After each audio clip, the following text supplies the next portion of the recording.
Hey there, Star Trek First Edition fans. We are live at the First Edition Star Trek Continentals 2022 edition.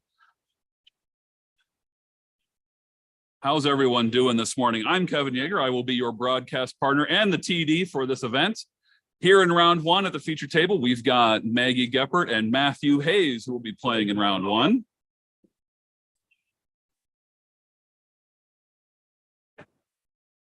We are currently getting set up. I've got Jeremy Benedict running the clock for me today. Thank you to Jeremy. Assistant TD duties today will be Christopher Sonsteby and James Heaney, our roles master. So we've got plenty of CC power helping me with this event today. And I've got Maggie running technical for me, since this is her computer that we are live streaming on. Thanks. All right. We got a full quorum for a board meeting, Maggie says. I've also got Heaney here to help me with anything because I'm operating off of his microphone today.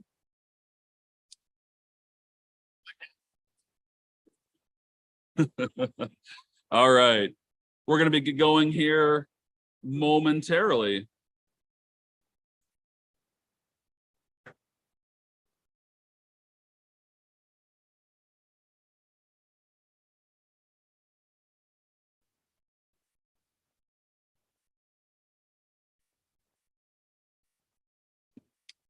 And we are off with round one.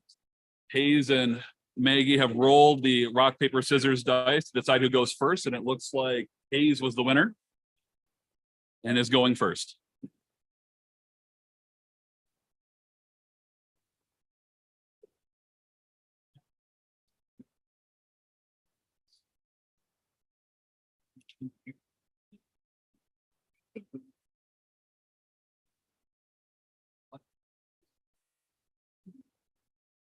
All right, Hayes is opening up with a battle bridge door and a Q's tent. Maggie's got a Q's tent, and she's running Squire's rules. Maggie likes fun, she says. We've got a mission cut.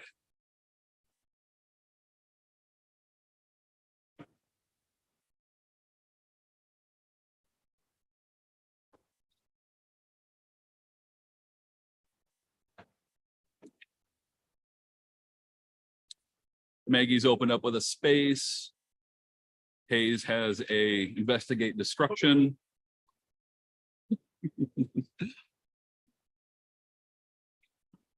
Oh, more space for Maggie, and she's putting them together. Right.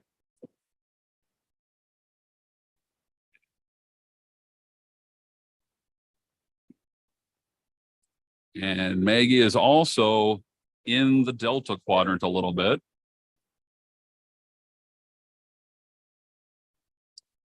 Maggie's got Liberation,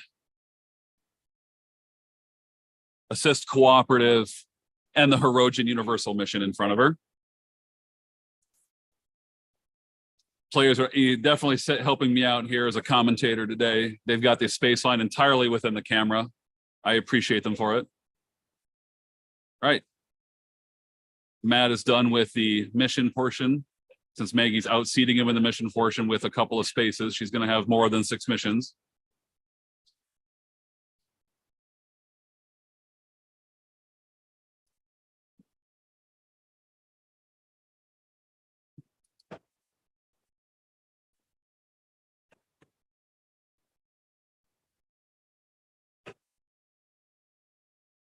Looks like we got 3 people watching. Good morning, gentlemen and ladies out in the internetverse. I hope you're enjoying today's live broadcast of the Star Trek First Edition Continentals.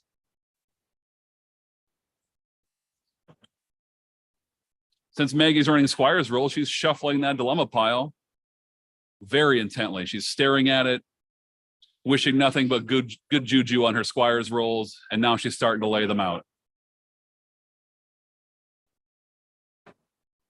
Her Squire's rolls requires the random delineation of your dilemmas equally or as close to equal as possible on an opponent's missions. You need at least 18 in order to be able to do it. So Maggie's committed at least 18 seeds lost to her dilemmas today.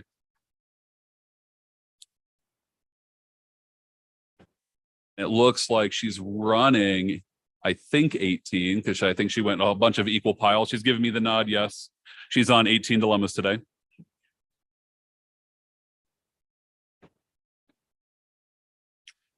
Just a word to my competitors at the featured table. I will be talking out of turn on strategy. Do not listen to me because I don't know what's in your hands. I don't know what's in play. I don't know who your people are. I don't know what your skills are. Do not take strategic advice from your announcer.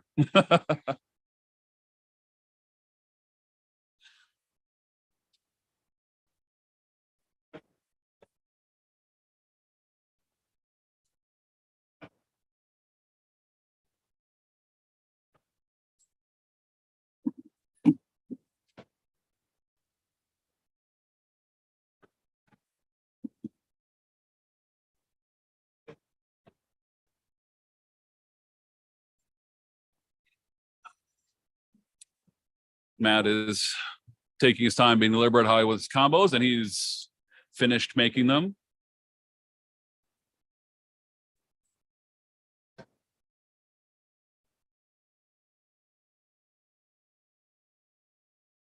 All right. We're moving along here, putting dilemmas underneath the missions, and we're going to be able to get shuffled up and go here pretty soon. We got some facility phase to get through here first. I think it's probably safe to say that Maggie's going to be starting in the Delta Quadrant. All right, Maggie's leading off with a homestead.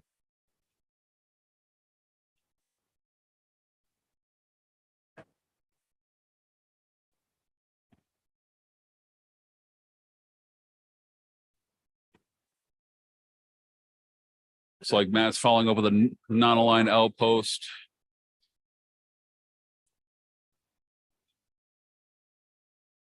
The Husnock outpost with a seated Husnock ship.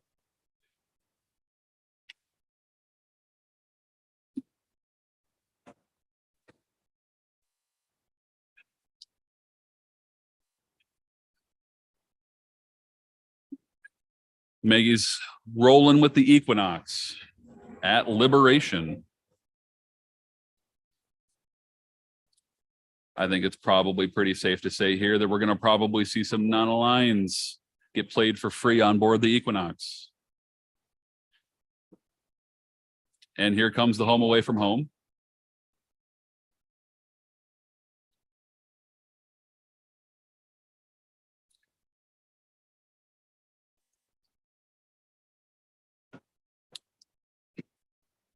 Some seeds off to the left of Matt. Looks like it's a suite of Romulan cards, PNG Romulan cards. Always a chess game.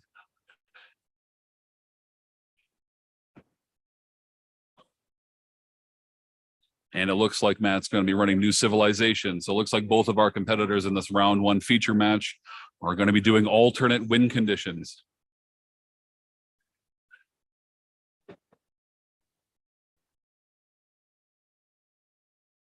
That's also chosen to bring in some mission specialists here, which he's choosing from.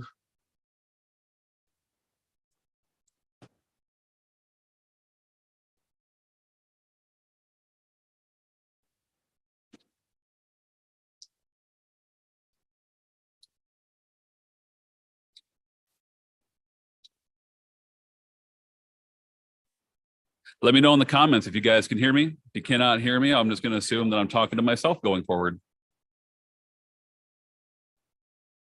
All right. Matt is busily shuffling up his deck. We have completed the seed phase. Maggie's shuffling her deck up. And we're going to go ahead and take this programming break to let you guys know that this round one game is sponsored by Quark's Bar, Grill, Gaming House, and Hollow Sweet Arcade. Come to Quark's. Quark's is fun. Come right now. Don't walk, run.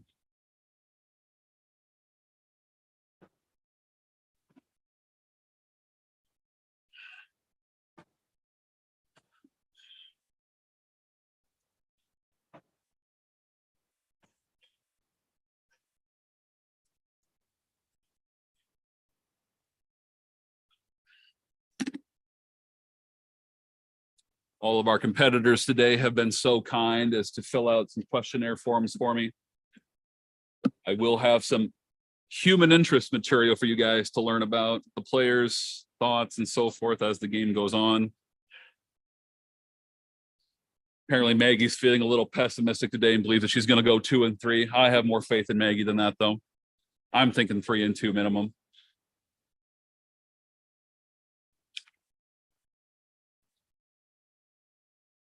And Matt has confidence in himself. He says, I'm shooting for 5-0 today.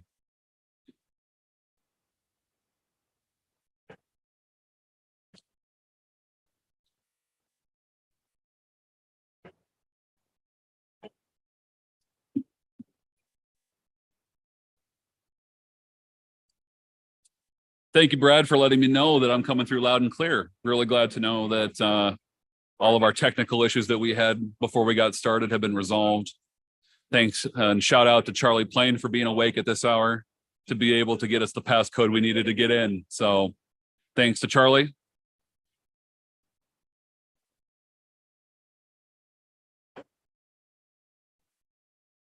In the chats, you will see me logged in as Maggie Geppert. We are under Maggie's account. So when you see Maggie's name pop up in the comments, that's me. Matt's got his opening hand and he's looking to go.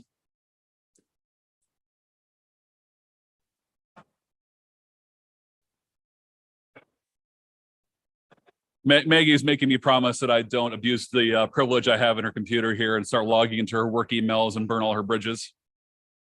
Don't worry, Maggie, I will not be burning any bridges today. I will only be calling Trek games and making jokes.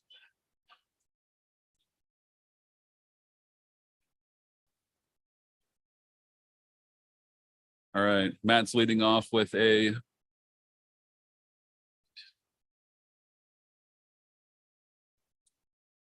looks like he's leading off with a divan through his attention all hands.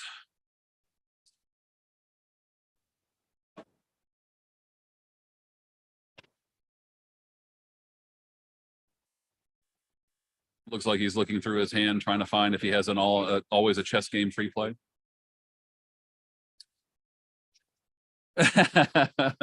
He says he has one, and he is just figuring out which one he wants to drop down. Param is what's going to hit the table, apparently. Param has been called.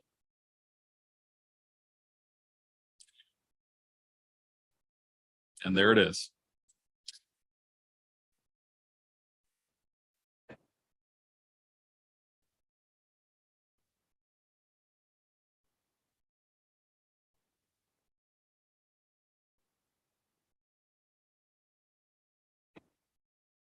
All right, we've dropped a Korak as his card play.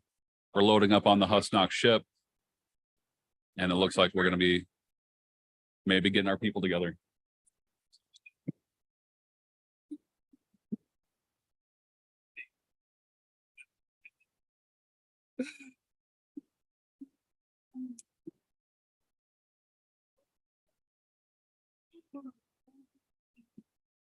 All right. Matt's making an early mission attempt.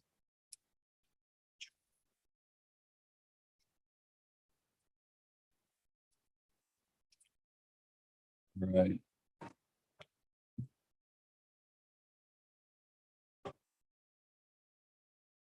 Right. First dilemma revealed. Alternate image implications. I had to go check it for a second here. I'm not used to seeing some of these AI pictures yet. So it's kind of hard for me to make them out sometimes. So random stop from the Squire's rules. And then he's unable to pass. Dilemma goes back under. Mass people are stopped. Keeping his people on the other ship. Taking his draw, passing the turn.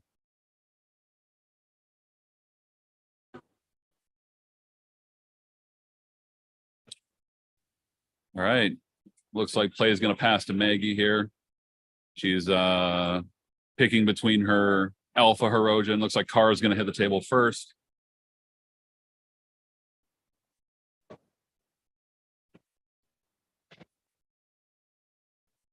Looks like Echeb's hit the table as a free play through the Equinox. We are card playing a card draw mechanism. Classic Kivas Fajo. We are 1994 Star Trek here in Roseville.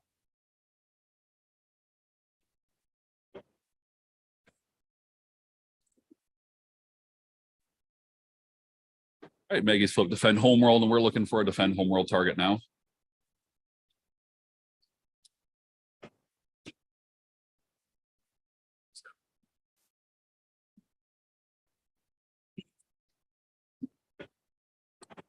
Fortunately for this announcer, it's right on the bottom of the deck. So a quick shuffle and play will continue.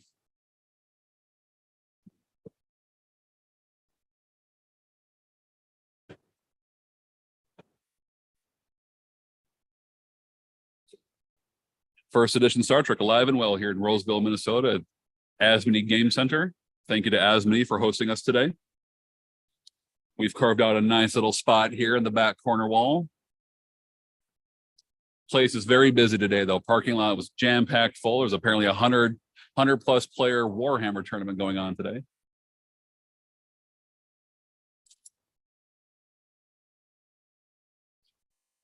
So it's a very lively place here. Of course, Star Trek first edition, very lively game as well. I would hazard a guess that we've got more moving parts on the table than a Warhammer game does. Never played Warhammer, but it looks fun. It also looks like a game that's really expensive. So one of the things I love about first edition these days is how everything's printable. Whether you own it or you don't, you can play it.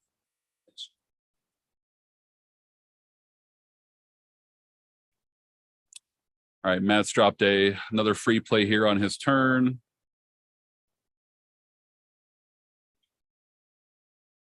We got another free play.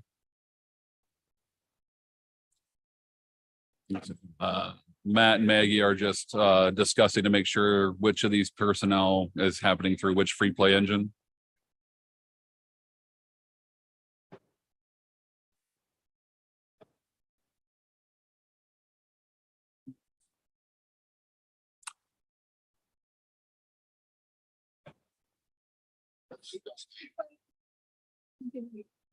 Yep.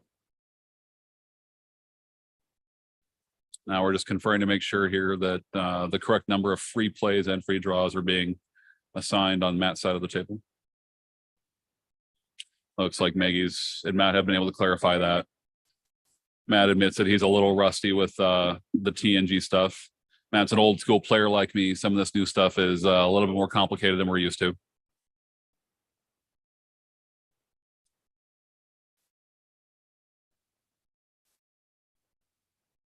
And then, of course, the continuing committee card has been errated at least once.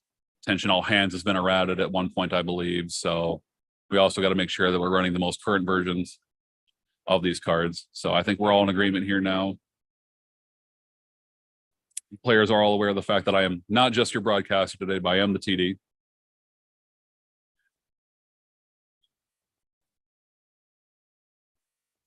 We got a question from Mr. Johans over in Germany. Is Maggie wearing that Kaiserfest shirt? Yes, she is. And it got comments immediately as she walked in the door from Kris and I. So shout out to Kaiserfest. If you're in the Germany area or planning a trip to Germany, make sure you make Kaiserfest. Or at least just go on his website and buy a shirt and support the cause. I've just been told from across the room that MVB is planning on going. Yeah, okay. MVP is saying he's bought 2 shirts, will not be able to attend. So, and Johans, just so you know, I am also considering buying one myself too, but I've been pouring a lot of money into a house renovation for the last month and a half. So make sure you keep your store open for as long as you can for me.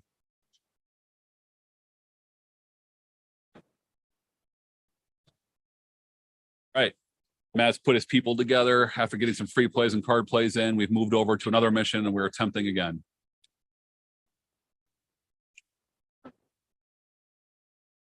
All right, Maggie reveals a Chula of the game.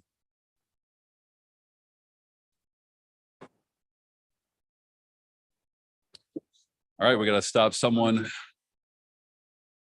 All right, got to stop someone randomly. Maggie's called out of the 6 people, the number 2 person to stop.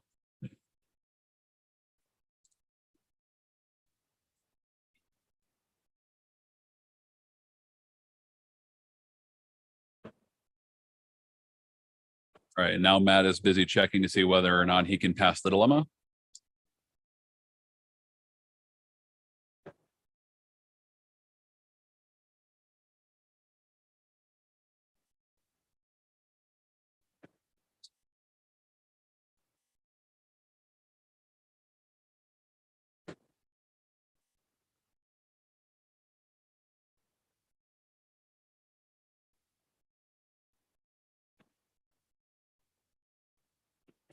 All right, coming up behind the Chula, we've got a white rabbit.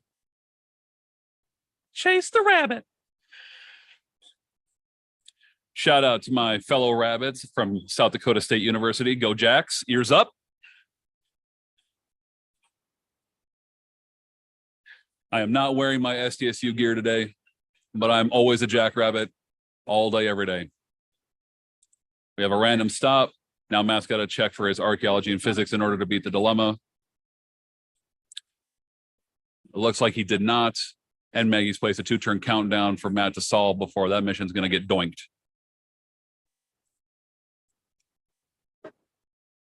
So functionally, Matt's going to have essentially 1 turn following in order to try to solve the mission, because the countdowns will occur on Maggie's turn, which means that it'll count down on Maggie's turn. Matt will have a turn to try to beat that mission. If he doesn't, it goes to Maggie's turn and we'll count down at the end of Maggie's turn.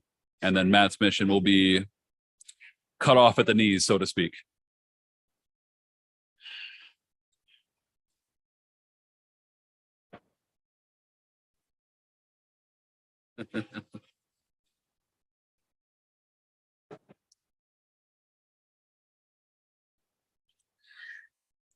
We got players here from many different states. Right now, we've got Minnesota, Illinois, South Dakota, and North Dakota all being represented today.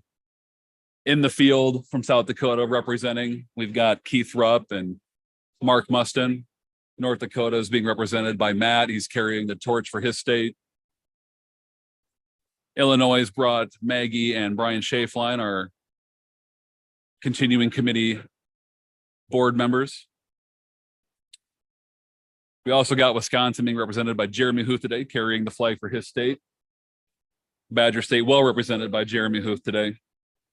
Jeremy is definitely going to be someone to look out for. I am curious as to what Jeremy's playing today.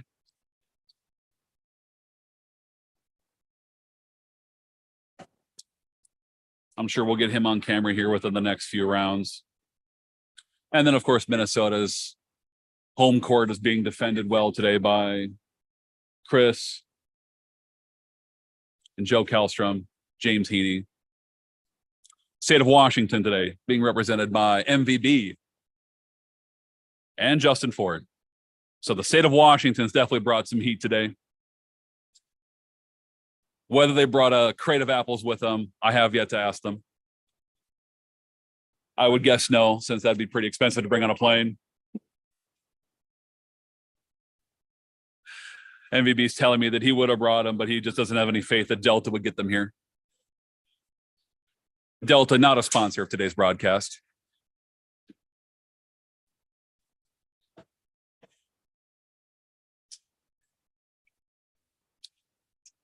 So doing some quick maths here. We got 6 or 7 states represented today at this North American Continentals.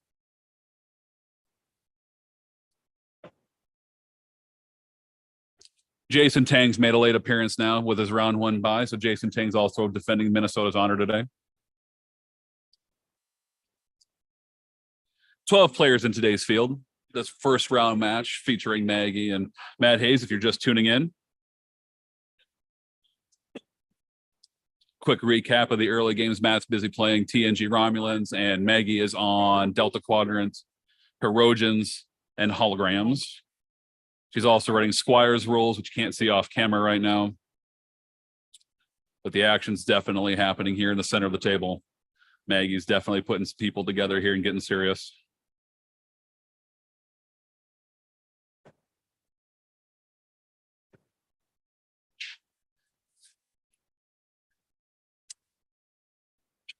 Besides himself, Matt did say today that he's putting his money on MVB to take down today's crown.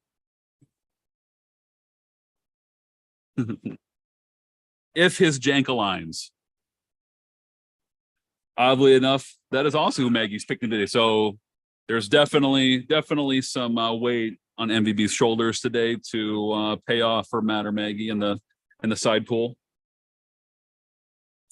My personal money on today's match is that we'll probably have a really close one at the top between Kris and Mark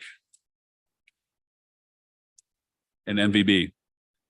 We are only running 5 rounds today. There'll be 5 rounds, no top confrontation, no final 4, straight up 5 rounds. Win 5, take your title.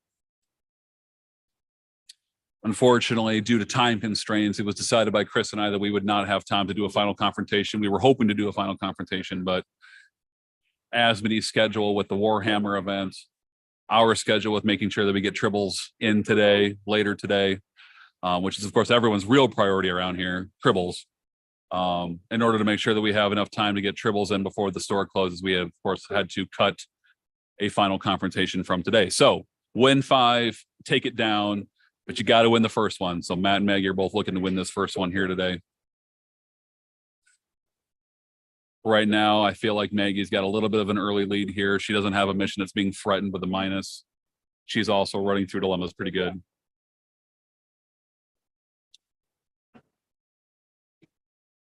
All right, we're trying to beat a friendly fire on Maggie's portion.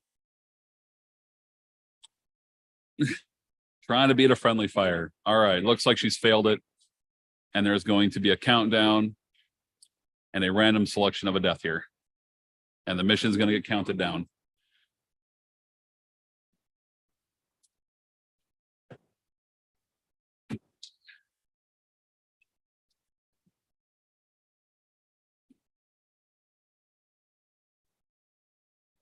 Oh my goodness.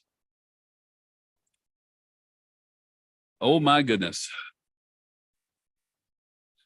Maggie is stopped, and it looks like she's considering something.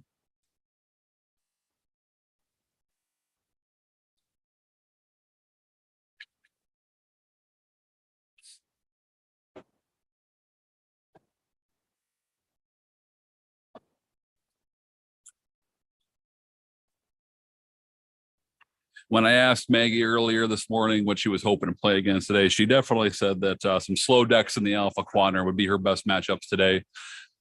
And it looks like in round 1, she's been fortunate enough to draw a slow deck in the Alpha Quadrant. TNG Romulan's not known for its speed, but its methodology.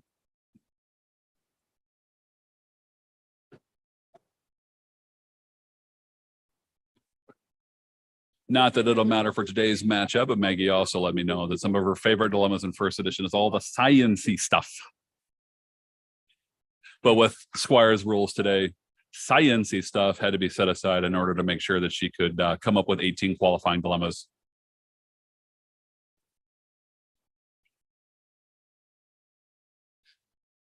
Maggie's letting me know that the science-y stuff is a hint for the future.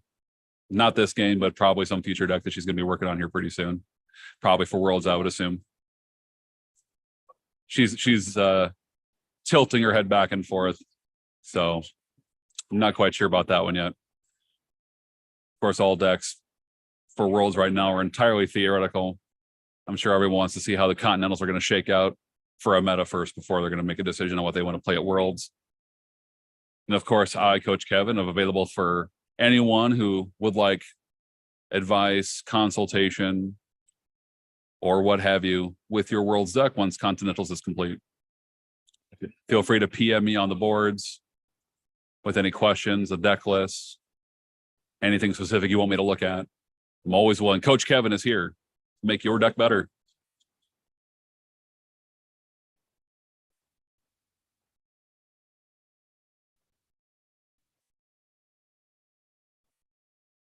All right. Matt's punching at that mission, trying to get through it.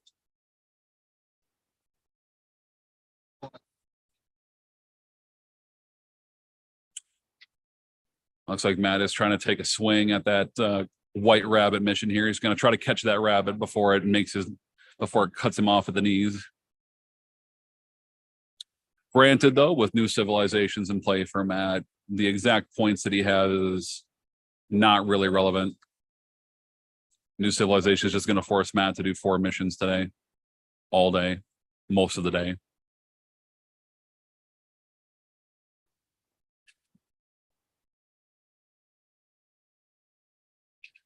Well, good news, Eric. Even though you missed the game, we do online stuff. There are online tournaments that are running through the dojo, through the official tournaments, regionals. All cards are printable. So if you have anybody in person that you can play with, all cards are printable. Print out whatever deck you want. Feel free to steal from me if you want to get going.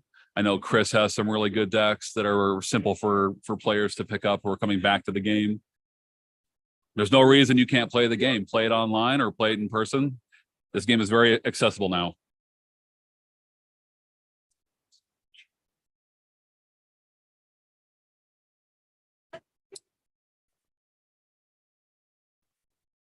All right. Looks like Matt's been able to punch through and finds a beige for his trouble, which is pretty much going to then lock him out momentarily. Someone's going to stop at random and the mission attempt is going to have to be abandoned. I'm not seeing any kind of mission debriefing on Maggie's side of the table here, so it looks like so it's unlikely that Matt's going to be prevented from being able to try to get another dilemma faced and then try to swoop in and steal this mission or get this mission under control again. Nope. Matt is double questioning here with his opponent whether or not his people stop, from which they're not. He will be able to take his people to another mission if he wants to and attempt to beat the mission by facing a dilemma somewhere else. Matt, of course, does have just a regular Q tent as his seated tent, not a Civil War tent, which means that Matt will be able to send one person to space if he wants to, in order to beat one more dilemma, in order to come back and try to solve that mission. Looks like Matt is taking his entire ship full of people, though, over to the next door space mission at Secret Salvage and attempting.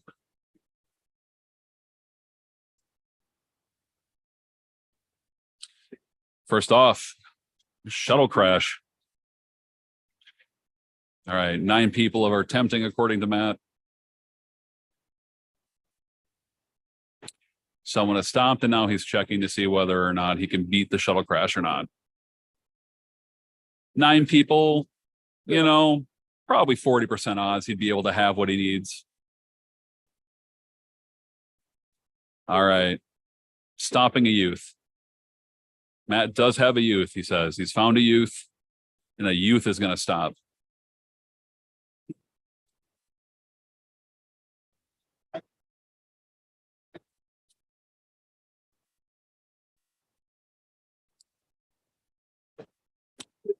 "43 minutes left on the clock in this first round of the Star Trek 1E Continentals for the North American Continentals here in 2022.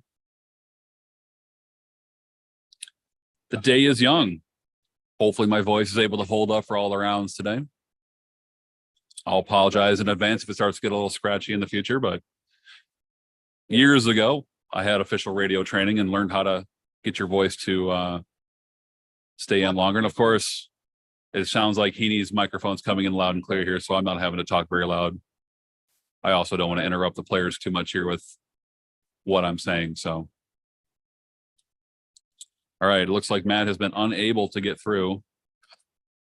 Not for lack of trying, he says. Which means that we're going to take a... There's going to be a doink at the White Rabbit mission. But again, with new civilizations in play, I don't think Matt's going to get too concerned about that. He just needs to try to pump through all these dilemmas in order to get his new civilizations. And if I did my quick maths correctly, Matt's going to have to pump his way through 12 dilemmas in order to solve 4 missions.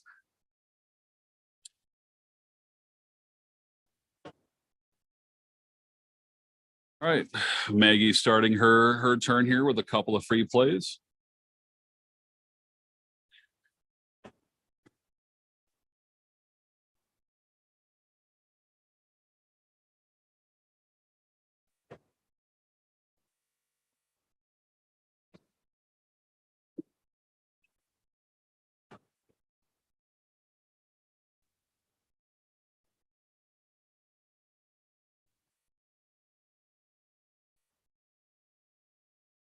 All right. We got a mutation from Maggie's side of the table here. So Ugly Tom Paris is going to do some shenanigans with the deck.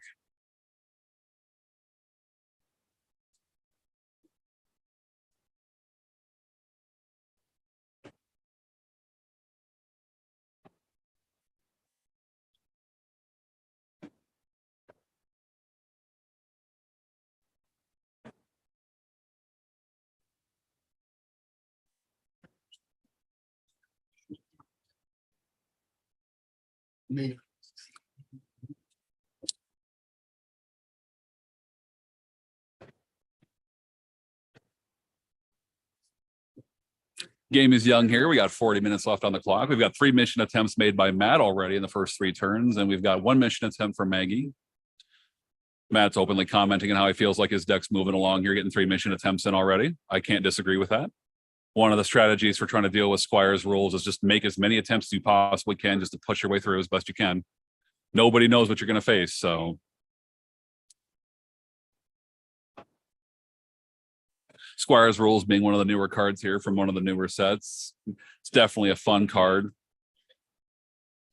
Definitely a way for a newer player to play the game. If you're not really comfortable with dilemmas, since dilemmas and combos tend to be one of the more complicated aspects of the game, what combos to play, where to play them, and so forth. Squire's Rules definitely takes a lot of that away. So if you're a newer player looking to build a deck, you know, you can take someone's deck that's existing, put in a Squire's Rules if there's 18 slots yet for dilemmas. And then just, of course, just choose dilemmas that qualify for Squire's Rules. And of course, there's several decks that are on the CC's website that you can look to see for the Squire's Rules, what dilemmas are good.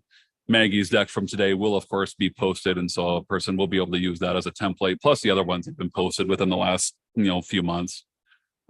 Basically, they need to be dual, and you can't have more than one of them. But there is kind of a concerted suite of dilemmas that are the best ones for Squire's Rules. Not every dual dilemma is going to be great with Squire's Rules, but some are better than others. That is the nature of a card game. But Squire's Rules definitely keeps things simple for the player, allows Maggie to focus more on what she's doing with her deck and how she's playing out her offense and not really worrying about what the opponent's going to do. Her dilemmas are either going to hold or they're not. All right, Maggie's putting some more people into play here.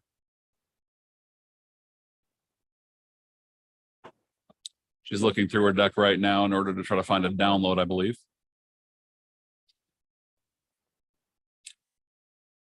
Looks like Maggie's black holes have been shuffled to the bottom of the deck. Not that it matters. She was able to play a black hole on this turn, it looks like. So the black hole is going to threaten the space line a little bit here. Definitely going to put Matt's missions on a bit of a clock. As an aficionado of the black hole technology, it is definitely a fun card. It's great that it's been brought back into the game after being on the ban list for a while. That was definitely great to see.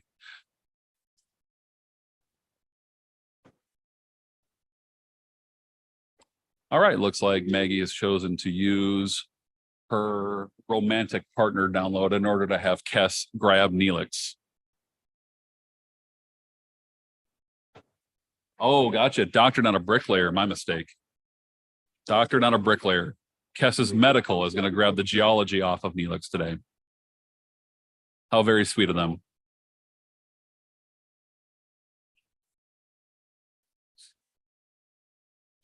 All right, bit of a fumble on Maggie's part. She just, as we say in South Dakota, she just slotted her deck and dropped it on the table. Off the table and onto the floor. Our local player Zlatan is well known for literally just dropping everything from the table to the floor all the time. And because we know him, we know he's not cheating.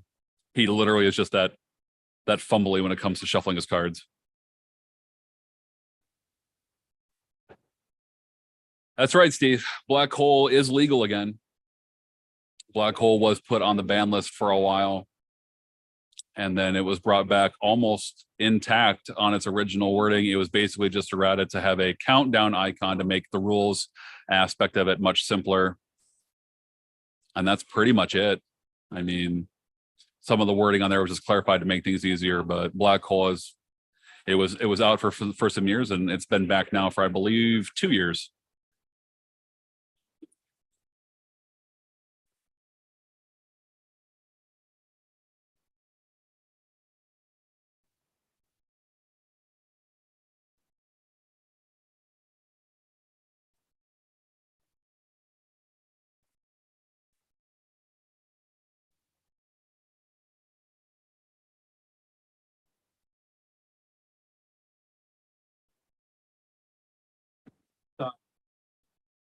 All right.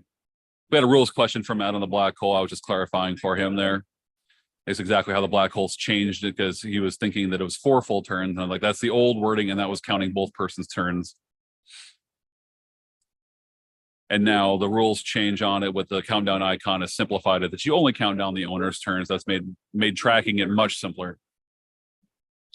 Put a die on it and do all of the die effects at the end of turn like you should be doing. Basically made black hole a lot simpler, made it a lot cleaner. Good job by the errata and rules committee for getting that one straightened out. Now we just need them to get a few more of these cards that are on the ban list squared away, and we can start bringing the black sheep back into the household again.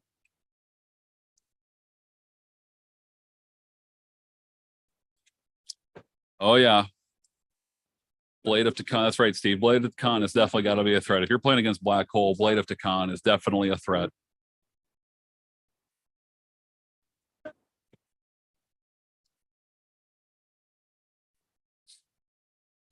And that's got to be in Matt's mind as well, too, that he's got to get something done here before Maggie is able to possibly find a Blade of Takan in order to send an outpost or a good mission right into that black hole.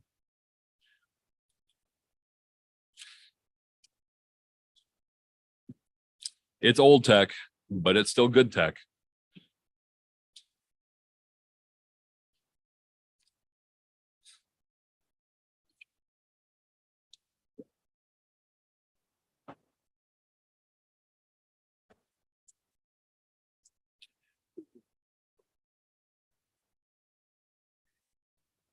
Of course, Matt's deck today with being TNG Romulans is a very thematic deck. When I asked him at the start of the day what he likes most about first edition, he said that he likes the story aspects and the episodic nature of the game, that he's able to play out the show in front of him on the table, and that's something that a lot of other players share with him. It's definitely one of the cooler aspects of first edition. All right, looks like we have a mission solved. Nope, not yet. It's going to be no, momentarily. I apologize, everyone at home. It looks they're noting the white rabbit point hit. Got it. All right. On Maggie's side of the table, though, on her turn, she found a dead end for her troubles at a space mission.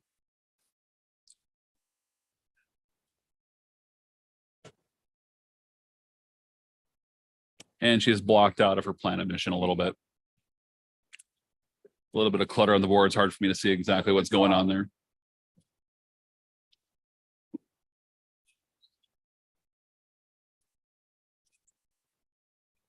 I think it's a medical dilemma is keeping Maggie off of her planet mission. Yes.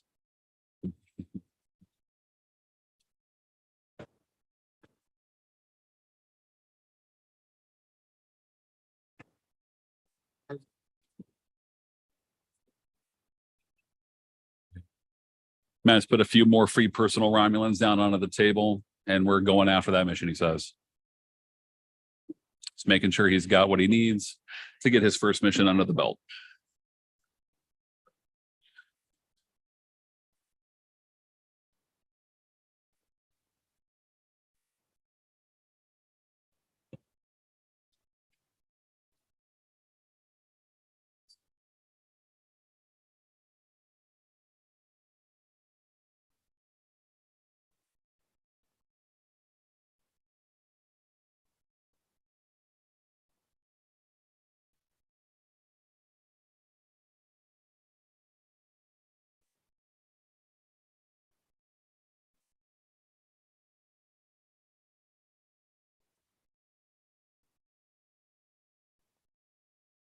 Matt's looking through his people, making sure he's got what he needs. The mission is clear. He's just got to come up with what he needs to solve.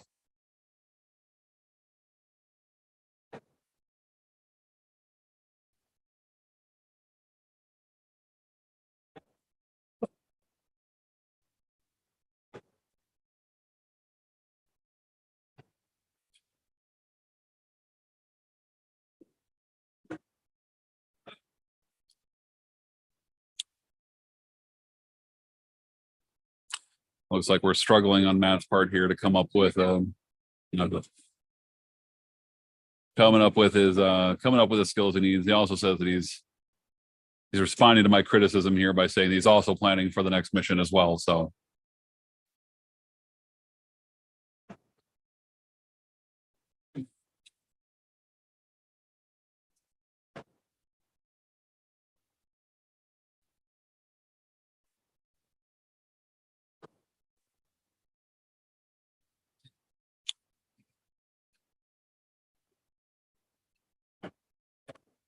all right, Matt's figured out who's solving, laying them out for Maggie to see.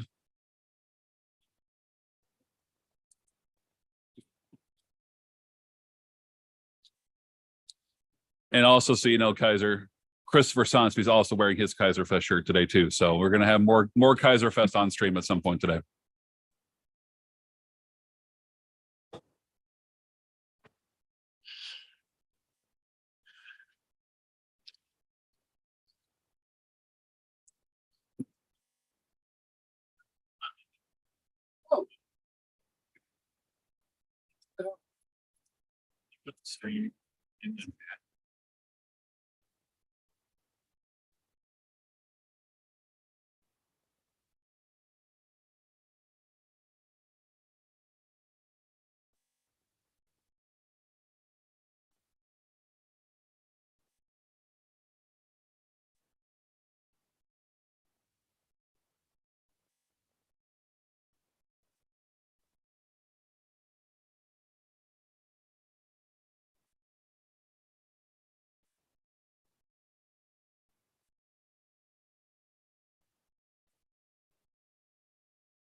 All right.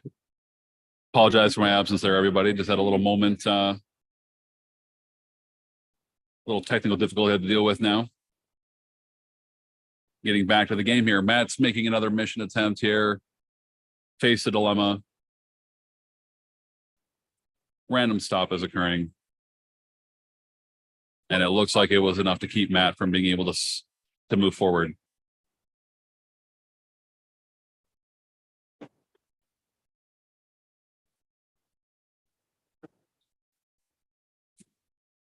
Hello to everyone out there who's watching the game today. Appreciate you tuning in to catch us here at the Star Trek First Edition Continentals for North America in 2022. This first round game is brought to you by Quark's Bar Grill, Gaming House, and Hollow Sweet Arcade. Come to Quark's. Quark's is fun. Come right now. Don't walk, run.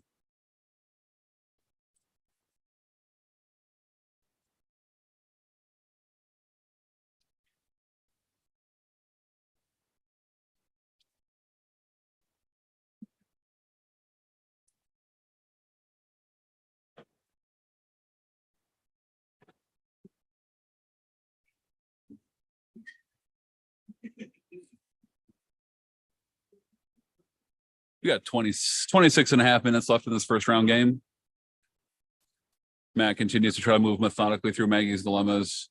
Maggie is attempting to get around the dead end, trying to find another mission, couple missions that she can get through in order to try to clean up that dead end mission. Maggie's got some pretty heavy hitters on the table right now. B'Elanna and all the alphas. So Maggie's definitely working on working on trying to get through stuff using skill dense personnel. Matt's been trying to get through dilemmas by just being methodical with the first people that he plays. A lot of them TNG Romulans, low skills, mediocre stats, but they're able to come out pretty methodically here. The free play engine that TNG is able to offer for him, definitely able to get some people out quickly in order to start making these early attempts against the Squires rule setup. Maggie's, of course, relying much more on really skill dense, high attribute people in the Delta Quadrant. Of course, she will have to try to do 140 points outside of the homestead. If she is able to homestead, then she is able to get the win that way. Of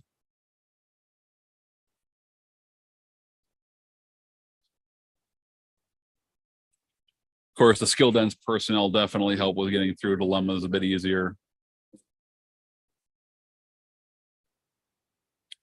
The Delta Quadrant is definitely replete with skill dense personnel from the old nightmare days of Delta Quadrant spatial decision.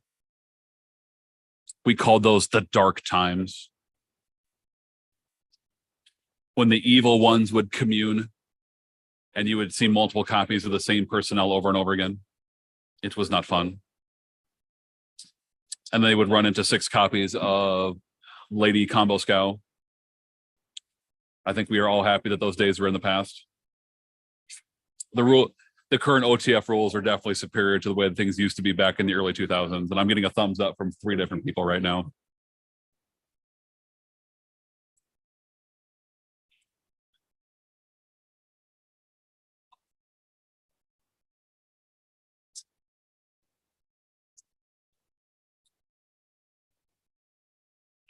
And Maggie's definitely configuring her personnel here to figure out who it is that she wants to try to punch through at that planet mission.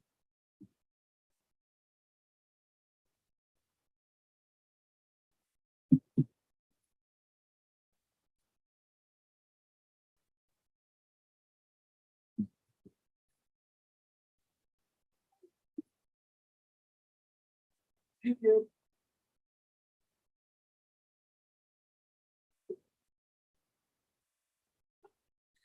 Maggie did want me to give a shout out to Brian, aka Armis on the boards, for lending her something today. Maybe the deck, maybe some words of wisdom she didn't say. She just said, make sure to give big thanks to Armis for helping me today. So if you're watching, Armis, big shout out to you. If you catch this later, big shout out to you. One of the great things about the Star Trek First Edition community is that even though we're all competitors, we like to help each other out, make the game a lot more fun. Iron sharpens iron, as we say here in Minnesota. And the game is more fun when you feel like the person across from you at the table is making the game harder for you.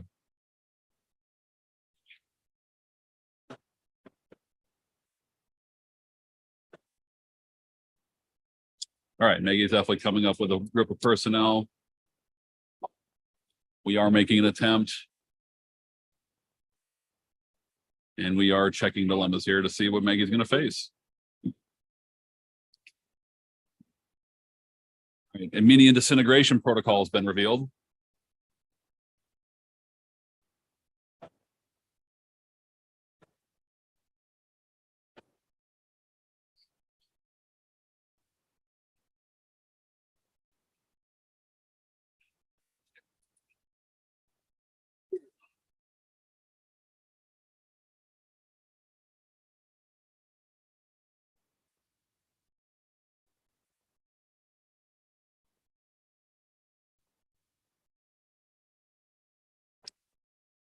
Looks like the game between Jeremy Huth and Keith Rupp is finished.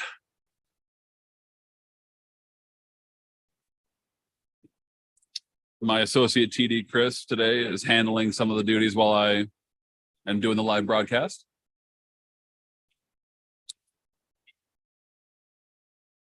Looks like Jeremy was able to take that one down 100-0 over Keith. So congratulations to Jeremy Huth on a first round win. Keith is, of course, one of my local South Dakota players. He's been playing the game off and on with us over the last 2 years. And then, of course, Jeremy Huth is a longtime player, very skilled, very experienced. definitely going to be a tough out for anyone today. And it looks like Heath wasn't able to get there. So again, congrats to Jeremy Huth on his round 1 win. And we've got Justin Ford versus Brian Schaefline down on the far end of the hall. Their game is still definitely looks like it's in the heat yet. So we'll have an update on them here pretty soon.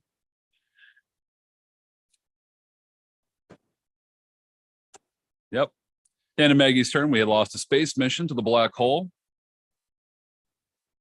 And now Matt Hayes on his turn is playing some free people. And it looks like he's going to put some people together to go after a space mission, go after a planet mission, it looks like.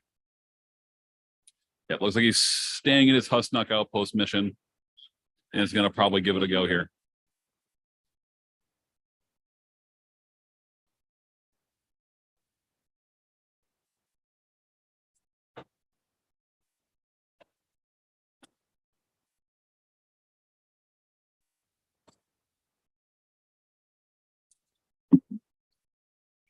Right. Random stop here from the Squire's rules and then facing the dilemma.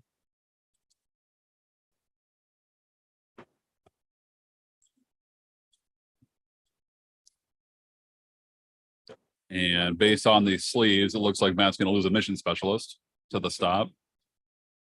And now he's going to try to beat the dilemma. Yep, looks like he's able to beat it. And we're moving on. And it looks like a Berserk Changeling. Random stop for the Squire's rules will occur, and then Matt will check for 3 security most likely. Yep, there's the random stop. And now Matt's going to check for 3 security.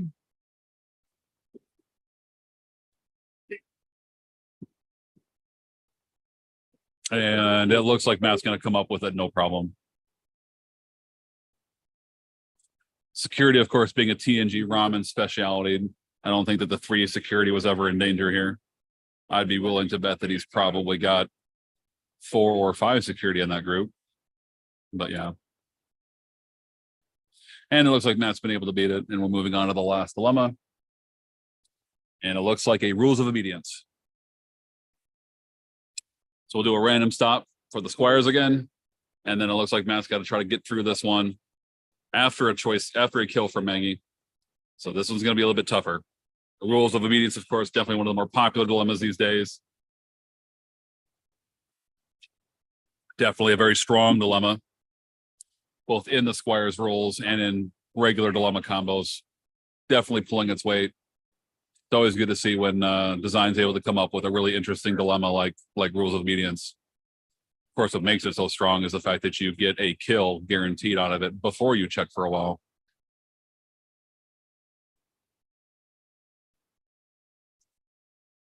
All right. So Matt is showing the qualifying personnel to Maggie, and she's making a choice about who she wants to kill here. And it looks like she's going to choose one from the group 3 group, which I believe were the skill personnel. Right.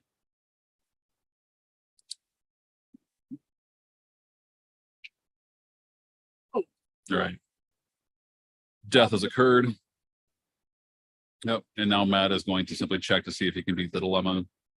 And if I am not mistaken, he's going to get through that dilemma pretty easily based on the personnel that I've been seeing him handling throughout the game. Yep. Looks like he's got it easy. 2 people, no waiting. And we're checking for the mission.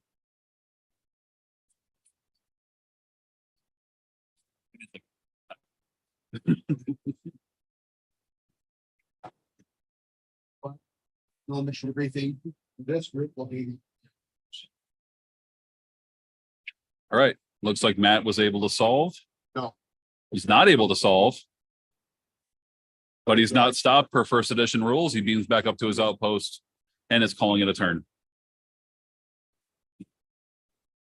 All right. Back to Maggie.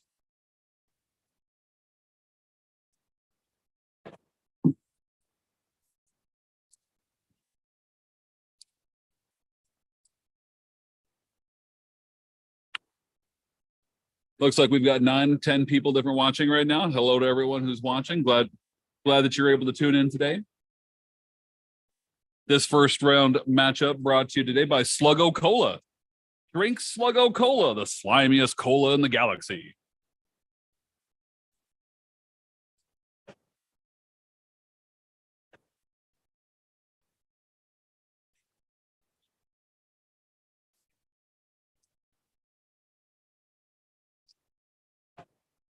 Thank you to all of our sponsors that we have today. We got a lot of different sponsors for this first edition 2022 North American Continentals event. As of now, 14 different sponsors, not counting Kaiser Fest.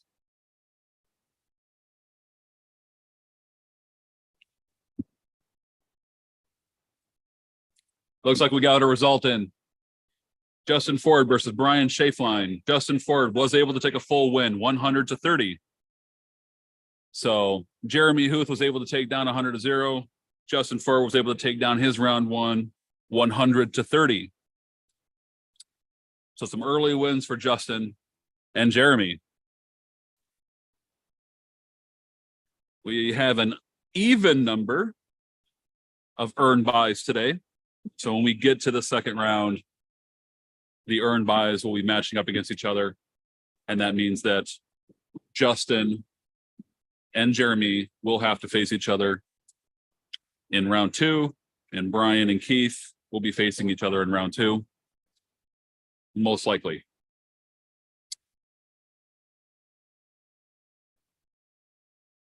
Of course, the outcome of this game here will throw a bunch of that into question.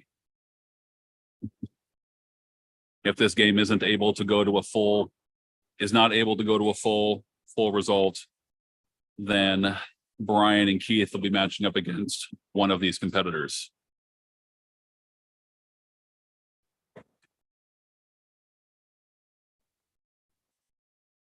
We got 12 players today, Gin and Juice. 6 people with earned buys in round one, 6 people who are playing this round one event. The 6 earned buys today, definitely an illustrious group of players here. Joe Kallstrom, Kris Sonsteby, Michael Van Breemen, James Heaney, Mark Mustin, Jason Tang, all with earned buys. They're going to be mixing it up in round two. And of course, our 6 round one active players who are playing this round, due to the earned buy rules, the 6 of them will just kind of continue on their own path, little divergent path into round two. But then after that, once we get to round 3, things are going to start to get really interesting as the earned buys start coming down, and the winners from the unearned buy bracket will start moving their way up. As a programming note, this announcer will be scheduling feature matches where I try to get as many different players on camera today as possible. So those of you watching at home, you will be able to hopefully see as many different decks as possible here. I'm going to try to avoid having anyone show up more than once. And if I've done my quick maths correctly, I should be able to do that with a 5-round event and 12 players today. So we've got 12 minutes and 20 seconds left on the clock here in this round one match. Matt is currently on 1 mission solved with 20 points. And it looks like Maggie doesn't have points yet, but she's on her way. Matt's also telling me that he's correcting me. He also has 5 mission specialist points as well. So for those of you who are tracking at home with the mod win rules, it is just straight up points in first edition. No space, no planet rules like in second edition. And first edition have more points that count, of course. You have bonus points. You need regular mission points in order to have them count. So right now, Matt's got 20 points plus his 5 counting bonus, and Maggie is still looking for points yet, but she's definitely got a group of people and she's hammering away at another space mission now.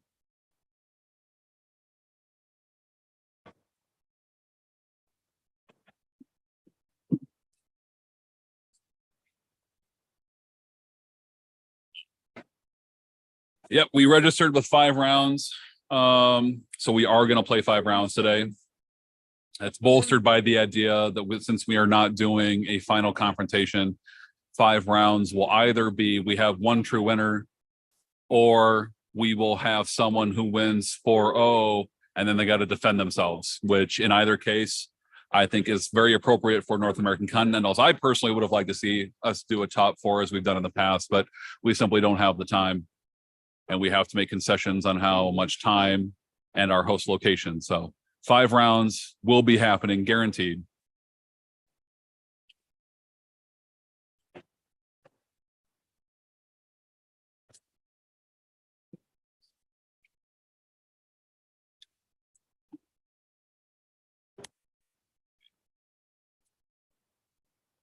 Okay.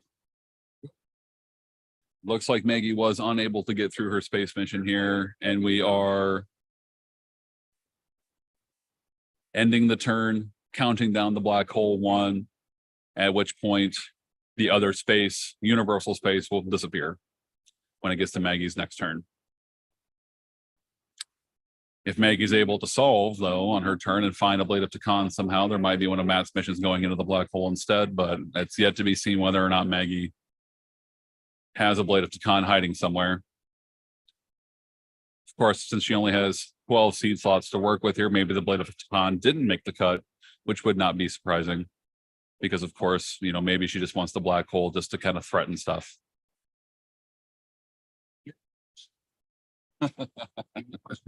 All right, Maggie is signaling to me that she has it underneath her liberation. So for those of you at home, we're in on the secret that if Maggie's able to solve her liberation, a Blade of Takan will be coming, but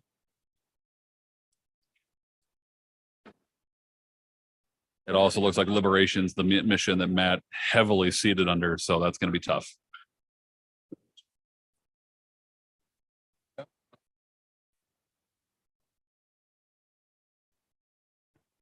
All right, looks like Matt's got some people into play, and he's making another mission attempt here, trying to punch through, get some more points. We got 9 minutes left on the clock, as they are the only game remaining. Once this game is done, we'll move to a break as we get the second round going here. Right now, Matt is in the lead, but Maggie, it's a close game. Maggie is nipping at the heels.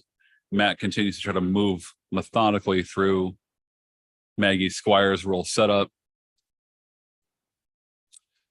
Maggie's playing Heroian holograms with some non-aligned Equinox support. So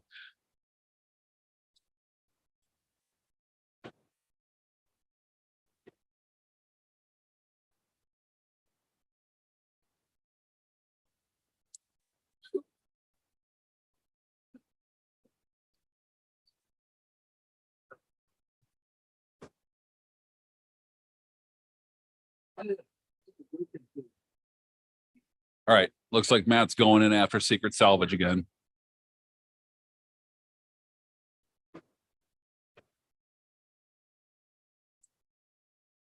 Trying to find some of that destroyed Federation technology. It looks like Matt's worried about a skill, looks like. He's looking through his people, and he is just, yeah, maneuvering some people around to protect them. And looks like he's going to check his dilemma pile, his discard pile here as well momentarily here. Apparently someone got killed that he thinks he needs. Yep. All right. So, of course, Matt's going to face the shuttle crash again that he found underneath the Secret Salvage earlier. So if he remembers that, he should be able to maneuver his way around it pretty easily. But we'll see if he remembered it.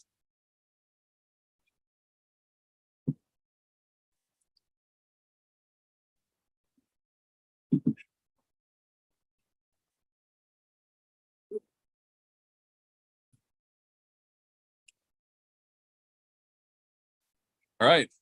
6.5 minutes, roughly 6.5 minutes left on the clock here in this first edition game. Looking out the window, it's very overcast and cloudy. As Steve has pointed out, there might be a thunderstorm rolling through here, but we're well protected here at Asmodee Game Center.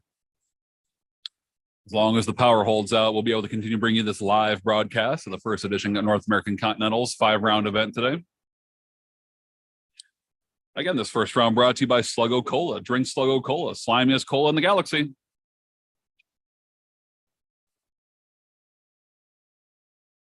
Okay, so looks like Matt was unable to beat the shuttle crash. with the first group.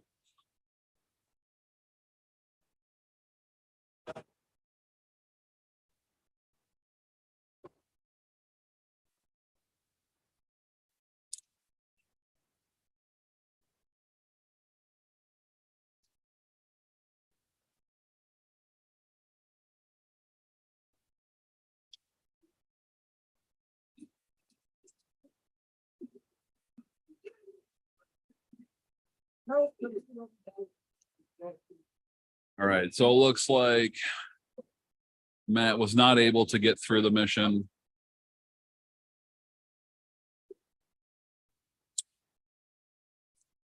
And if he's unable to get through the mission, if he's able to do anything and chooses not to go anywhere else, he's probably going to end his turn, which it looks like he does. And we're off over to Maggie here with 5 minutes left on the clock.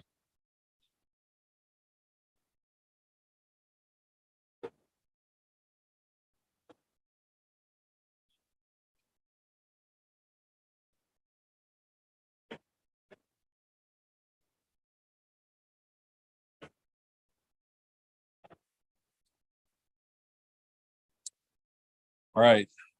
Maggie's playing some people out here.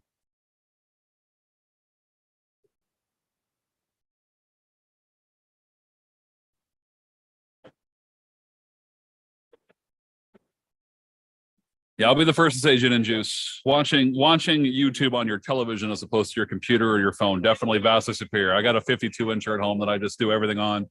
Watching YouTube on it, it's like watching real TV. It's great. Just full screen that bad boy and watch the action here at Asmodee Game Center in Roseville, Minnesota. Our first round here, Maggie and Matt Hayes dueling it out.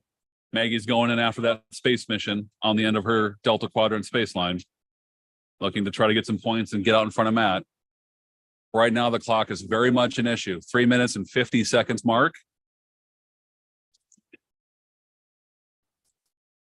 And with Matt having gone first, if Maggie isn't able to punch through this, she will have the opportunity to hopefully pass it over to Matt before time hits, giving herself a bonus turn. Of course, Matt will then have that bonus turn in order to try to punch through a mission. He knows he's got to beat a shuttle crash, but it doesn't look like he's going to be able to do it. He might be being a little overly cautious on that shuttle crash. But, in his position, I think I would just be abandoning it. If there's no way that you can reliably get through it, you just leave it alone and do the best you can in a different mission. Maggie does not appear to have any Q of the Ref ability on the board, so I'm not sure why Matt isn't just doing every mission with like one person. Just pound one person, see what it is, and then move on with everyone else if you need to.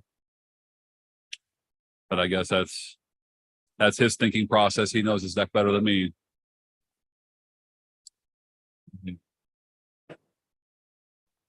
Hopefully all you can hear me all at home. Very loud raucous today here at Asmodee Game Center in Roseville, Minnesota. They've got a 100-person Warhammer tournament occurring here. Plus, of course, this is a very popular place to come play games of all types here in the Minneapolis, St. Paul, Twin Cities area. Twilight Imperium is occurring, as well as a bunch of other free-forming games. But we've got the corner all to ourselves over here in the main gaming hall area. 12 players today, dueling it out to be crowned your first edition 2022 North American Continental Champion.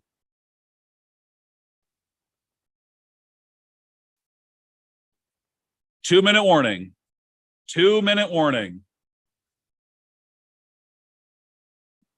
Once again, thank you to Jeremy Benedict for providing us with the official game clock today. He brought his 40-inch TV to set on the table, so it's nice and big and bright with the LCARS outlay. Very nice. Wish I could show it to you guys at home, but can't really move the camera right now. So, but 1 minute and 30 seconds is currently on the clock until this first round is over, and Matt and Maggie will have to duke it out to try to see who squeaks out the mod win here, because it's not looking like a full win for either player.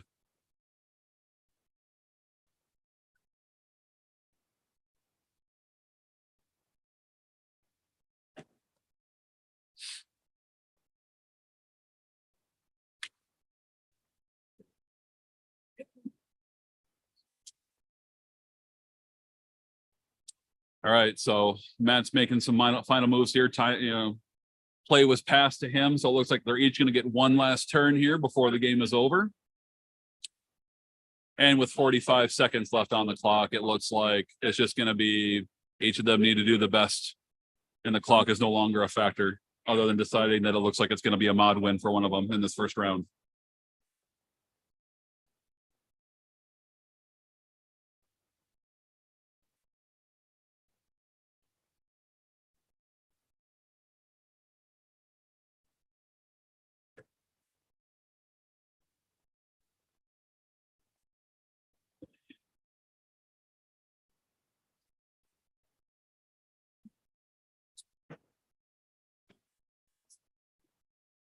Matt's looking through his personnel pretty methodically here because at this point it's crunch time, and who you send and where you send them will be everything to decide whether or not he's able to squeak out another mission or any bonus points. If he's not able to, then I would say the situation would favor Maggie. And time is called. Time is called.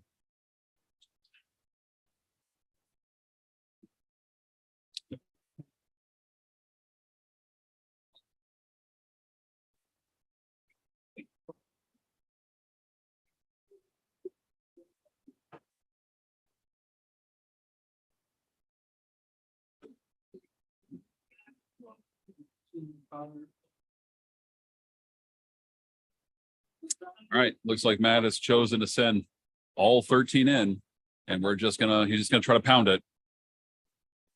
He's gonna go with the devil he knows versus the devil he doesn't know and try to beat that shuttle crash.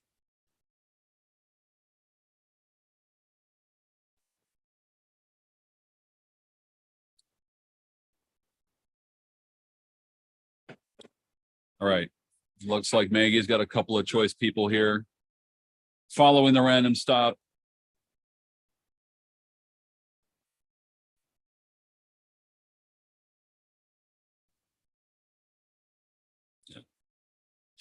All right.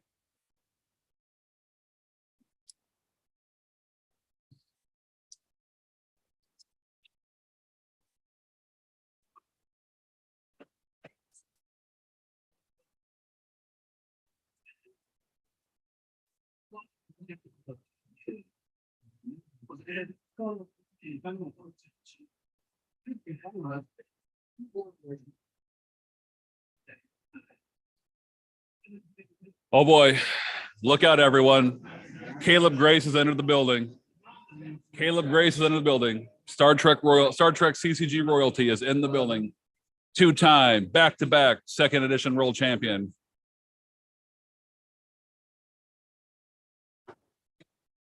Speaking of Trek CCG royalty, there's an outside chance that one Mike Harrington might be able to join me on the broadcast, in the broadcast booth today. I was able to get around to golf with him last night, and Team Mike and Kevin were able to defeat our opponents, Paul and Asita, on the golf course last night. So congratulations to us. I was then able to cajole Mikey into considering showing up today and providing some color commentary for me today, but we'll see if he shows up or not. Since it's a rainy day, I don't think that the golf course is going to be calling to him. So I think there's possibly a better chance that Mike is able to show up. All right. Looks like Hayes was able to get through that shuttle crash finally. And it looks like an oops is what he's going to face for his trouble now.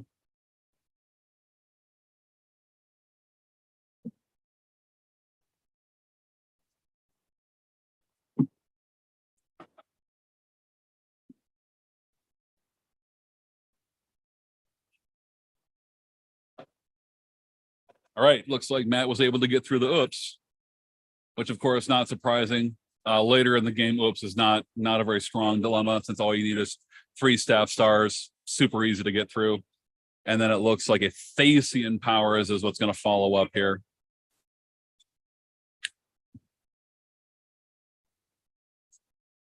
No, I'm not psychic.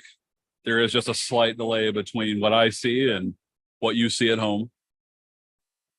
But Thasian powers is what Matt's got to come up with now. So, which that should be very doable.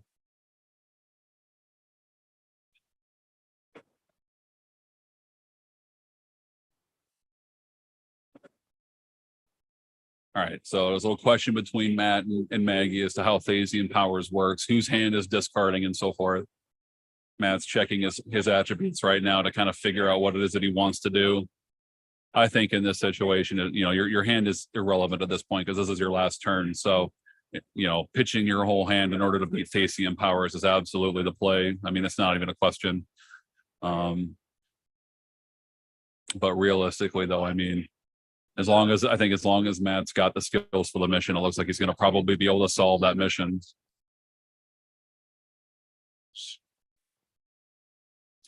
Yep.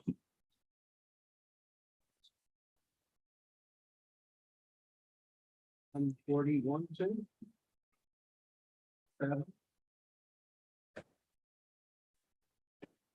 27, 34, 42 right there.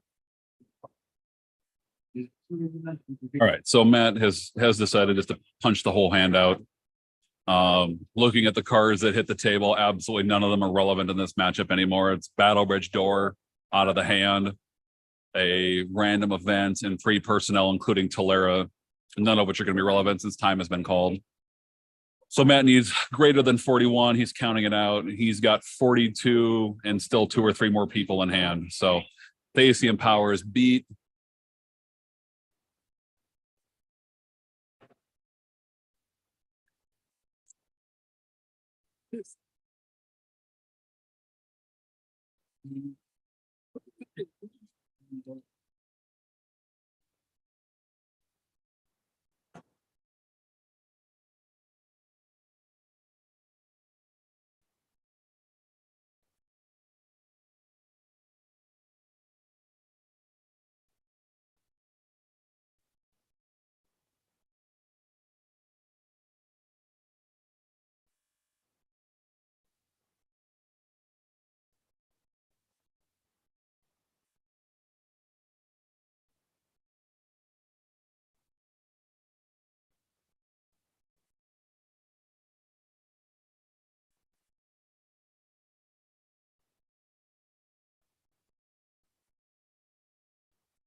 All right.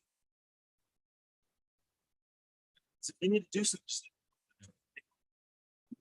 I just wanted to say hi. Forever. All right, joining me now, we got Caleb Grace. We got Caleb Grace joining me. Not a first edition player, but he was a second edition world champion back to back, 06, 07. That's a kind way of saying I have nothing useful to add. See what I say? Hi to my friend. Yeah. Well, we're glad to have you here momentarily, Caleb. Check in on this first edition. Looks like Matt was able to solve his secret salvage. He's giving me the affirmative. So he's at 85, and now he's moving on to the end of the space line.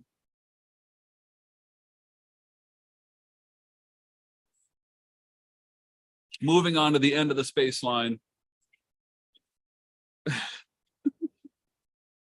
Moving on to the space line. Covert installation is the mission on the end of the space line that Matt's going to work his way on. Yep.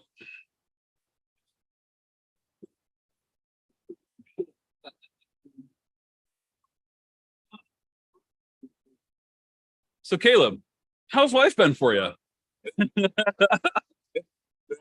Still do it. You're still game designing here for FFG/Asmodee now, right? I am. I just celebrated my 10-year anniversary at the studio. Well, I got a story for you, Caleb. Here, so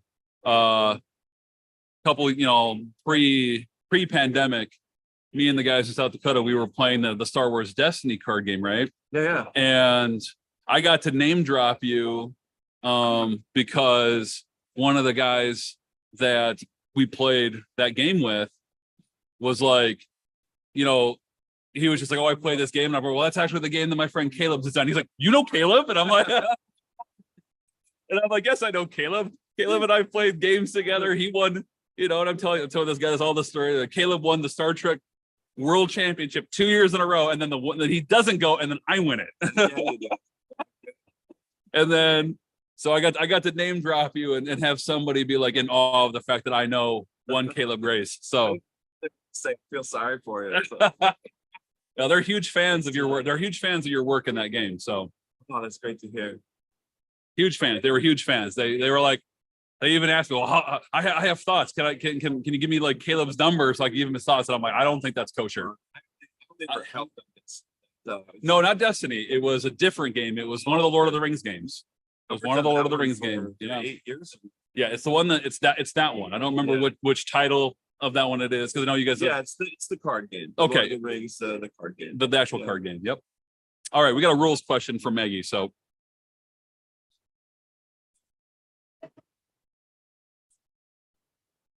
for Corellian Plague Ship. Corellian Plague Ship, you get to choose which person you're beaming over. Yeah, yep. The person facing the Corellian Plague Ship gets to choose who they're sacrificing to solve it. Yep.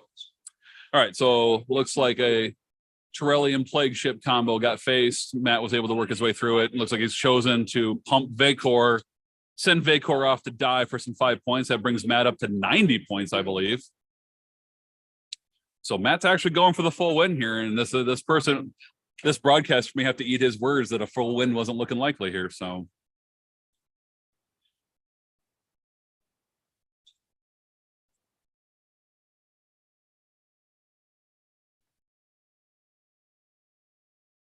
all right.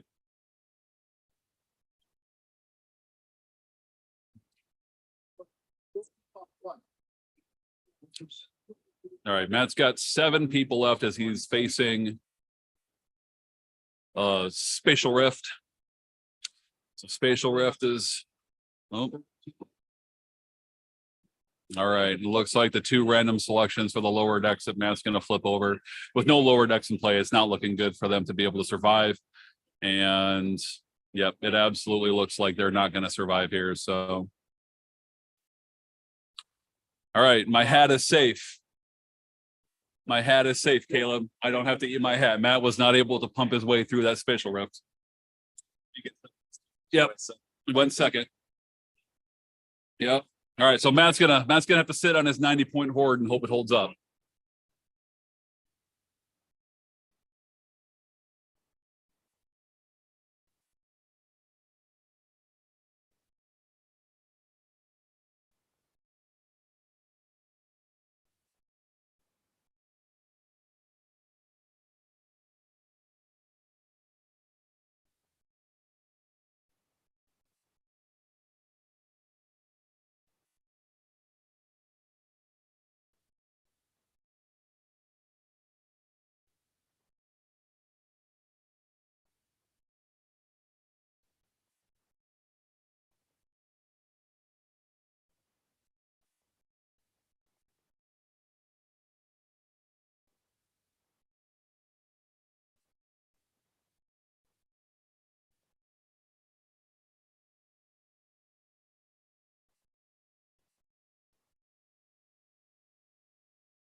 All right. So Maggie's definitely working through her personnel here, trying to figure out what it is that she needs to do, wants to do. She's got to come up with 90 points. Brogen can do it. Holograms can do it.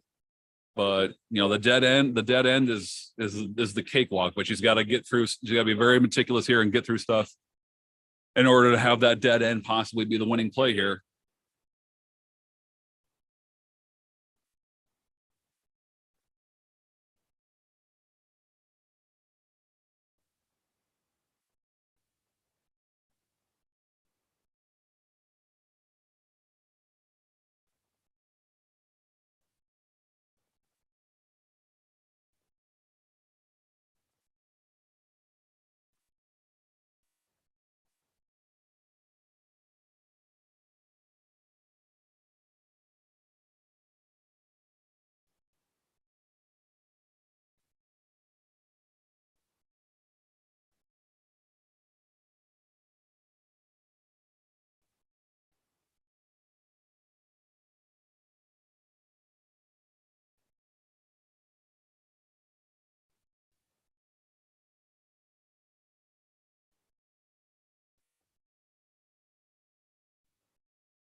All right, Maggie's definitely working her way through stuff here.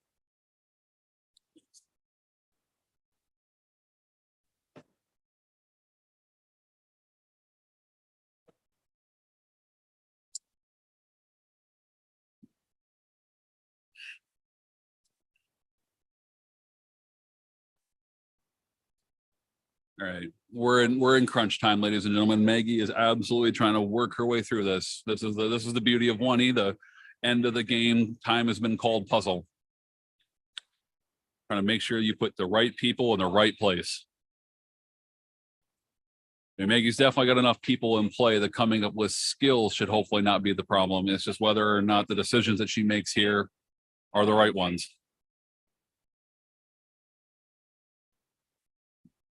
All right.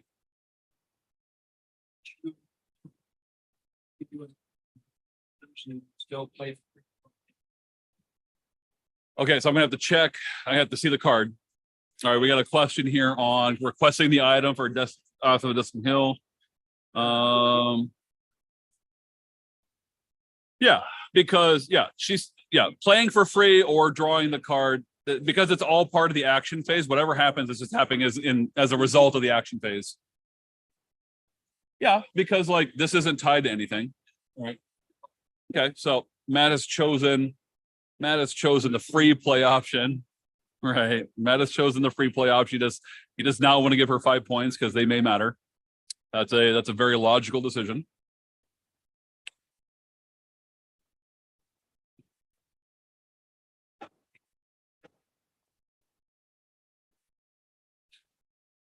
Thanks for the kind words, Brian. I do have 5 years of college radio DJ experience where I learned how to modulate the voice. I believe I also have a radio face, Kaiser. So radio voice and a radio face.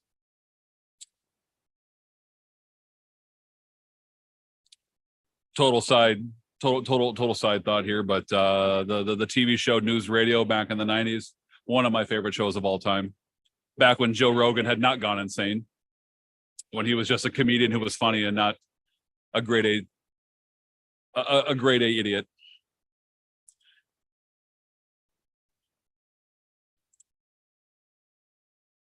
All right, Maggie's moving some people around here. She got an additional play-in with the office of Dixon Hill.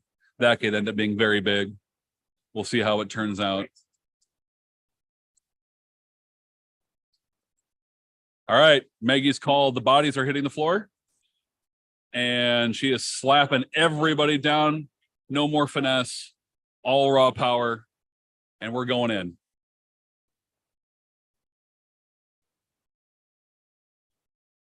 Oh, and our first lightning flash from the storm outside. Bright. Very bright. Maggie slaps people on the table, literally, and the world responds with a lightning bolt.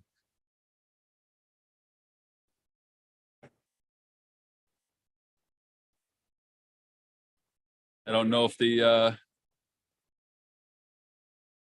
you guys can hear the thunder at home through the mic, but it's pretty loud. All right. Maggie's rolling in with literally everyone. And it looks like she's got to be able to beat the pretty devil.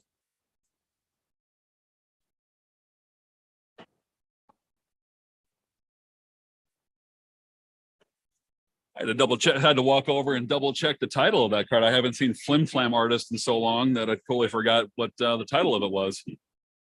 So Flim Flam Artist, for those of you playing at home.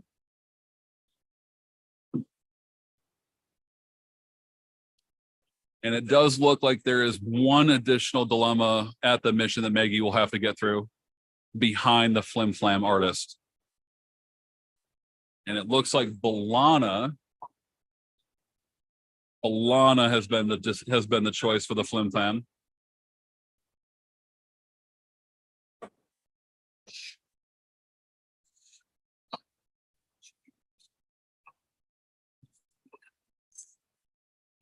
All right. All right, so the Flim Flam artist. Yes, end of every turn, Maggie. You are not stopped. All right, so it looks like the dilemma that's coming in behind it is an assimilated vessel, and immediately Matt is upset because if he had allowed Maggie to have that mission, it's possible that the assimilated vessel would have gone down the space line and got Matt 10 points earlier in the game, and he would have his 100-0 win. But since it didn't, Maggie's going to walk through this mission now because the assimilated vessel isn't going to battle until the end of turn, so there's nothing stopping her now from solving.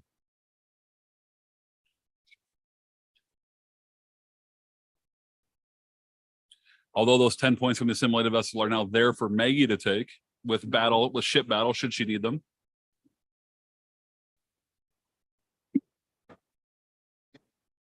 Oh, I'm thinking of Play early. Been fine. sorry, I'm thinking of that card being played in tandem with Obsession. So yeah, I apologize everyone at home. Nope, those 10 points are not available to Maggie, but so I was thinking of them being used with Obsession. So I apologize to everyone at home. The 10 points are only scoreable by the opponent if the dilemma moves off the end of the space line.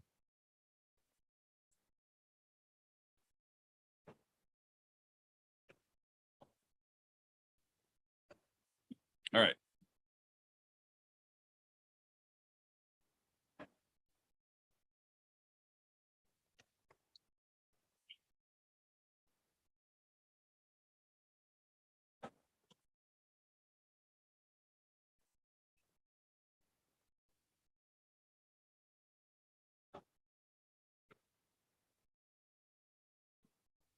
Okay.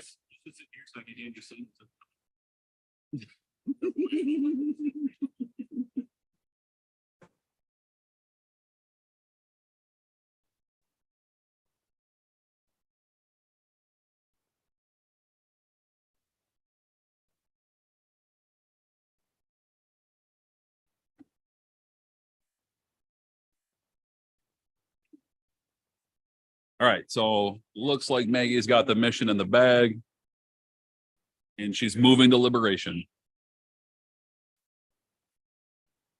And everyone is still available to her because no one got stopped at the previous mission.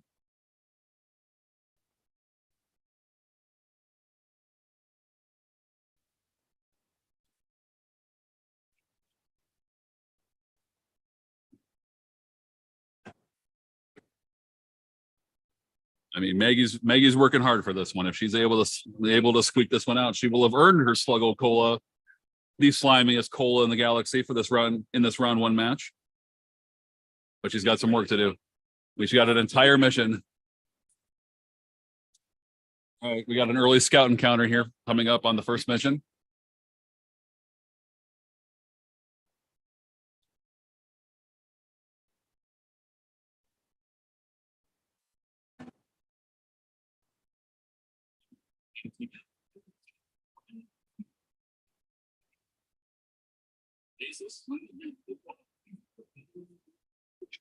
All right.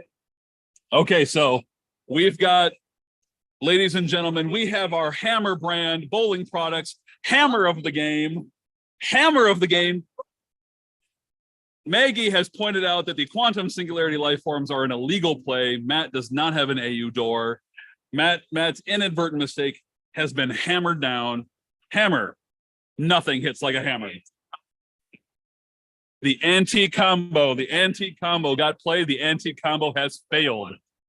Down goes that combo.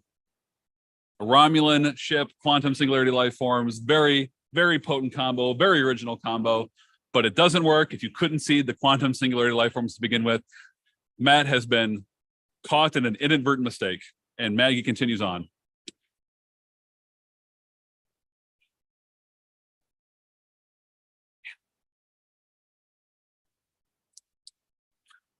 It took an hour and a half, ladies and gentlemen, but we had our big time hammer play of the game. Maggie has smashed the quantum singularity life forms with the rule book and moves on.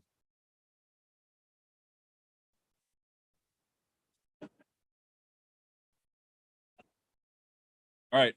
It looks like Maggie's able to get through the last dilemma.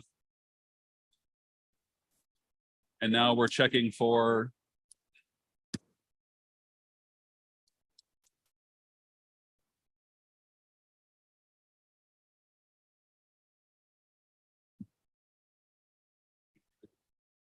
right. Following the quantum singular life forms as an irrational commander. And then Maggie is able to smash her way through that. She has greater weapons at the location than the Romulan scout vessel. Yep. Which will mean that Maggie is able to solve the mission, and now there's nothing standing between her and solving the dead end mission other than range.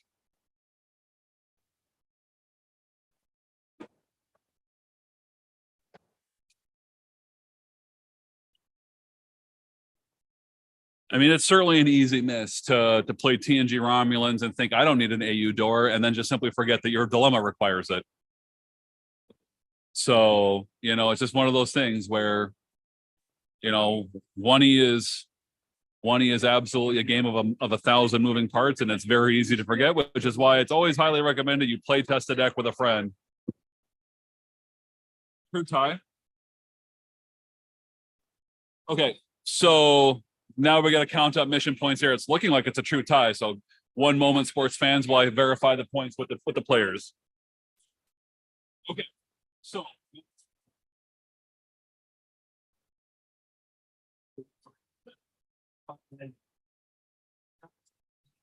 Five mission specials. 25, 45. okay, you got how 30. She missed it. She missed it. She ball. Okay.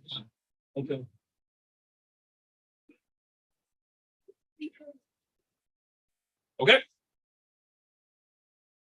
All right. So after conferring with my players and understanding why Maggie was able to solve 3 missions and not have 100 points,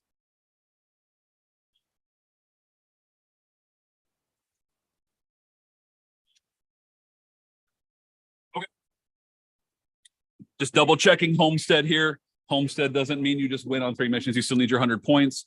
So Maggie scored 90 because she forgot to send 7 of 9 onto the planet when she solved. Right. Okay, I'm being corrected. She didn't forget. She just chose to send her back thinking that everyone was going to die. She didn't expect to solve, and therefore didn't have 7 of 9 available, which means that she didn't have the 10 points from the mission, which means that she ends at 90, and we end up in a true tie. A true tie, ladies and gentlemen. All this 1 hour, 40 minutes later, true tie. You can't make this up.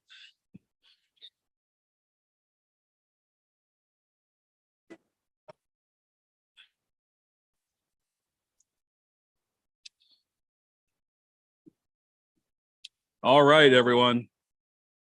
And thus concludes our round 1. Round 1, Star Trek First Edition Continental is in the books. Thank you to our round 1 sponsors, Quarks Bar, Grill, Gaming House, and Hollow Sweet Arcade, and Sluggo Cola. Round 2 will begin shortly.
Yeah, Brian, she did not have 7 of 9 in the mission attempt. The mission says present, so 7 of 9 has to be on the planet. Even if she stopped, she would count, but Maggie didn't send her because she thought she would die.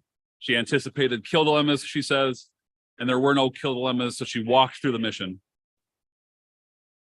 So sometimes being conservative helps you, sometimes it hinders you, and that's the beauty of the game. All right, Maggie, left hand or right hand?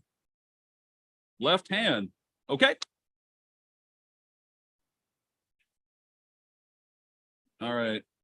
Which means round 2, our featured pairing is going to be Jeremy Huth and Justin Ford.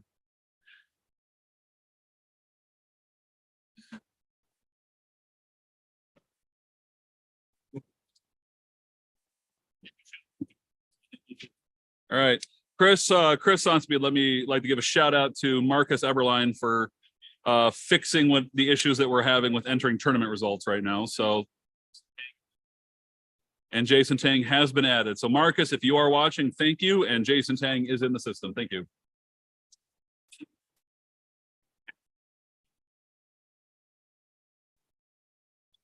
All right.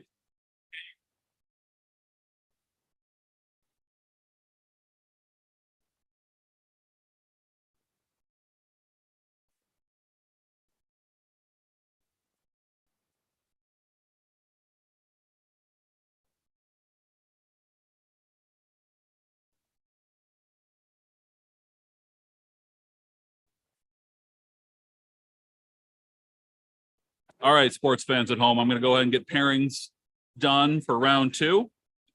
Due to the true tie at the lower end on the non-earned buys bracket, basically, that makes it easy. Justin Ford and Jeremy Huth will be playing each other as the winners, and they will be our feature match. So you will get to see Justin Ford and Jeremy Huth next round. Brian Scheffline will be matched up against Matt Hayes. And Keith gets to play Maggie. And that's on our lower end. I'm sorry, our unearned buys bracket. And on the earned buys bracket, James Heaney will be playing MVB. Here you go. Mark Mustin will be playing Jason Tang. And that leaves Kris and Joe Kellstrom. Justin, you're here at the feature table playing Jeremy Huth. All right, Mark, you and Jason Tang.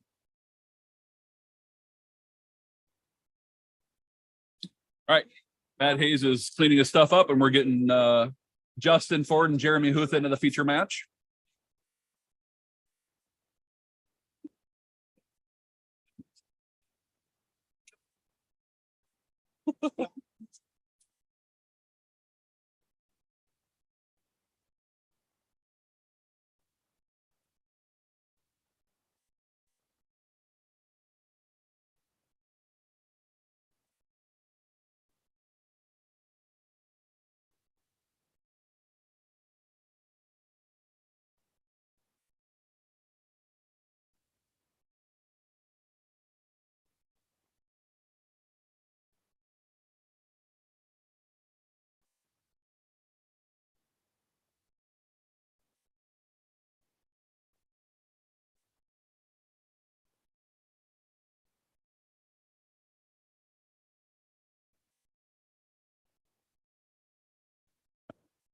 All right, Trek fans, everyone's getting themselves situated for round 2 here.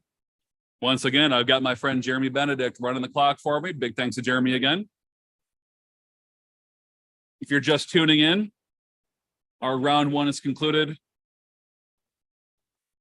And our feature game ended in a wild true tie finish. Just crazy. But that's the beauty of 1E. The beauty of 1E right there.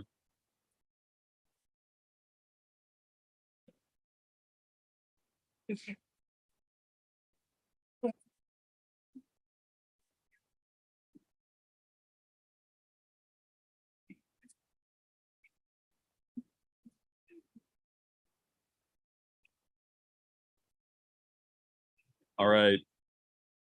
Jeremy Huth versus Justin Ford here in round 2. Joining me over my left shoulder is Jeremy's girlfriend. So she's here to make sure that I don't talk too much shit about her boy.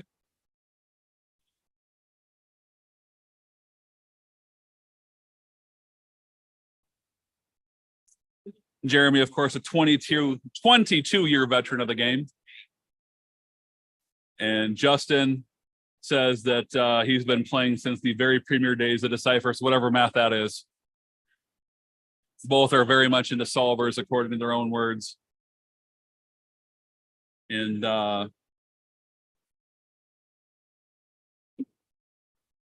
it looks like, based upon what I'm seeing here, neither one of them are going to be happy with what their opponent's playing today. Well, this is going to be a great matchup for the cameras. Really great matchup for the cameras to see how these guys maneuver around their problems.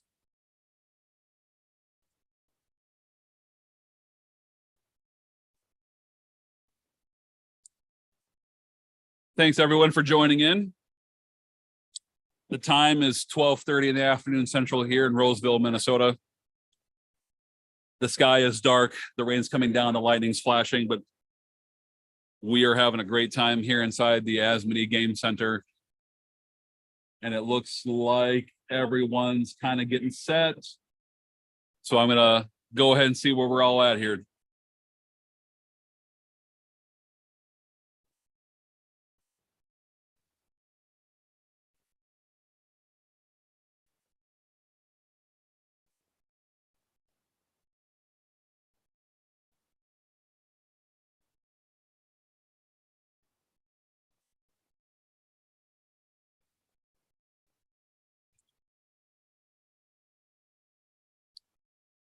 All right. And 1994 was when Decipher released first edition. Thank you, Steve. What's that?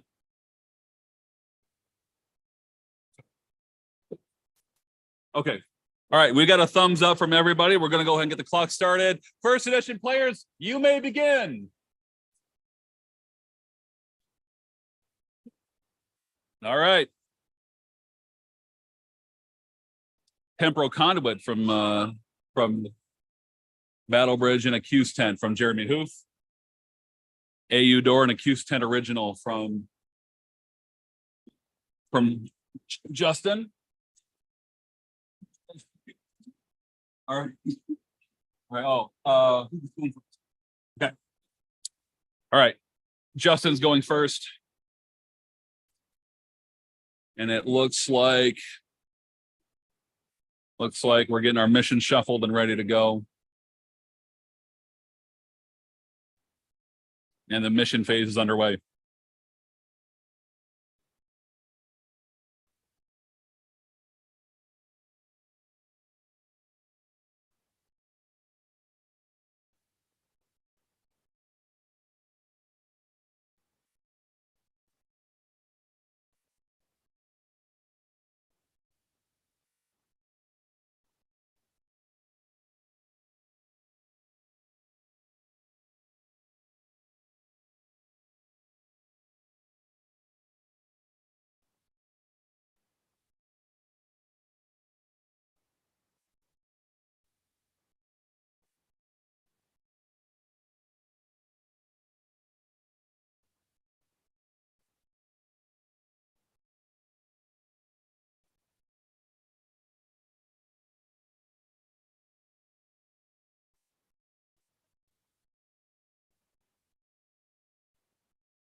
All right.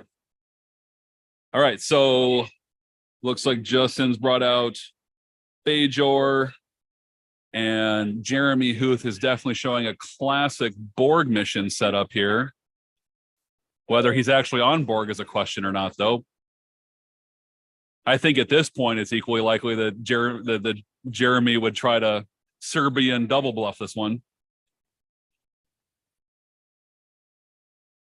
So right now the mission phase is definitely looking like Justin and Jeremy are at least initially on decks that they have played before, but whether that is actually the truth or not, hard to say. mean, as an opponent, you have to have it in the back of your mind that, like, is what I'm seeing exactly what I'm seeing, or is what I'm seeing them bluffing me? Because Lord knows I have done that. I have used missions where I made my opponent think I was doing the exact opposite of what I was doing. So we're going to move into the dilemma phase here. Both players are now figuring out their combos, and this is where all the prep work really comes into play. Because in a matchup like this, where you're both in the same quadrant, and you know what your deck's weaknesses are, if you think you're seeing your weakness across from the table from you, then it's time to really like start thinking outside the box.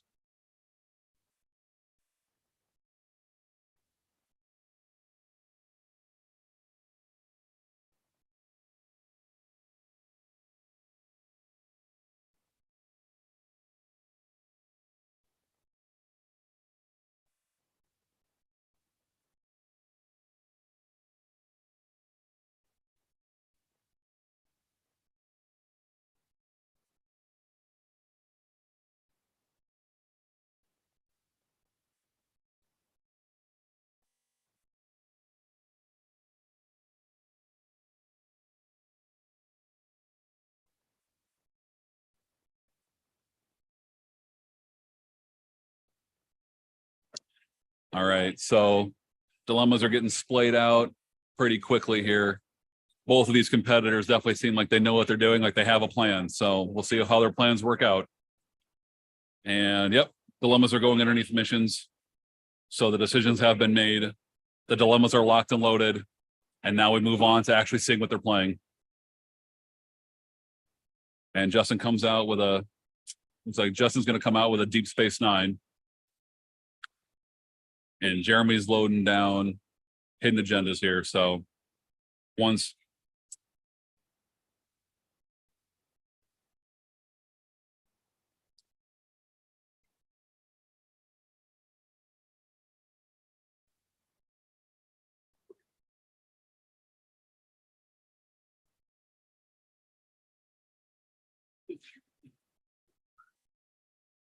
so yeah, Brian, that is a consideration that for victory points, everybody is viable, but the pairing rules are also that you're supposed to be pairing strongest against strongest. So differential is calculated, and Justin did not have a full win and Jeremy did. So there is going to be one pair down to Justin technically. And the decision was made that since we had an even number of earned buys and an even number of unearned buys, that the strongest group is the earned by players. And so they have to face each other as essentially the people with the strongest records going into round two. So I get what you're saying, and I don't disagree with it, but the decision was made as a matter of actually executing what the rules say in a tournament format. I'm following the strongest have to play the strongest, since we're also playing just 5 rounds, winner take all here, with no top cuts or anything like that. So the best will play the best, and the person who can go all the way through without losing against the best, that's the person who deserves to win. So that's why Justin and Jeremy are the ones playing here in the head-to-head match, because they're the ones that had to, they were not part of the earned by group. All right, so pretty clear here. Justin's definitely on his Bajoran. He's got Deep Space Nine and the Council of Ministers at Bajor, and Jeremy's got his transwarp conduit and a board cube on the table. All right, you're not going to be able to see it because Jeremy's starting on the end of the space line that's closest to the camera, and I can't get the camera to tilt that far right now.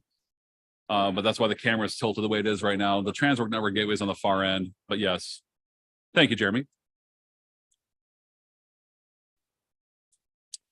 But given the position of Earth just beyond a couple spots beyond Bajor, I will be moving the camera at some point, I would assume.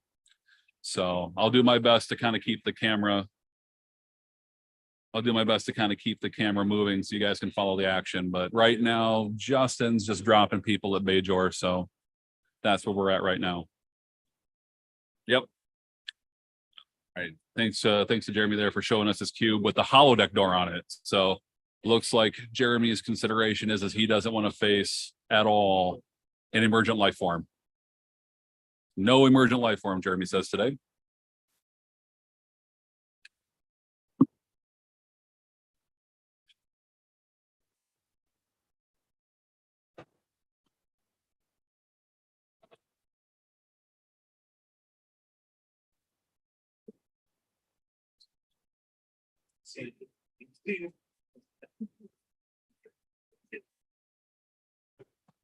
All right.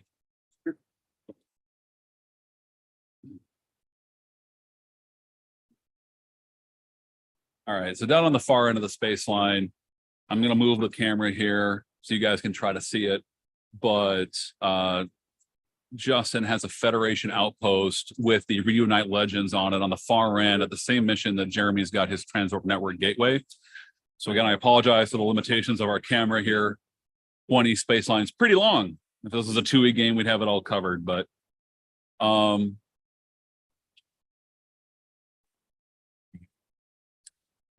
going to kind of show Earth in that far end of the space line here. We know that Jeremy's got his cube down on the far end, and I'll call the plays out on his end so you guys know. 7 of 9. No, 7 of 9 has not hit the table. We've got the first contact Borg Queen and one of the AU 10 of 50 drones have hit the table on Jeremy's side.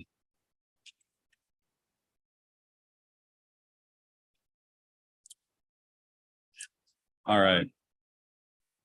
Thank you, everyone watching at home here.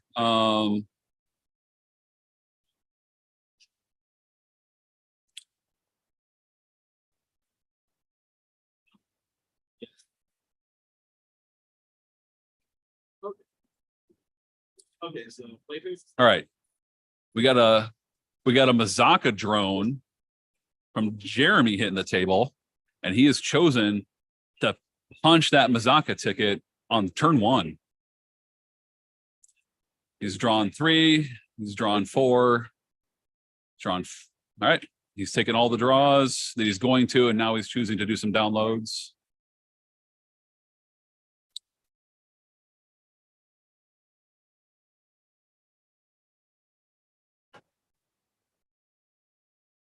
Now, I definitely understand what you're saying, Brian. Like I said, I don't disagree with you, but the decision was made that since we're only doing a 5-round Continental, there's a K3 event, and normally a K3 event, there'd be some kind of top cut. And so the decision was made and communicated to the players before the tournament that this is what we were going to do. And hearing no objections to it, and if anything, we had several players say that they were in favor of that. This is what we're going with.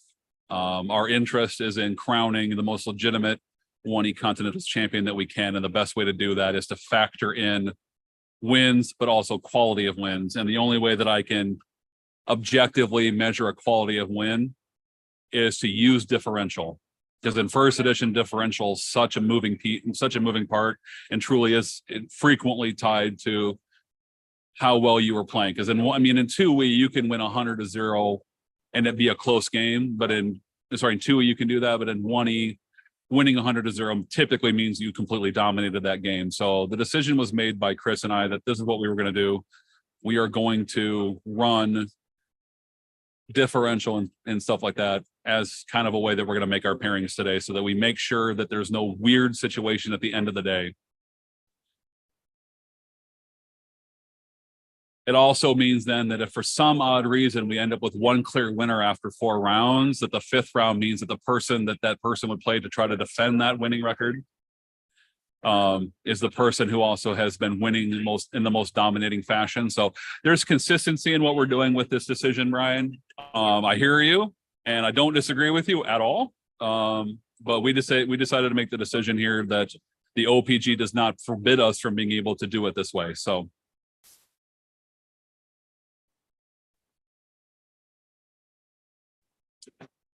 All right, we've got a queen swap. Jeremy has switched to the We Are the Borg Queen, and here they come. All right, so. All right, and now we've got a Transwarp Hub. Jeremy's called that he's going to use his card play on the Transwarp Hub download through his Construct Depot, and he's discarding it so he gets to keep his draws for the turn. Again, the nature of our setup today, there's a little bit of a delay between what you guys are seeing and what I'm seeing. So, it helps kind of keep things straight in my mind if I'm kind of calling them out as I'm seeing them, especially in a game that's going to move a lot faster. Maggie and Matt's game was definitely going to be a lot more deliberate on both their parts. They're both deliberate players, but Jeremy and Justin know exactly what they're doing, and they're going to move fast. So I'm not going to try to keep up with the camera here. I'm going to keep up with what my eyes are seeing. So, all right, we've got a download of 4 of 9 and 2, or sorry, 2 of 9 and 4 of 9 from Jeremy.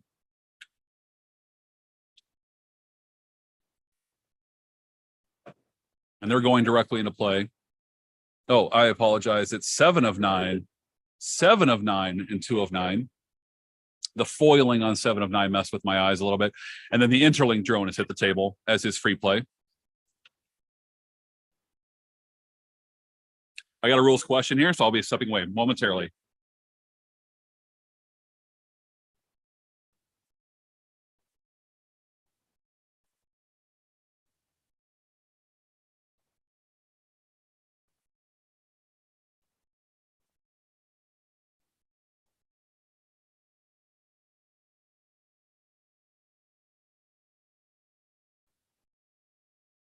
All right, thank you everybody for holding through that dead air for me here. Had a issue of ruling over in the Brian Schaefline, Matt Hayes game here. There was a question on how handshake operates. That's been resolved. All right.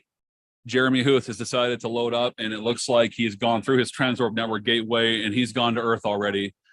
Very fast moves from the Borg deck.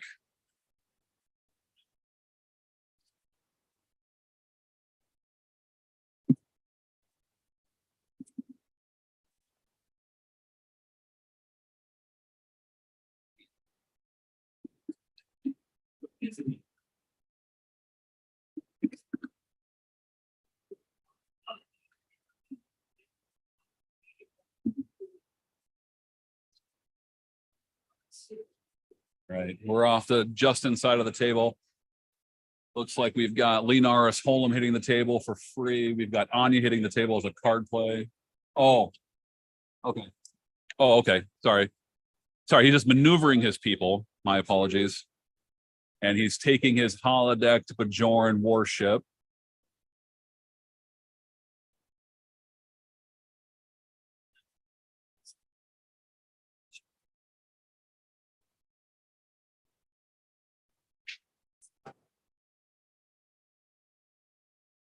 And it looks like Justin's decided he's going to move over to his Fed outpost where the Enterprise A is at, that he's downloaded. And it looks like he's maneuvering his people around right now.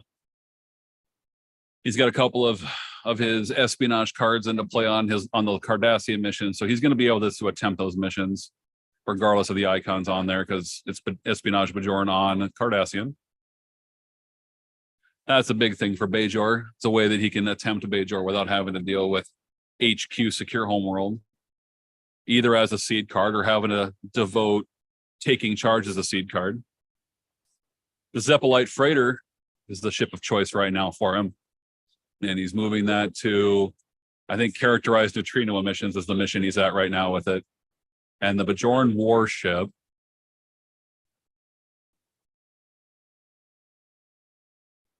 is going to cloak at characterized neutrino emissions.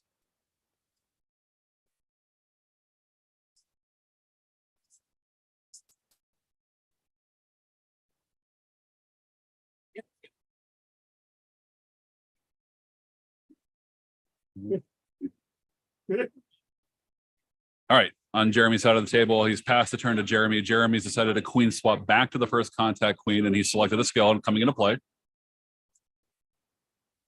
And Locutus is coming down onto the table. So Jeremy's got his Locutus in order to go after Earth if he wants.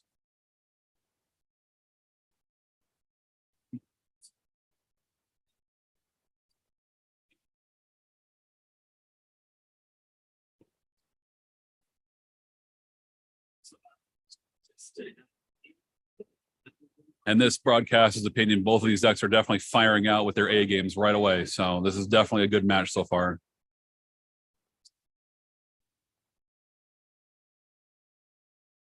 Definitely a real counterpoint to our round one game where Matt and Maggie were both moving pretty slow and methodically. These two decks have decided that they are going to be cheetahs and run fast. All right, we've got a change of plans, assimilate homeworld play from Jeremy, coming into play hidden agenda style, and passing the turn.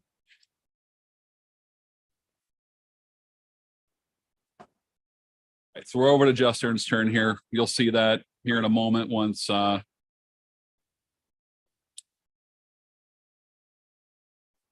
things kind of catch up here. Not quite sure if the audio is matching to what I'm seeing or if the audio is matching to what you guys are saying. In either case, thank you for following along. This round 2 match brought to you by Jolan True brand Romulan Ale. When someone asks if it's the most powerful Romulan ale you've ever known, you say it's Jolan True.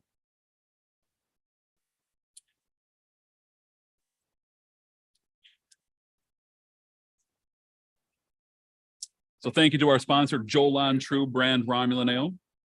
Never had it. Never will. It's illegal. All right, couple of free plays from Justin are hitting the table here at Bajor. And it looks like Justin's going to go ahead and download a Genesis effect with his Kirk. And he's going to decide what he's going to call. Dead end has been called. I got a dead end agreement from both players.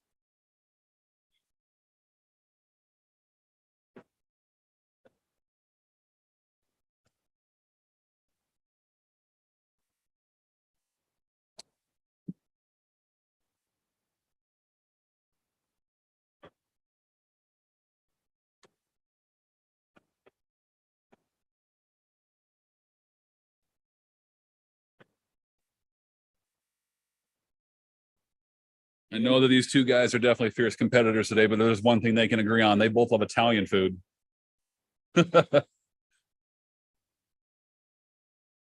And right now, there's a spicy meatball on the table, and that's a Genesis effect calling dead end. So we're going to see how that plays out, because it looks like Justin's thinking about going after Bajor quickly.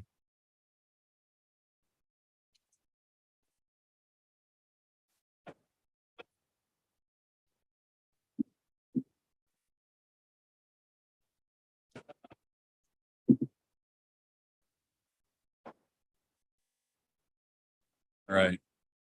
Okay, Justin's decided he's going to dock his warship at Deep Space Nine, leave the people on board for right now. He's got some people that are down on the planet in his headquarters, and he's going to walk them out. And an attempt has been called at Bajor. The first dilemma, your galaxy is impure. There will be a random kill.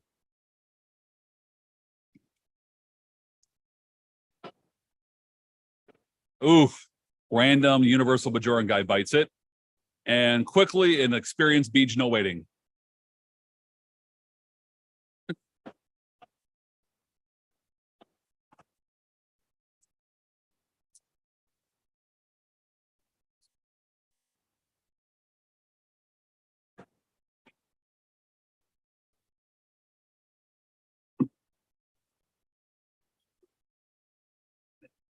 All right, so that's going to end Justin's attempt at Bajor. Someone's going to have to get rid of the experienced Beej before he's going to be able to continue. And then, of course, he's already buying into another kill if he tries to attempt Bajor again. All right, so looks like Lita is on Deep Space Nine and has downloaded a Dabo, and a Dabo roll has been called. Justin flips over a Morn, which is of course a successful probe, and Justin's on the board with 6 points that are at this point not solid. 53 minutes are left in this round 2 matchup. We've got Borg versus Bajor. You know, a historic battle of the ages between two longtime competitors of this game. Both decks moving very quickly right now. It looks like, if I'm not mistaken, Jeremy's on a turn 3, starting his turn 3, and it looks like he's getting himself set up to go after Earth. Mission debriefing has been flipped on his side of the board. And it looks like the 3 of 9 tactician drone has come into play.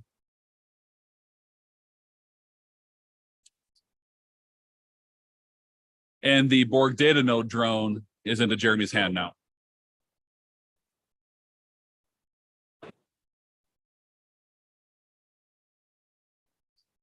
So it looks like all the pieces are coming together for the board deck, all the tactics, the tactician drone, setting the tactics.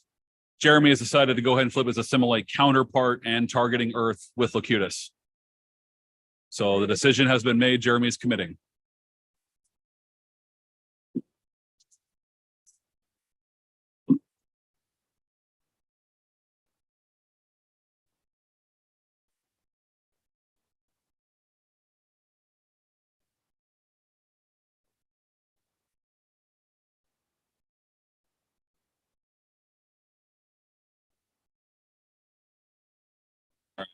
All right, so scouting attempt has begun, and we've got a scientific method as the first dilemma faced. Jeremy chose to move his cube back away from Earth when he made the scouting attempt in order to protect it from a surprise god. Of course, the drone does not have science, cannot pass the scientific method, so Jeremy's going to have to make a decision, and looks like he's moved back to Earth, and now he's deep in the tank thinking about what he wants to do.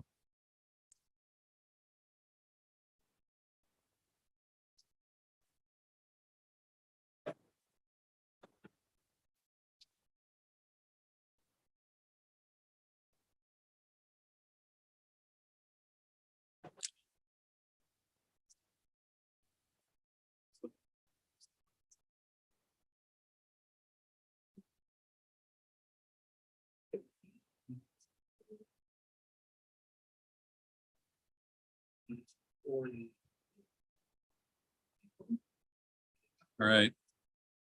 Looks like Jeremy's made some decisions on what he wants to do. Looks like a biomed save a dude drone is going into his hand right now.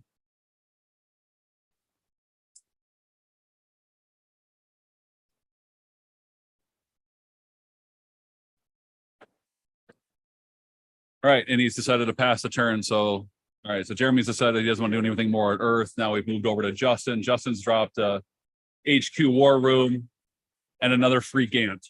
So one Gant dies and another Gant takes his place.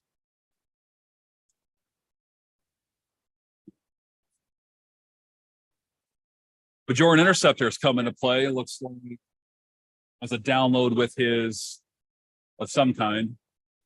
Hidden Fighter. I'm being told Hidden Fighter was the download for the Interceptor.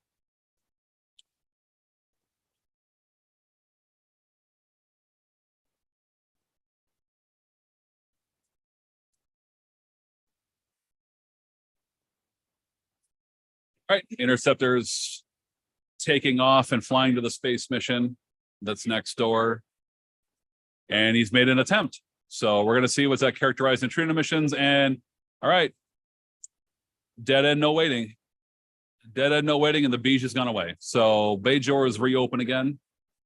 But of course, so if he attempts, there's going to be a kill. So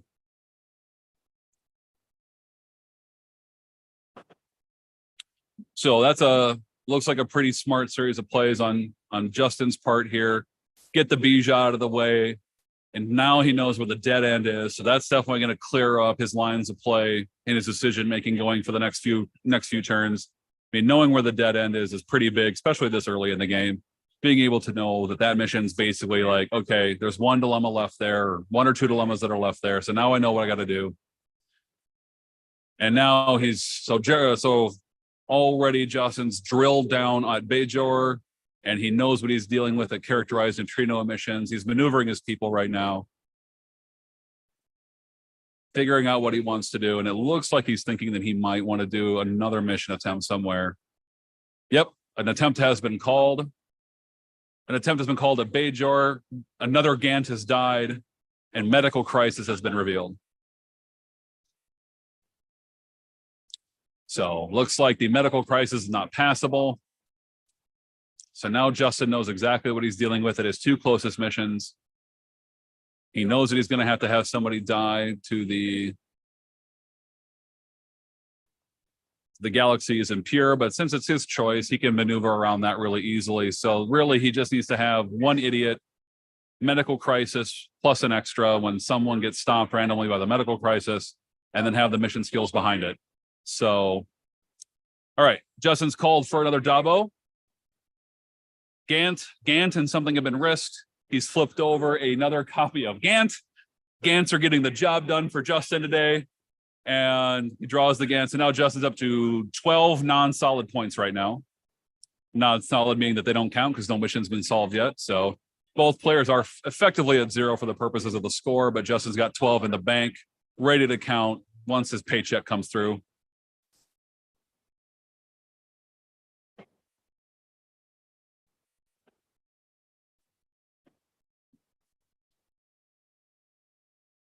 Right.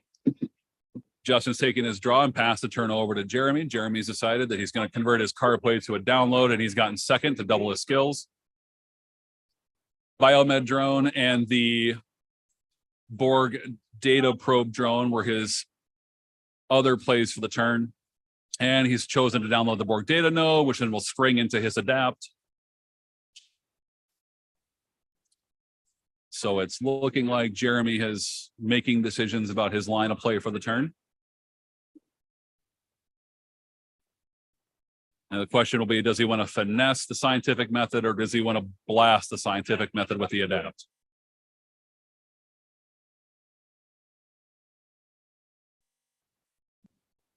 Very exciting game so far, everyone at home. This game is definitely moving. Jeremy's now on his turn 4. Justin's had 3 turns.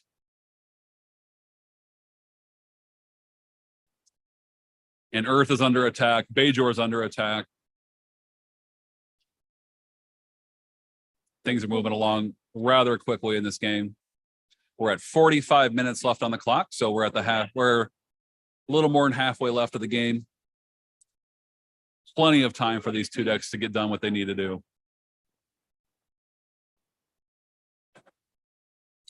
All right. Looks like Jeremy's taking some time to decide what he wants to do with his personnel, how he's going to finesse this. So we'll take a quick momentary break here and let you know that our round 2 matchup is also brought to you by the House of Martok Blood Wine, where the motto is, if it's not better than 2309, it's not a House of Martok Blood Wine. Thank you to all our sponsors today. We got a bunch of them yet to go yet. We've got round sponsors all the way through today, plus a few extras. All right. Jeremy's called. He's going to begin scouting again. He's moved his cube away again. And it looks like he's finessing the scientific method. Double checking to make sure he doesn't have signs, or if he does, the unscientific method is not killing anybody. He's adapting it, moving on. And I believe scientific methods behind it, but it's hard for me to see. What's that?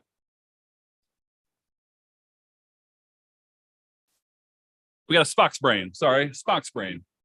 Things are difficult at this angle. Spock's brain looks like second is not targetable, or second is targetable.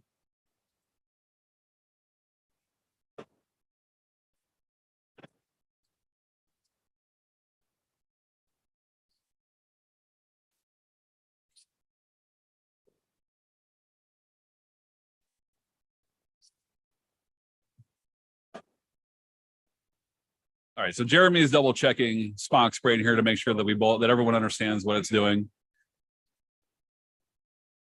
Okay. Spock's brain is going back underneath. And now Jeremy's checking to see what he wants to do, how he wants to deal with the Spock's brain, if he wants to go after it or not.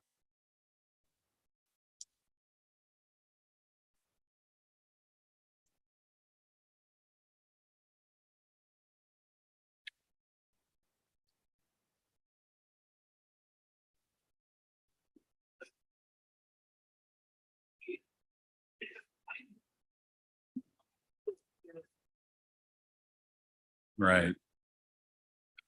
Looks like Jeremy's going into his deck, going into the tank to decide how he wants to maneuver his next few draws and plays. The Harvest drone, aka Huth drone, has been downloaded into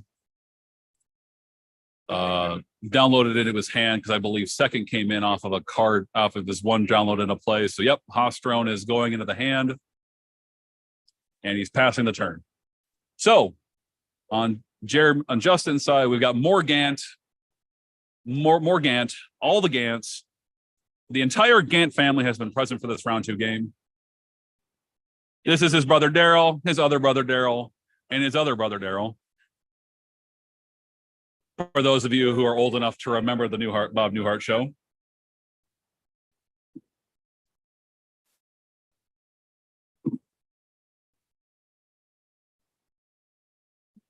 All right, so it looks like that's all that's hitting the table for Justin this turn. And it now looks like he's going to try to maneuver his way around missions again here. I mean, both players are clearly feeling the pressure to get things accomplished because both decks are definitely moving quickly right now. I mean, Jeremy's absolutely putting pressure on Earth, and if he gets his chance to stop first contact, then Justin's going to be really under the gun. So I kind of see it in Justin's mannerism that he's feeling the pressure here.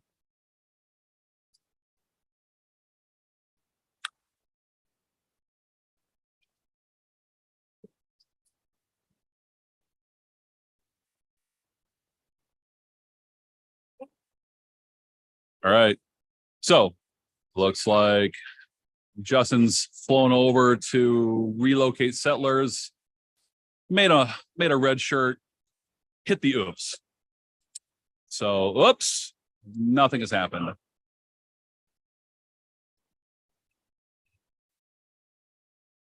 Oopsie daisy. That's a wall. No kill, but it is a wall. So now Justin's got to decide what else he wants to do with these Bajorans on the warship. I mean, they're not being threatened by the cube at all. I mean, Jeremy's clearly on first contact board today, which means that he's going after two scouting missions, no waiting. And yep. All right. So Justin has gone ahead and just ended his turn, decided he doesn't want to do anything else quite yet. And play his pass back to Jeremy, who no waiting, drops a Haas drone for free and downloads the looks like the cyber drone, the no stasis cyber drone into his hand. And then choosing to cycle him or cycle something. He cycled something out of his hand. Looks like it's a copy of 709 actually that's been cycled away. Doing some tactician drone maneuvering here. And first has been downloaded. So first is the download for the turn.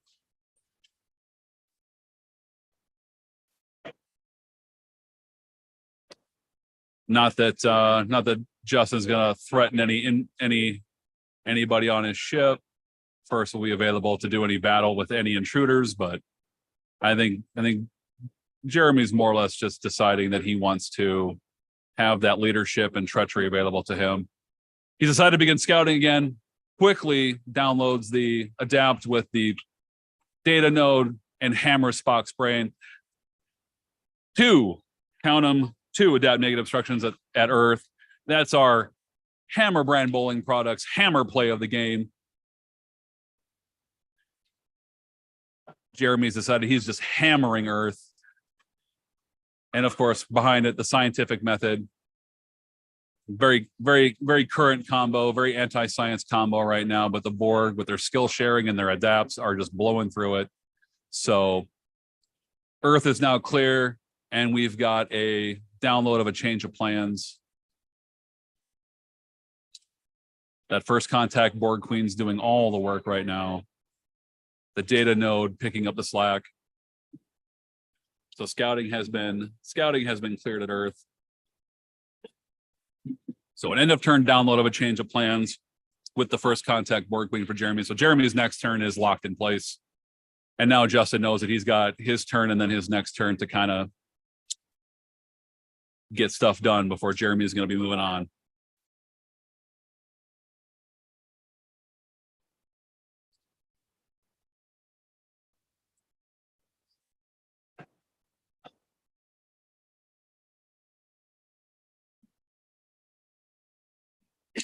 All right. Daddy Kira hits the table for Justin. So there's a possible 5 bonus points in play now for Justin as well, should he want them or need them. or inadvertently get them. He can absolutely sacrifice Kira into the dilemma that's at Bajor right now. If he wants to have him die to the galaxy being unpure, then so be it. And those 5 points may be very important once we get to time here. We got 36 and a half minutes on the clock right now, so plenty of time. And it looks like Justin is maneuvering his people right now to make a decision of how he's going to go after Bajor.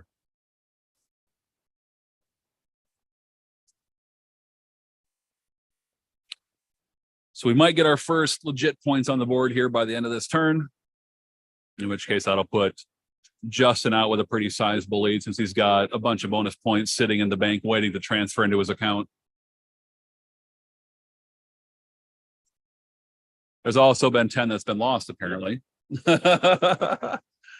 I've been corrected. There apparently was a 10-point loss somewhere. Somewhere along the line, I missed it. So he's got 2 points, 2 functional points in the bank right now.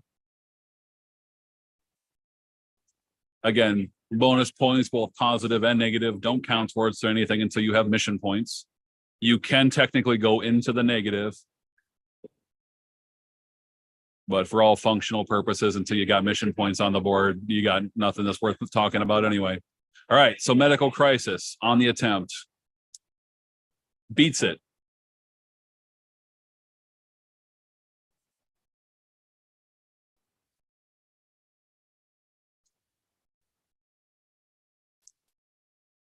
Was a solve declared on Bajor? Nope, no solve declared on Bajor. All right. All right. The one-man interceptor is now in Justin's hands, deciding what he wants to do with it. Looks like he's going to fly it over to refuse immigration. Yep, and he's declared an attempt, so we'll get a one-man attempt at refuse immigration.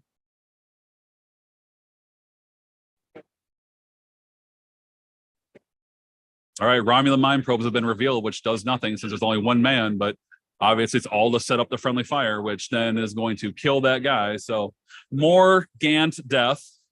All the brothers Daryl are now dead in this game. And the friendly fire has got 2 counters on it. If the boy.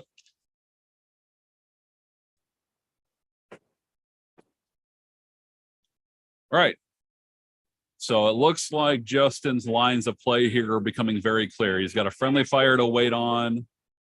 He's got a friendly fire to wait on and a dead end another mission. Justin decides to go ahead and risk some Dabo points and flips over a doorway on the temporal micro wormhole. The last one of the deck, he says. So no Dabo points for Justin this time, and he takes his draws and passes it back to Jeremy. So right now we're still at functional 0-0. Like I said, Justin's got 2 points in the bank. He wasn't able to put any more on top of them. That financial transaction failed. So immediately Jeremy is going to hit that change of plans. And we're going to go stop. He's going to go stop first contact. There's no surprises here. Montana Missile Complex is in play. The stop first contact is now in play. And he's just going to have to simply go into the past. Of course, the Phoenix comes in play from outside the game. Of course, a necessary concession given the fact that Borg deck construction rules, you cannot play non-Borg cards. So the Phoenix, the only way this is doable is if the Phoenix comes in from outside the game and is not technically part of your deck.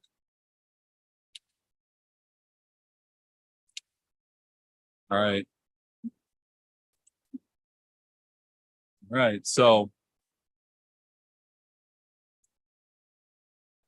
so the temporal conduit has been used to move his cube from Earth to past Earth. The remaining card that was in Jeremy's hand has been sacrificed for the necessary move to get into the past. So Jeremy's operating now with no hand. He's operating under madness. If as a Magic player, Jeremy would say he's operating under madness right now.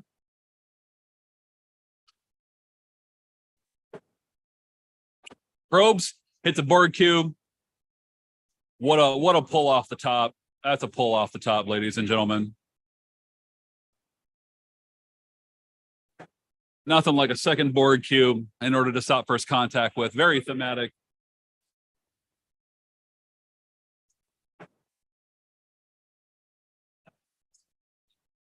And first contact never occurs. If there are any humans and so forth in play, timeline has been disrupted. But realistically, Justin's on Bajoran, so there shouldn't have been much that he would lose.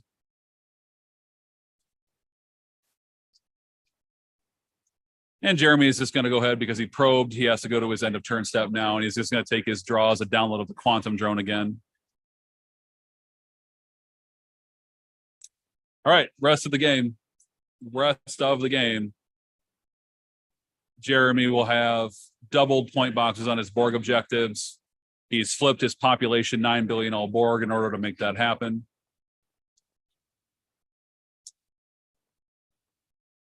Which means that most likely the salvage starship that's immediately next to Earth is going to be his next target. So that was a very fortuitous for him to have the secret salvage immediately next to Earth. But this isn't surprising because when you're playing, I mean, Justin's on Bajor region, so he's setting his missions next to each other. That opens the door to allow Jeremy to sort of do the same during the mission phase. So this is where speed is killing. So all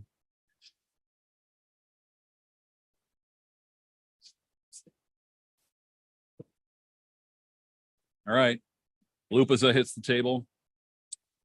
And Justin's going to start maneuvering. He is now on the clock.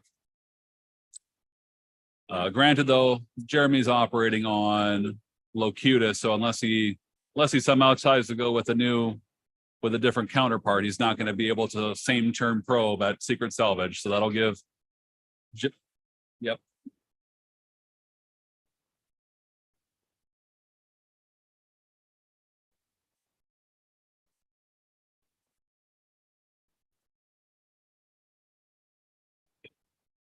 All right, sorry everyone. I had a rules issue I had to address with the game between Maggie and Keith.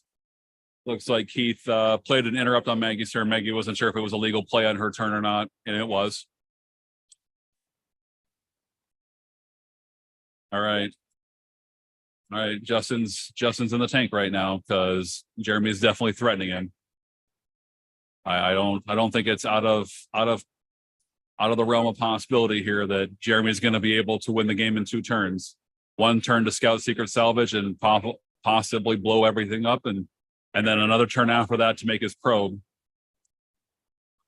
And of course, Salvage Starship requires I believe blue or no, is it green or red or blue or red? I'm having trouble remembering that one. I haven't played with Secret Salvage in quite a while here, so let's go ahead and pull that one up. See if I can't remember which one it is. But most likely the point being is that I would be willing to bet that Jeremy's been very diligent in making sure that his deck is now very probe friendly to everything they do for the rest of the game.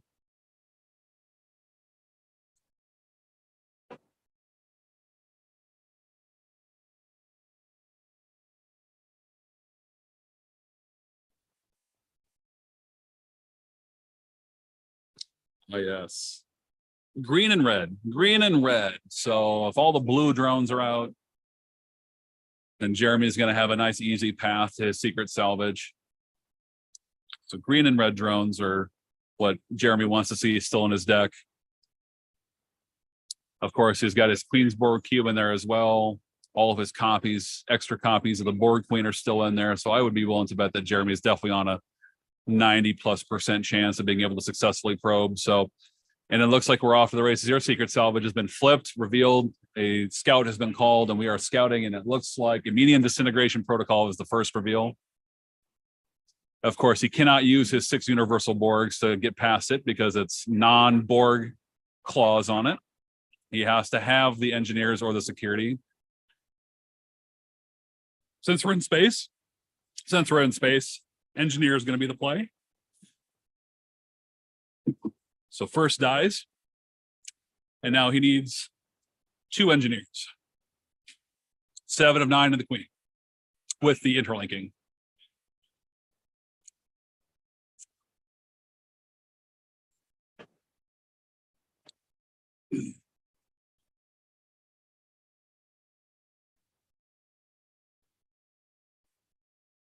Next reveal dilemma, Chula Chandra.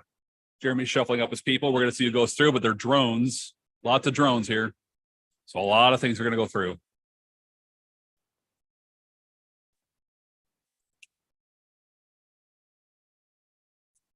So basically the queen and Locutus, I think, are the stops here.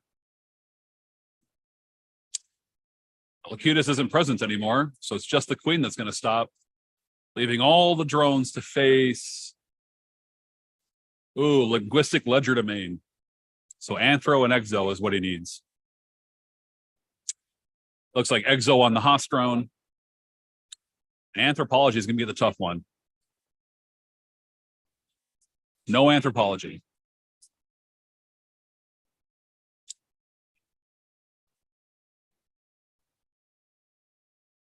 So goes on the mission. He cannot attempt it, but there are no dilemmas.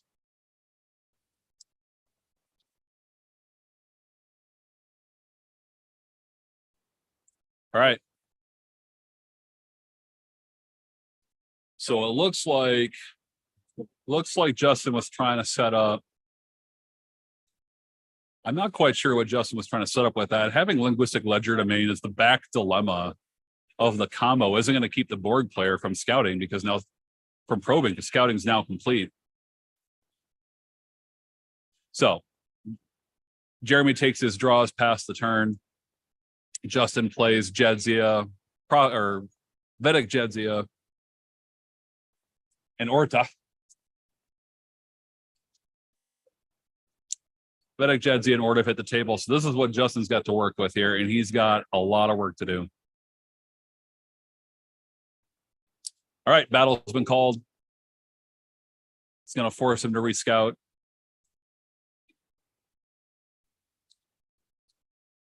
Okay. All right, 2 draws on the tactic deck for Jeremy. Jeremy reveals a board cutting beam. He's going to easily win this one 2 times, which means that it's going to go on the ship and he's going to assimilate the personnel that's on it.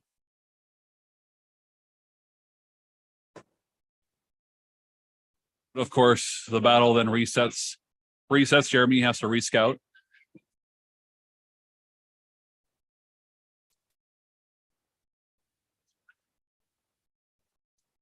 You cannot probe if you've battled. Yeah, but you can't probe. But you cannot probe unless you have a completed scouting on the turn before.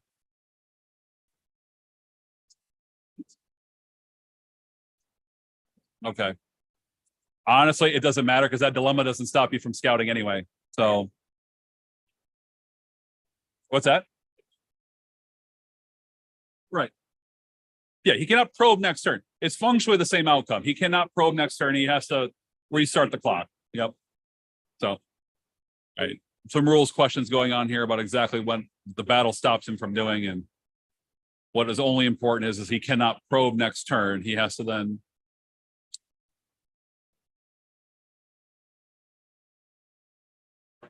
so whether he has to rescout or not, it's irrelevant. All right. Justin's making some moves here. He's going to attempt his space mission. He hits Quantum Leap. So there are some officers that Jeremy's going to get to choose from here.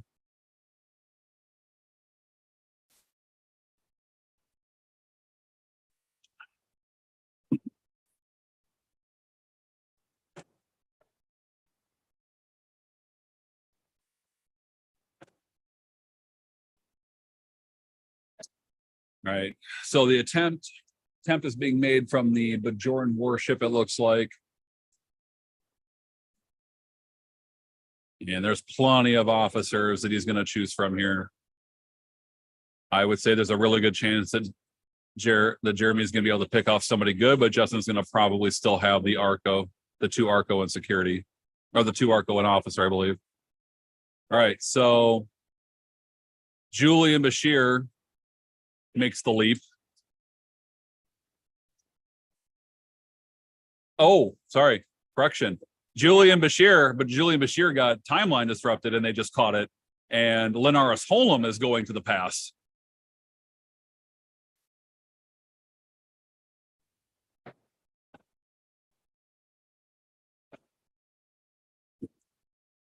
All right. Looks like Kyle Paka and Tiro and Natus are handling it. And now Justin's checking for the solve. Okay. Solve has been called and verified. So then that means that Justin's on 35 points plus his 2 in the bank. So for 37. Still technically puts him behind the assimilator, though. 21 minutes left in the game. And it looks like we've got a finish from the Kris and Joe Kallstrom game. We'll get those results here momentarily.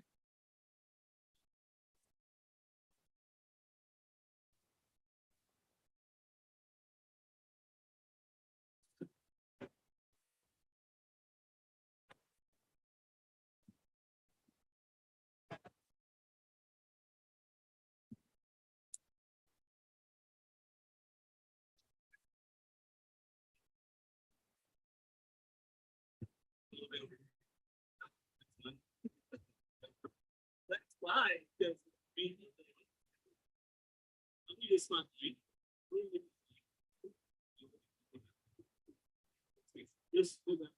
Let me double check that. All right, so we've asked for, there's a ruling question on whether or not he's forced to rescout or not. As a fellow Borg player, I feel really confident in my answer, but Jeremy's also a Borg player and feels really confident in his decision.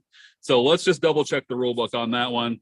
Anybody wants to chime in the comments with an answer, feel free to do so. We're going to get this one straightened out.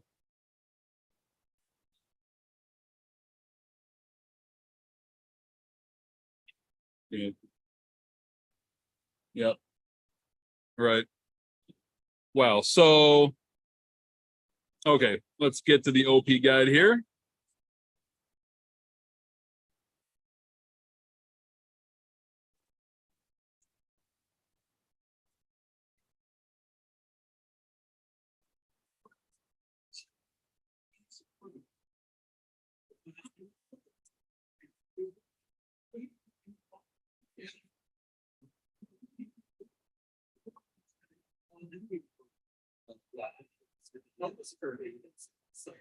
All right, looks like there is a line in the rule book in the glossary. Completion of scouting is permanent. So Jeremy is correct. Once he's completed scouting, that is permanent. So he is no longer required to rescout. Ruling has been made. And I stand corrected. No matter how many times I played Borg, you still find something new with them. All right. We got results in. News flash. New results are in from the Joe Kallstrom, Christopher Sonsteby game. Kris was able to win 100-0, and he's made a note here that it only took 5 turns, and he was able to play multiple copies of a single card really quickly on that. So 100-0, Kris Sonsteby moves on. Both Joe and Kris are Coach Kevin or members of the Coach Kevin school. Been helping Joe with his deck, get it better, refine it. But it doesn't look like it was quite ready for prime time yet, which was something that Joe acknowledged and I acknowledged.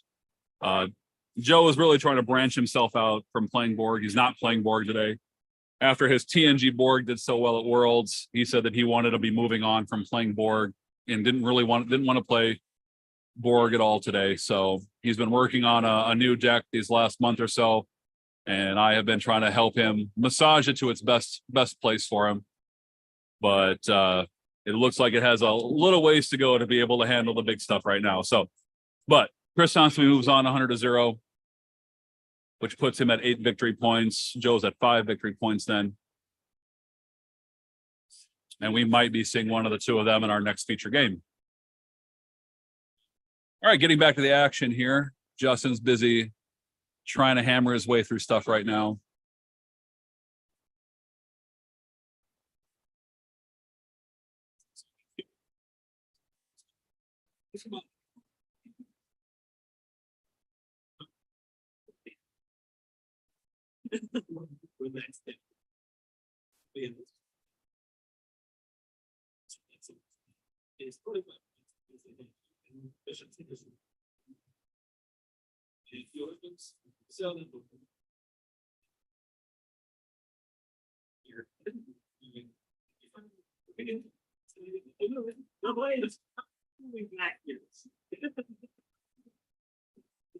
All right. All right, Justin looks like he's eyeing the end of the space line a little bit here, but he's also worrying about what his discard pile is looking like for his points, trying to see if he can get himself above 50 and go after the dead end or not. 37, right? You're at 70. Oh, you solved the refuse immigration? Okay. All right.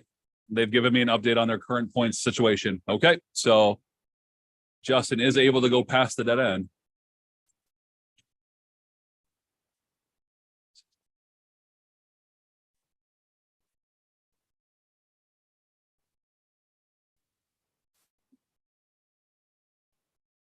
All right. So an attempt has been declared at the dead end mission, but there's an issue with whether they have someone matching aboard the ship to attempt.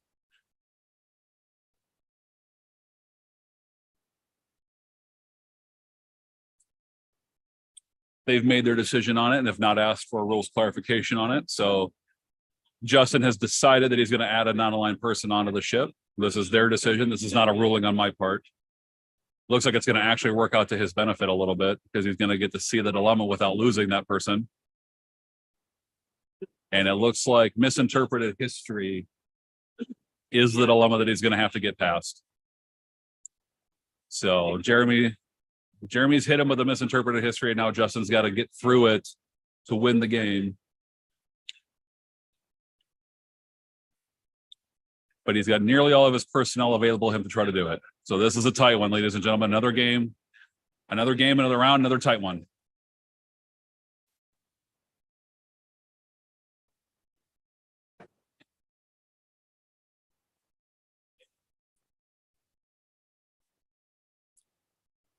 Yeah, Brian, I agree with you on that one. I think that was a plain mistake. I also believe there was a ruling mistake as well. I think there was supposed to be an assimilation that occurs there too.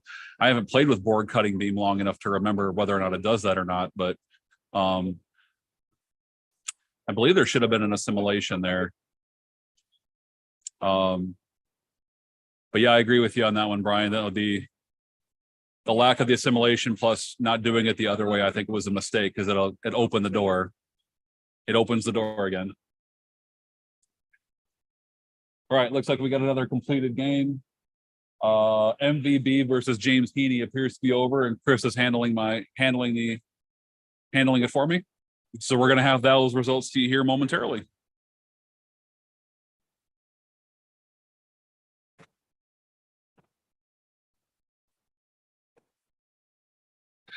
Well, as it should come as no surprise at this point in the game, when I asked these players earlier today what their favorite dilemmas were, Justin said science drain, and then Jeremy faced some science drain.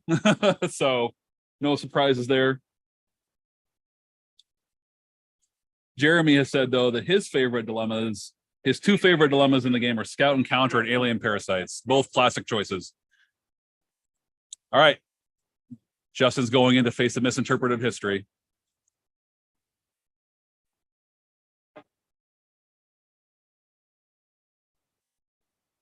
Separating the people out here to see who's eligible to be killed.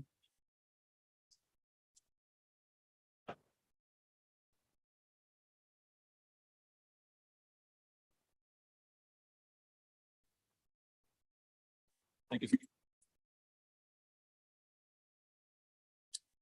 All right, ladies and gentlemen.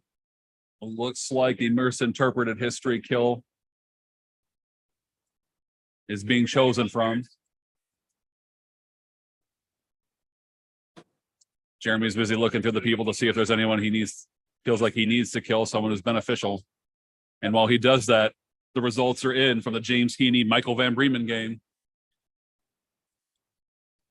In an unsurprising outcome, there was one player who dominated the other, because I know what both of these players are playing today. And this was the kind of outcome that was only going to occur between these two decks. But no matter who won this game, it was definitely going to be a hard fought one. James Heaney has defeated Michael Van Breemen 100-0. And we have a concession. Jeremy Huth has conceded the game. Oh, he solved the mission? Oh, okay. Sorry. They shook hands as if they were as if they were calling the game. Oh, okay. What's that? 140? Okay. All right. We've got an outcome in our featured match. 140. Justin Ford was able to pound a couple of missions in very short order and get past the dead end, and it was able to outrace the Borg Stop First Contact deck. So wow, the results are coming in hard and fast, everyone. Justin Ford wins 100-40. James Heaney defeats Michael Van Breemen 100-0.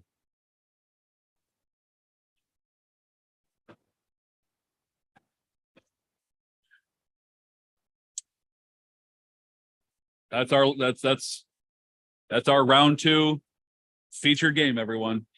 We've got 10.5 minutes left on the clock. I'll be letting you guys know what the results are of the rounds as they come in. Once again, thank you to our sponsor, House of Martok Blood Wine, where the motto is, if it's not better than a 2309, it's not a House of Martok Blood Wine.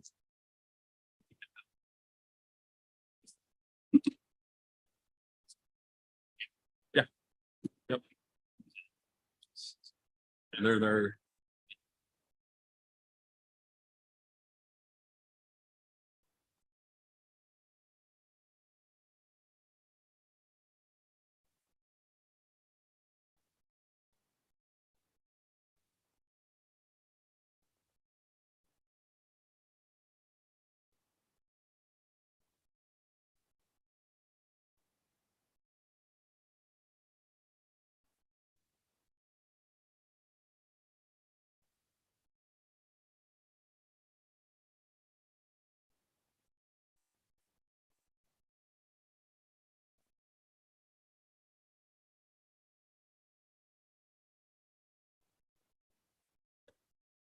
all right. Kris is letting me know that there's a few more results that are in. He's going to go down the line, get some more results.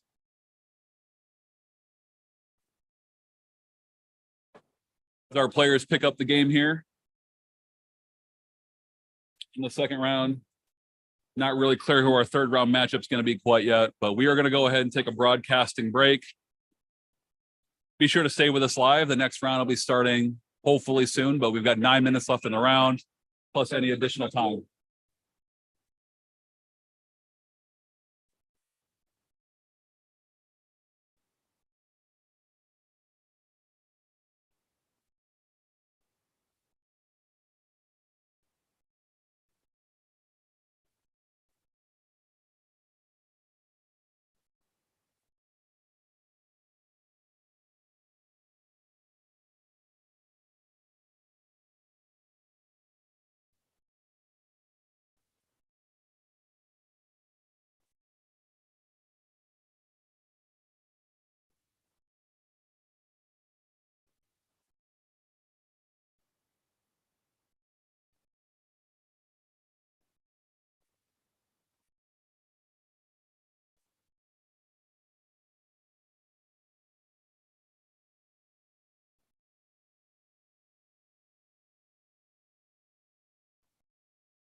No. All right. James Heaney, our rules master's come over. There's been a question at another game right now, and he and I are in discussion about it. So we'll see what we come down with. But as of right now, I am issuing a ruling based on the precedent that was set in a previous tournament last year where the ruling was made. And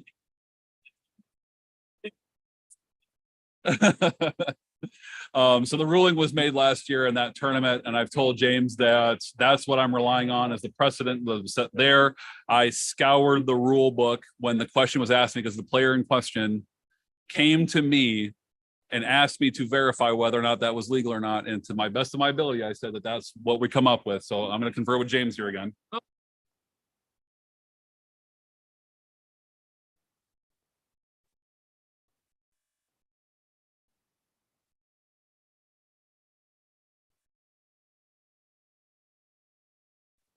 All right. There's been a call for extended time in the game with the rules because apparently they spent almost 10 minutes arguing about that rule.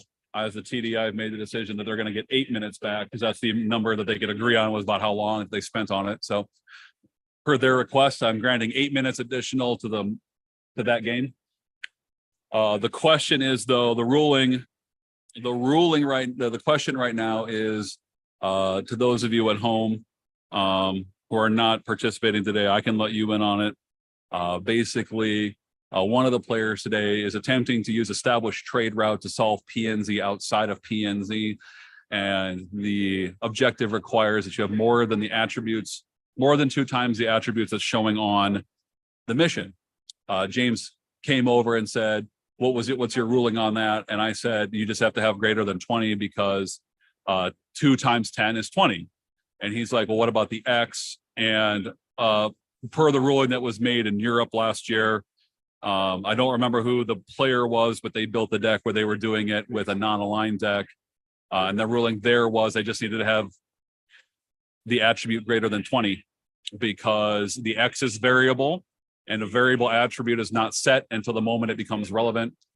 And so it's not relevant and it's not showing. And so you just need 2 times 10. That's my ruling. But James has already said that he's going to look through that and see if he can double check it. And it may go to the rules committee for them to clarify on it. But as of today, that's the ruling that I'm making. To answer Brian Sykes's top tier question right now, Heaney, Sonsteby, Ford, they are the full wins right now that I know of.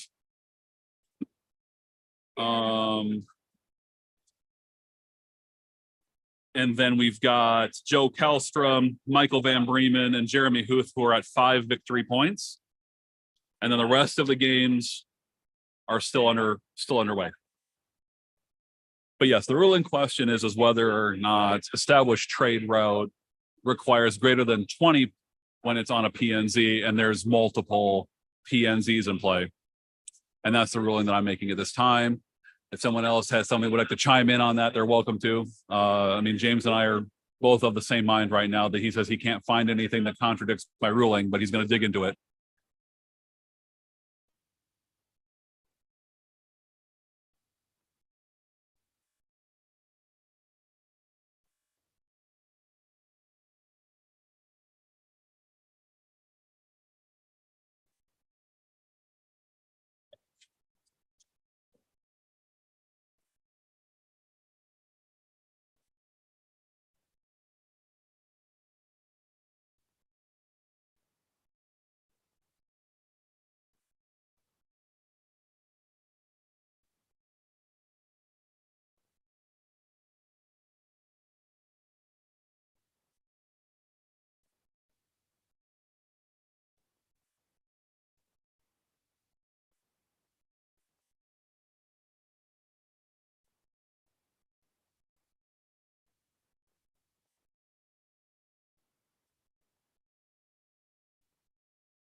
So commenting to you guys in the chat, responding to you guys. Like I said, I mean, I'm making the ruling based upon what I was told, what the ruling was when it was in Europe, when it was played before. Again, I don't have firsthand knowledge of that. I asked about it and I was told that that's what the ruling had been there. If that is wrong, then I was given wrong information. But like I said, once I was asked this question a couple weeks ago by the player, I researched it to the best of my ability, and I couldn't come up with a reason why it wouldn't be just greater than 20.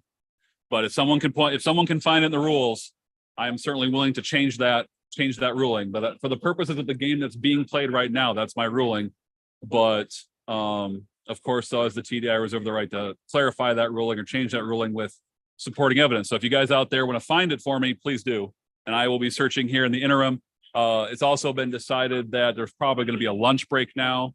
So we may be out for a half hour to an hour after this. But please stay tuned, everyone. Please keep watching. Definitely enjoying seeing you guys watching the games. Definitely enjoying you guys giving me feedback in the comments. Really appreciate it.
So just so you guys kind of understand a little bit here too as well. I just realized I didn't maybe properly explain this.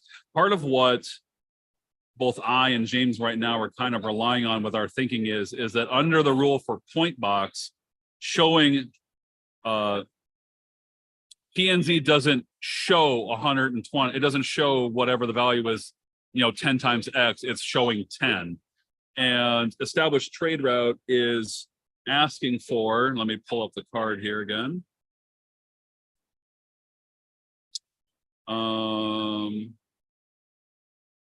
Let's see here. Let's get to established trade route.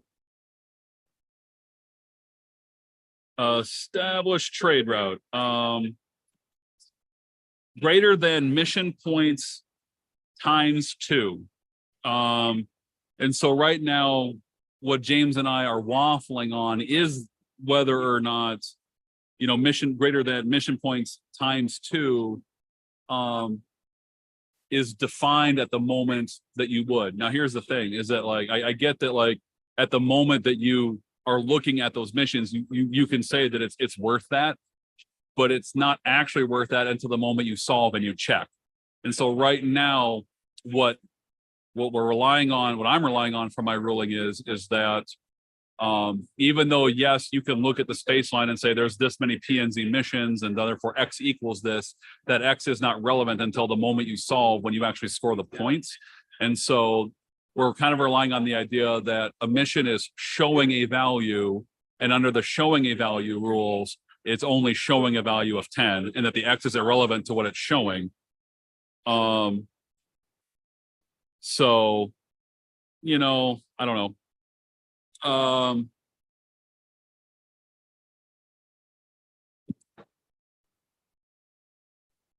But again, here's the thing, mission. All right, so I'm sorry, I got a ruling here. Sorry.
All right, so to update you guys on this ruling here, I've conferred with James and I've conferred with the two players who are at issue right here.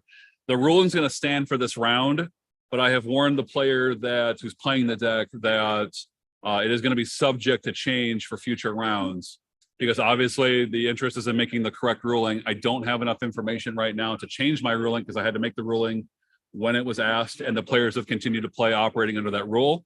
So for this round 2 match, for the game that's at issue, those players are going to play with it as that. But there might be a change going forward here. I've got James working on it.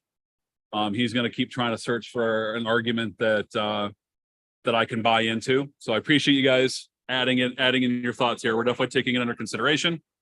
But yeah, James and I are going to keep researching this probably over the lunch break, see if we can come up with an exact ruling for that player for the games going forward here. But as I said before, to my knowledge, that was the ruling in Europe last year. So, and that's actually kind of what the player says that he was relying on as well when he built the deck, that he said that actually, if I'm being truly honest, when he and I were building the deck together, we looked that up. So anyway, we're going to keep you well, I get what you're saying, John, about changing a ruling, but the fact is that the bigger concern is that the ruling is made correctly. As the TD, I am not omnipotent or infallible. So if people can show me that I've made a bad ruling, I want to change it so that it's correct for future matches. Both players have actually admitted that they don't think it's affected their game yet. They just wanted to know, because the player has solved a PNZ and he had enough people there that he was easily able to solve it with the over 120. So really it's kind of, at this point, it's not really affecting the games, which is the other reason why I'm leaving the door open for it to change the ruling to a more correct ruling if that's what he needs to do going forward, because as of right now, it hasn't really affected their game, they say. So and they're in their bonus time right now. They only have about a minute left. So I'm going to go ahead and step away from the mic so I can be on top of that game. So thanks everyone for watching, but we're probably going to go to a lunch break now. So just come back in about a half hour, 45 minutes and see where we're at. Thank you.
All right, Trek fans, we're back. We've had a quick little lunch break. There have been more developments on the ruling here. James and I have conferred. I've conferred with Kris as well. My ruling on established trade route PNZ will stand. It will stand as called, but Rules is going to look into it going forward. James agrees there's simply not enough information to overturn that ruling. That he agrees that there's a difference between showing and not showing on mission points, but there's nothing specifically in the rules that's enough to say my ruling was wrong. So my ruling stands. The players have been informed. Mark has been informed. He's the person playing it. So there we go. All right, so we're gonna get round 3 going here. Our feature match will be Christopher Sonsteby versus James Heaney. Kris versus James feature match. Justin Ford versus Mark Mustin. MVB, Maggie. Jeremy Huth versus Jason Tang. Joe Kallstrom versus Brian Schaefline. Keith has a bye. Yep, we have a drop. Matt Hayes has decided to go ahead and drop. He's 0-2 and decided he has better things to do with his life than have fun with his friends. So that leaves Keith in the lurch to be a drop. So Keith is going to go ahead and take himself a long lunch here, and we're going to get started on round 3 here momentarily. James is already saddling up to the table, and Kris is wandering his way to it.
All right, we're getting ready for round 3, everybody. Glad to see that a lot of you have rejoined us.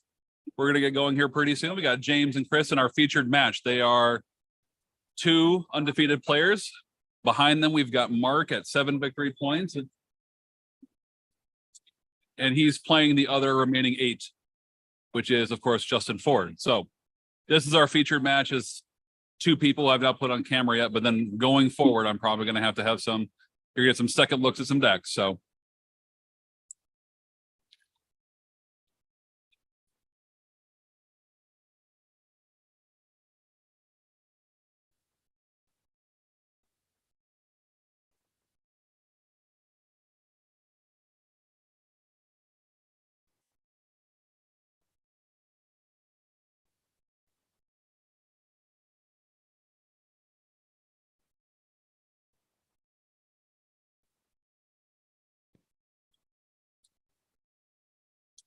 you can put 6 dips in the play and 5. Is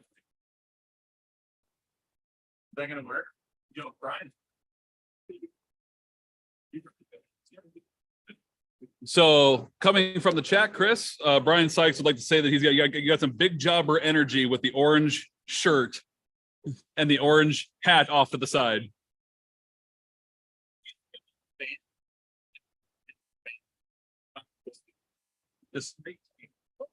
Oh. This is nice. I don't know if he's in it, but before us. You pretty good at still. So if he's listening, I did not confirm it today. Obviously, that was a go from a couple years ago. We played for Breemen. Whoever had it, just wanted to keep.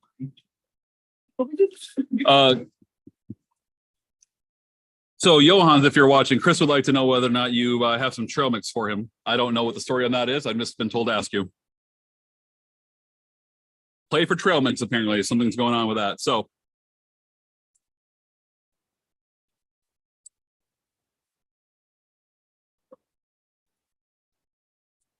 all right, we're about to get started here on the round 3 matchup. Round 3 brought to you by Captain Nog's Great Material Continuum. You can get anything at Captain Nog's Great Material Continuum. We'll sell you anything except your own latinum.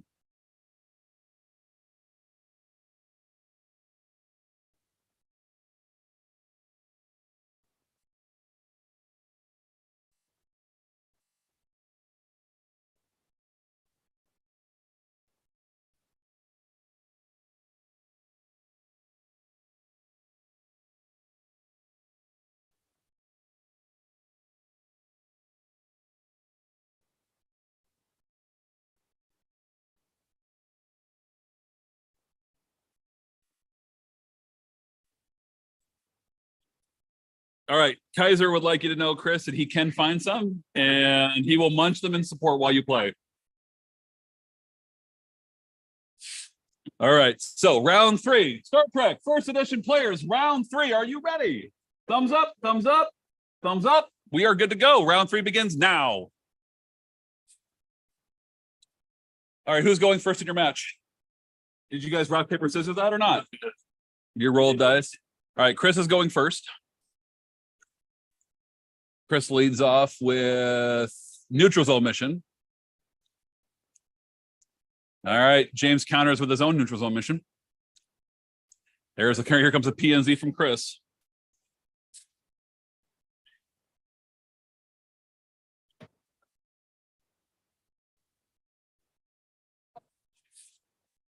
Oh, we got a PNZ coming from James as well on the other side. Oh, here we go. PNZ on the left from Kris, the one of the planets.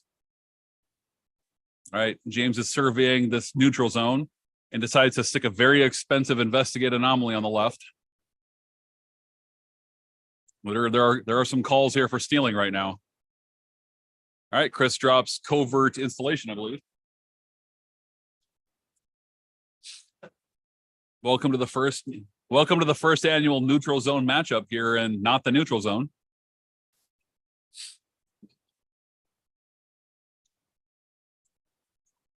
I mean, this game's going to be very interesting. I mean, James, when I asked James earlier today how things are going, he's like, well, as I get older, I like more interaction. Oh boy. Oh boy. Here comes a 45-point investigate shattered space from James. It's getting real here in our featured match in round 3. Neutral zones everywhere.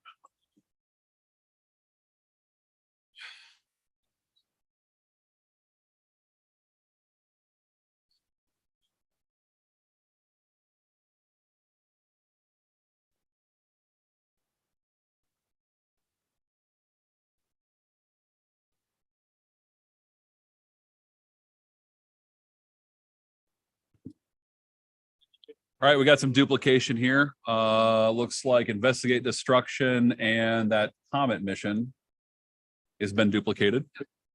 Evade sensors has been duplicated as well. So some duplication in the dead center of the space line is going to make this really interesting.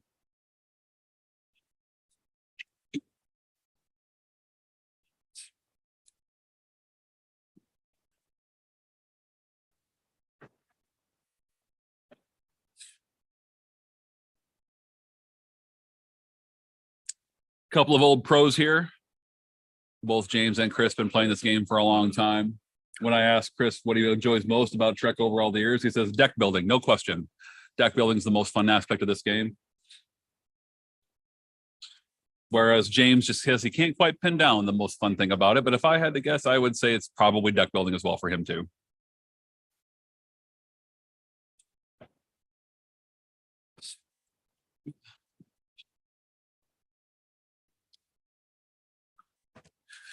We're thoroughly into the dilemma phase here now, and there's a lot of deep thinking, a lot of in the tank thought going on right now with all this duplication, neutral zones everywhere. You know, there's lots of stealable action going on here. There's multiple PNZs, multiple 40 plussers. I mean, this is a hunting ground for an old school player.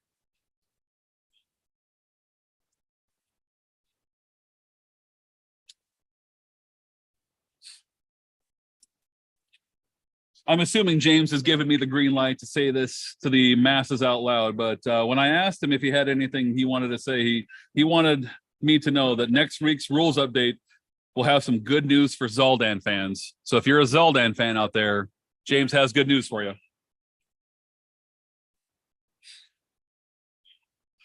James also would like everyone to know that he is very happy that he will not have to play my infiltration deck today too. So I think everyone's probably happy with that one. So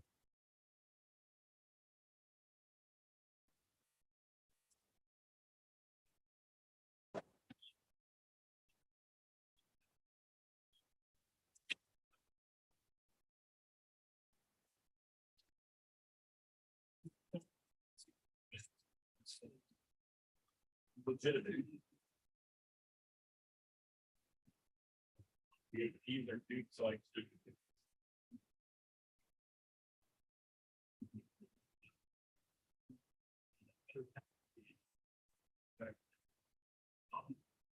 with your you see it as the best.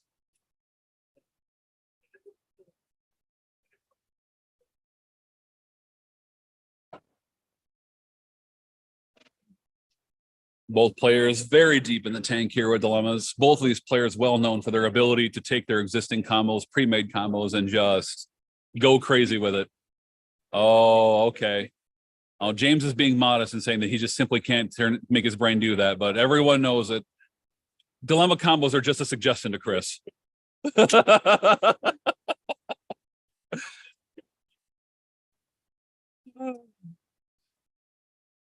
The seed phase, absolutely, in my opinion, where the real game happens in first edition. What you face, when you face it, how it affects the board. Seeding is probably, in my opinion, the most important aspect of this game. And if you really want to take your game to the next level, learn how to seed better, learn how to plan to seed better. Know what you have for combos and know how you can break them up, because you're always going to have an opponent that's not going to just let you do it. As I believe it was Mike Tyson that said that everyone's got a plan until you get punched in the mouth. Well, that's dilemma seeding in first edition. And it looks like James is choosing to seed about half of his dilemmas under his own missions, according to Kris. Some friendly John going on here between our competitors, both real students of the game and the game within the game.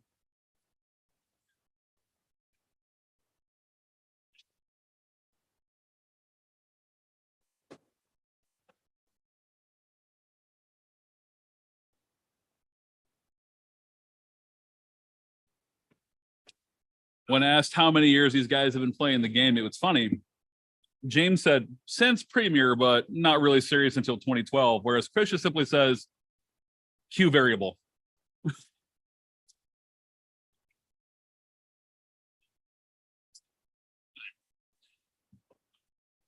Sorry. Kris is clarifying. He's like, it's Q, but the before times. I guess I don't really know how the Q continuum operates, but I would believe there may be a before times or an after times. I mean, wasn't it Quinn? Didn't Quinn have a line in the episode where he says like before the enlightening or something to that effect? I guess I don't really remember. Riker showing up was, of course, the best aspect of that episode. Hard to remember an individual line, but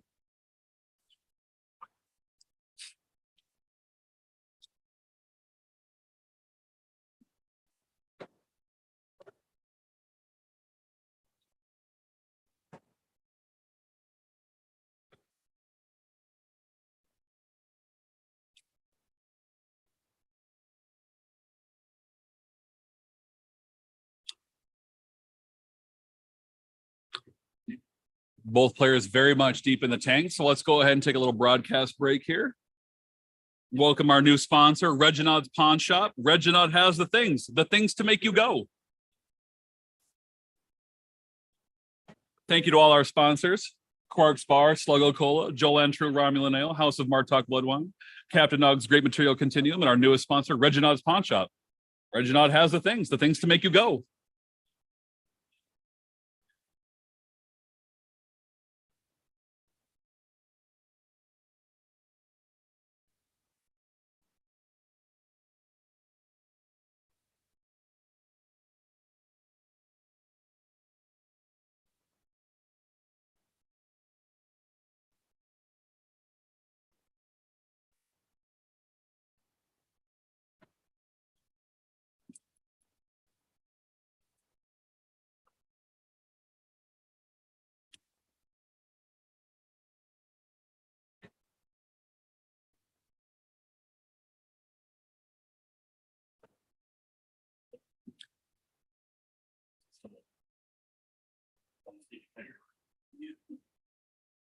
So for those of you at home, what's left of the investigate time disruption mission is, I believe, covert installation, and on the closest end that you cannot see is another PNZ. So doing some quick maths. No, you guys are fine. Doing some quick maths. There are 3 PNZs on the board, but you guys could move them that way a little bit, and that would actually help me. Right.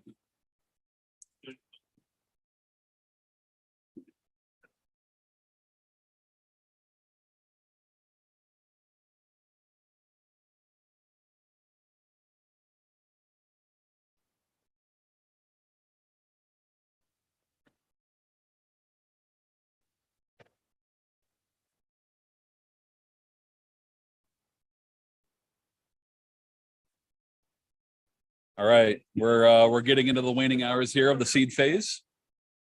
So far, the seed phase has taken 10.5 minutes. But again, I think between these two very tough competitors, this is probably the most important decisions that they're going to make in this game. And so making the right decisions on where your dilemmas are going is absolutely critical. I mean, this phase could take a half an hour, and I wouldn't even bat an eye about it. And now they're trying to make sure they understand the rules on duplicated seating.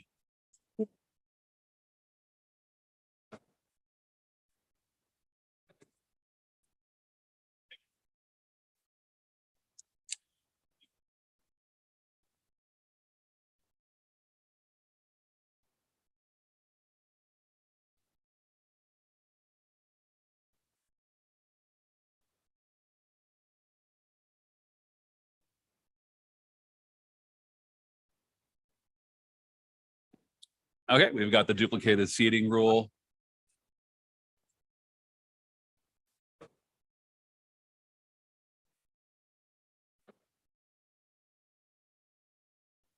All right, so dilemmas are set, and we'll move into the outpost and facility phase, or the everything else phase, I think it's called now. Uh-oh, James is throwing his hands up in the air. I've screwed up. He's declared I have screwed up. We have our first admission of the game of a screw up. I don't know if he's being serious or not, but he seems like he's upset about it. Nope, he says I definitely screwed up, Kevin. We'll see if Kris finds it, because it does not appear that it's obvious. So we'll see if we see it this game.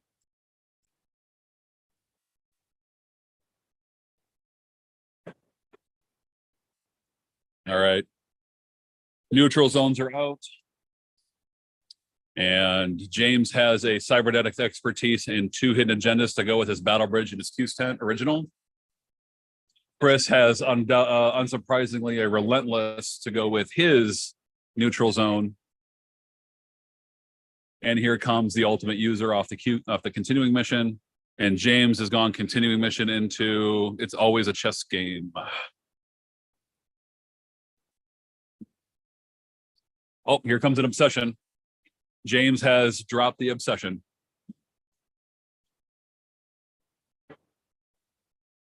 Right. So the planet killer is patrolling the neutral zone. Those bonus points won't mean anything to Kris, but it looks like James is definitely going to be trying to possibly attack a 2-mission win here.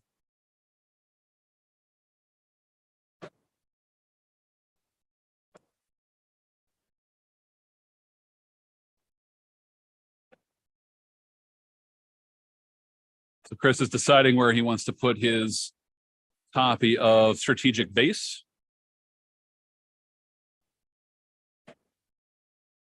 Kris is checking dilemma counts under missions here in order to try to figure out what he wants to do. Definitely one of those things that that Kris does that makes him one of the highest level players of the game. His ability to think 8 turns ahead. Every game I've ever played against Kris has always been, if you're not thinking at least 5 turns ahead, you're not really in contention. I mean, he and I have literally had play test games and casual games that we've played over the years where we were literally telling each other what they should do 3 turns from now. So, all right. Looks like a J25 cube has hit the table on the far end of the space line. And we're moving on. James has got a Romulan outpost. He's going to put the PNZ on that end. And then the assigned mission specialists, after Kris declares he's out of seeds. Tackett and Tellus are the mission specialists for James right now.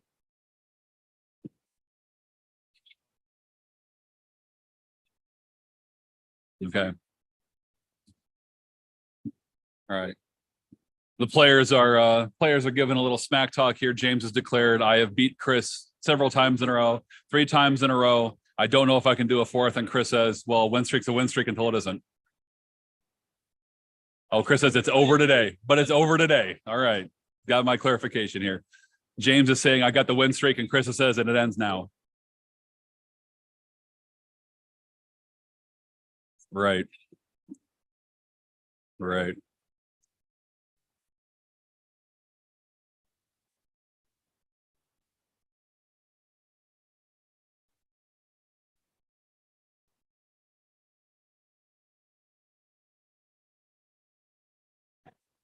All right. Players have drawn their opening hands. Kris has declared it's shitty, and James seems unsure. He's declared he's unsure about it, but he'll live. All right, Kris is up first. And it's random TNG drone 1.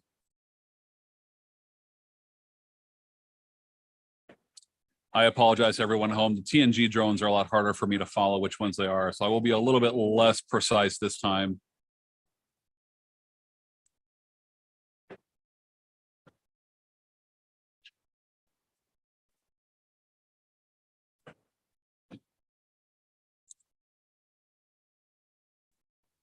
So, all right. So Kris has dropped a red drone, a blue drone, and a green drone. That's what I can tell you at this point.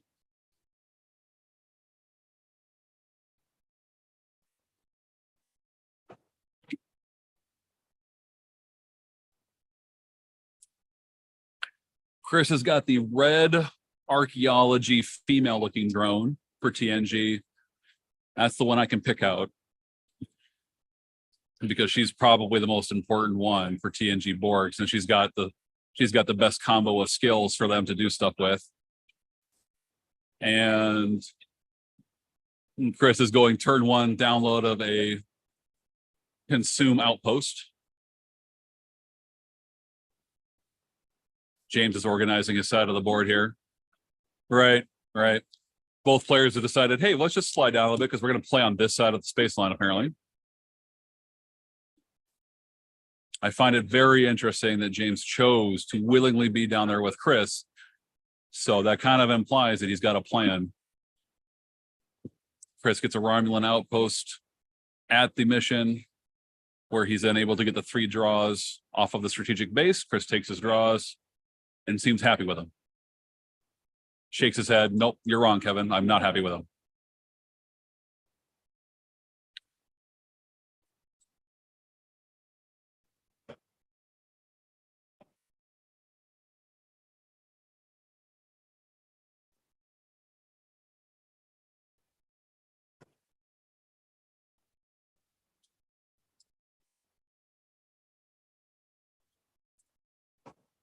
Right. Planet Killer moves at the end of Chris's turn, and we're off to James's first turn. Sounds like a Mingrin or something nonsense has been called. Some Romulan idiot. We're gonna go with Romulan idiot as his card play.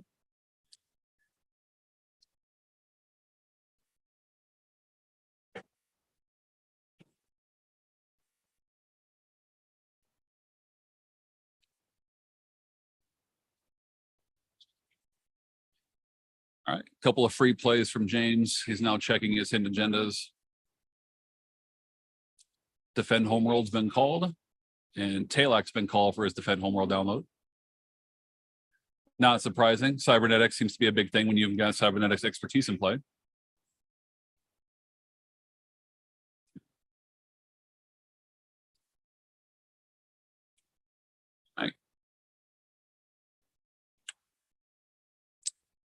I think it's safe to assume at this point, ladies and gentlemen at home, that James is on some kind of a battle deck here today.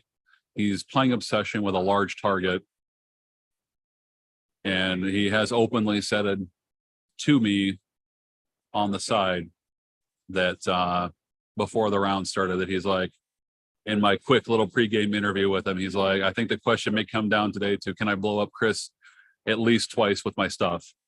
So I think at this point, it's kind of obvious to both players that that's what Kris is, that's what James is on right now. And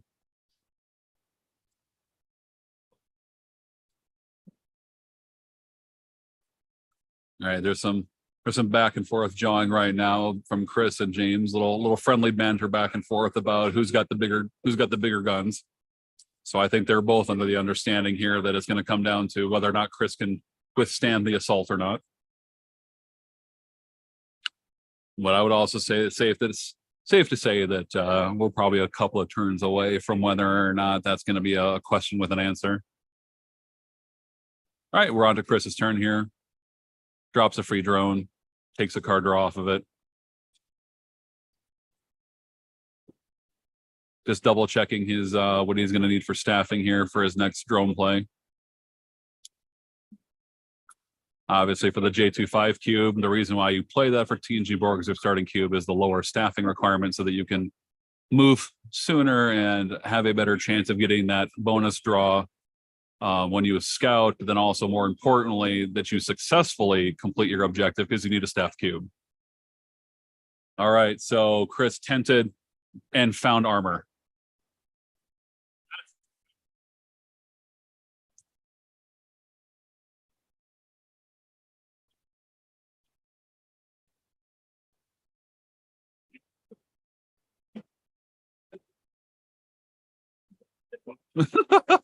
All right. The players are now telling each other what they're going to do for the next 2 turns.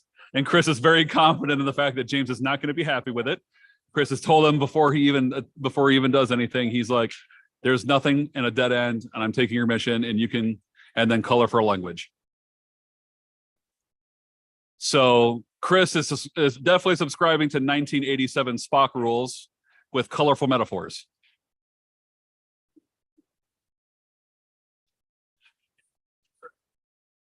All right. And a quick 35 for Kris out the gate.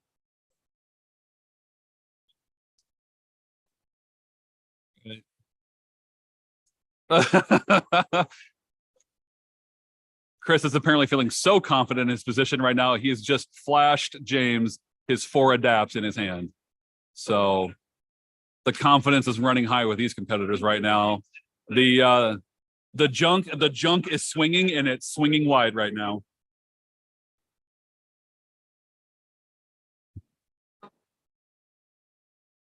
I'm not gonna lie to you, sports fans at home. Being able to actually just sit and watch James and Kris play a game is highly entertaining to me. I've always just heard them play games as I'm busy playing a game, and the banter that they have back and forth as longtime friends and competitors. Now to actually sit here and watch it full bore, this is really entertaining. I really wish you guys at home could see this. That's why I'm trying to give it to you, because this is great stuff. All right, James has dropped a strategic sector in order to get a bunch of card draws. Right. 5 card draws off a strategic sector. So James is trying to get his engine going here. The PNZ, the neutral zone has been declared strategic by James.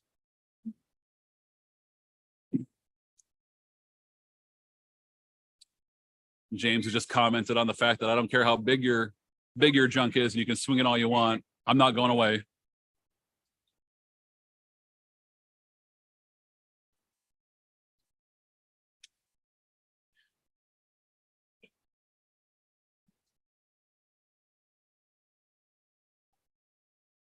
All right. All right, James has dropped a Horta healing interrupt to go get a geology personnel as his personnel download for the turn. Those PNZs really feel deadlocked right now with a big giant cube roaming the neutral zone, but I would assume that James isn't worried about that sort of thing until he knows the answer of whether or not he can blow up Kris's cubes. But with armor's on the board. So it's going to take a lot of weapons.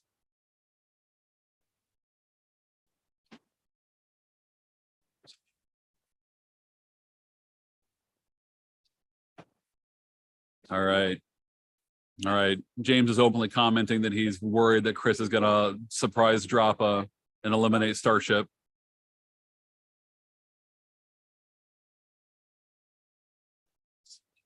And James has said, but also Gowron mostly. James just asked Kris, do you have the Gowron? And Kris has obliged and flashed him the Gowron.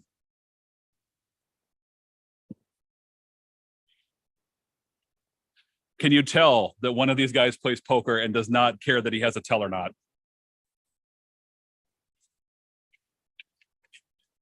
Right.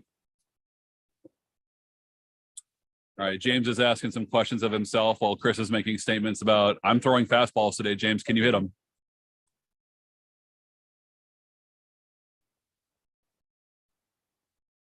$50 minutes are on the clock. Sorry, correction. 49 and change are on the clock right now. And Kris is up 35 zip. And James is struggling to do anything.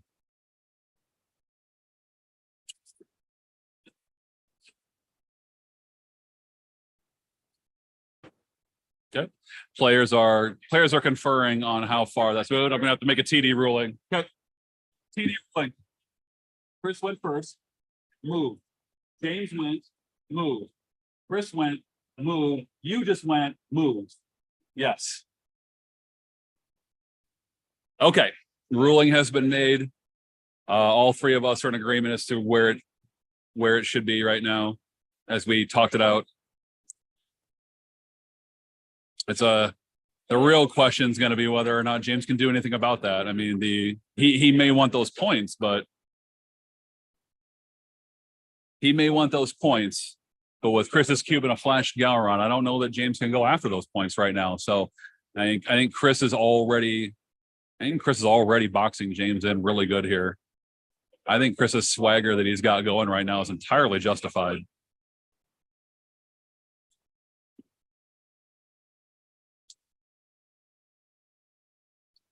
And Gowron's hit the table. So whether he was flashing it early or not, it doesn't matter. It was coming out next turn. So, I mean, James has his answer. But the thing is, though, James isn't in a position to even care anyway. I mean, whether he has the Gowron or not.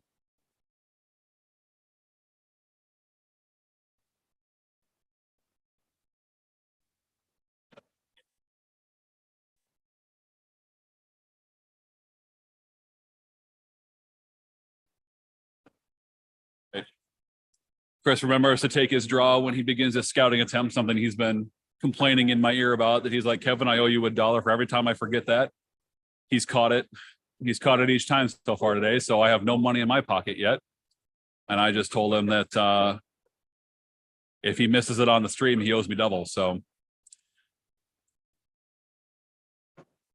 when Kris was playing this deck out in South Dakota, he basically said that he missed that draw almost every single time. So he's been really hard on himself these last couple of weeks in our Coach Kevin chats about making sure he hits that draw.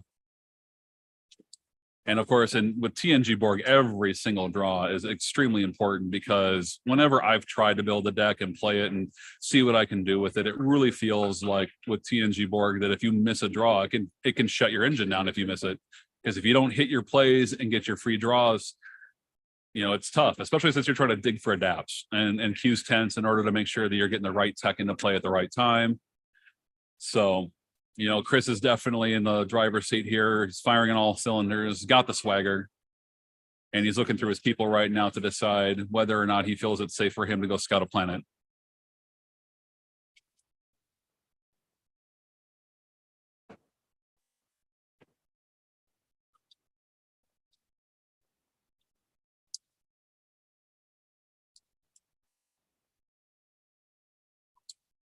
I think it's safe to say at this point that with everything that's going right for Kris's deck, he definitely went to Reginald's pawn shop before this game and got the things to make him go.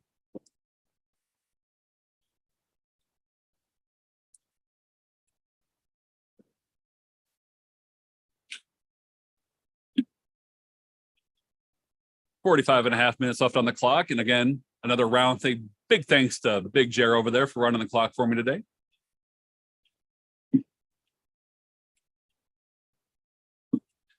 Looking forward to doing some Tribbles later with Jer tonight.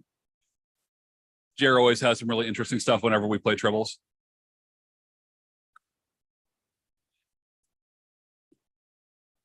I'm still trying to decide whether or not I want to play my Cocoa Dog deck or if I want to actually play the new thing that I built the other day. And with Tribbles, all things could be things. All right, so we got so Kris has decided he's going after that planet. He's begun the scouting attempt. First thing up is a Buried Alive. James has called out that under the new wording, the attempt ends. So the attempt ends. All right. No, scouting attempt is an attempt. So then nothing happens and you can just restart with them if you want. Not right now.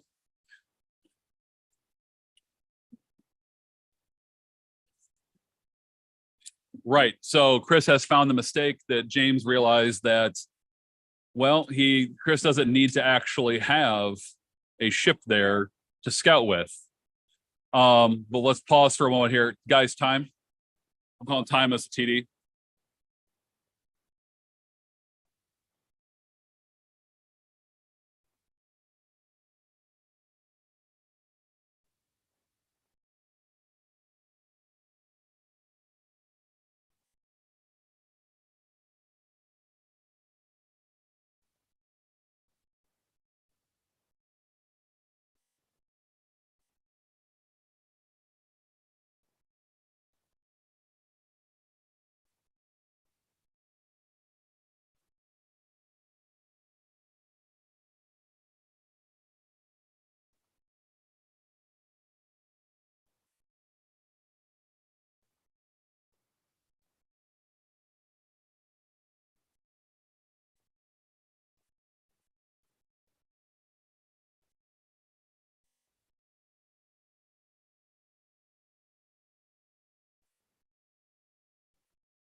Right. The rules question was that James asked the question himself. Did he accidentally screw up there by admitting that Kris could just reattempt or re-begin the scouting attempt without having the ship there? He agreed to it, and then James actually revealed the dilemmas. They revealed the dilemmas in agreement before I was able to even respond. I have told them that Kris needed to have a ship there. The attempt ends, but now it's a dual icon mission. Buried Alive adds the space icon. So they've agreed that it was a double mistake. Okay. And they now both feel better about it because Kris just showed that it didn't matter. He actually had everything to pass all the space dilemmas anyway. So, right. So, all right. So we've had another little rules issue here, but it's immaterial. The players realize that they made the mistake and they're both agreeing that they both made a mistake here. So there's nothing I can do as a TD in this moment other than to say that actually you guys played it wrong, but I can't do anything. So because they went past the point where I could have them stop and undo it, because once Kris saw the dilemmas, it's past the point where it's irrelevant anymore. So, all right. Kris, though, like as I said, though, Kris basically they talked about it for a quick second, and Kris actually showed that on the ship he had everything, and he was just going to do that if that's what he had to do. So it's kind of an immaterial question at this point. So we're moving on. Kris is taking a ship and he's moving it along the space line.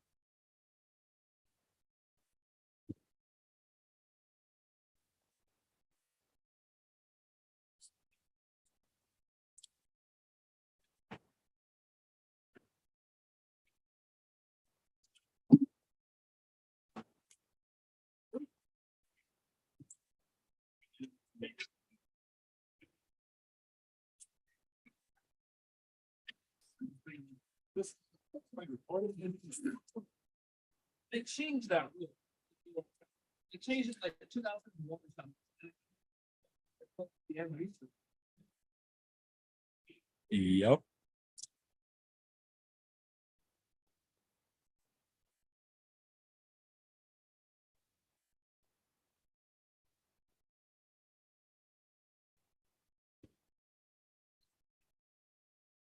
The first is that everybody's going to have the skill that we get rid of. All right. So we got two completed objectives with Kris. He's up 70-0. Oh, okay. Oh, sure. Okay. Correction. Kris did not move his ship over there. I was mistaken on that one. So they have not technically completed scouting yet.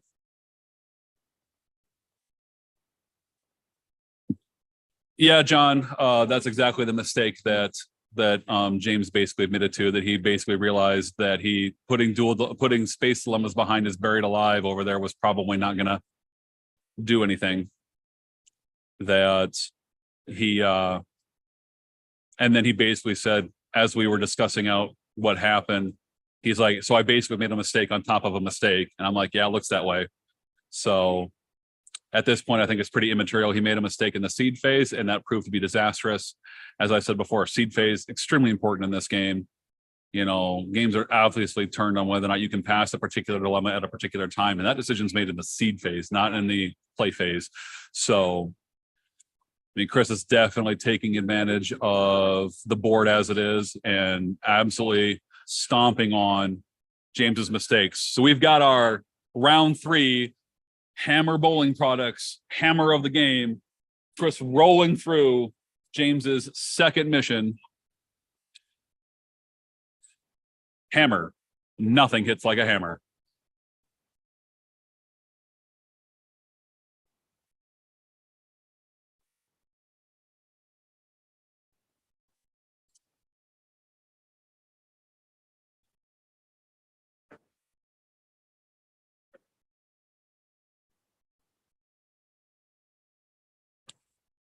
For those of you watching at home, this is absolutely a game that you should be taking a lot of notes on. I mean, you know, Kris is playing TNG Borg to an A+ professor quality PhD level right now. And if you're concerned about TNG Borg worlds, either playing with them or playing against them, this is the game to be watching. Being in the neutral zone with him is not necessarily the way to stop him, as James finding out, even though he said before the game to me privately that he thinks that being in the neutral zone with Kris would be a way to stop TNG Borg, but it's not looking like that's the case. So for those of you taking notes at home, this is probably not the best way to deal with TNG Borg right now. I mean, Kris being able to quick tent for armor is absolutely critical and easily turn this match, because it basically extinguishes James's hope of being able to put pressure on Kris immediately. And once that's taken away, that gives Kris free reign to start doing what he wants to do.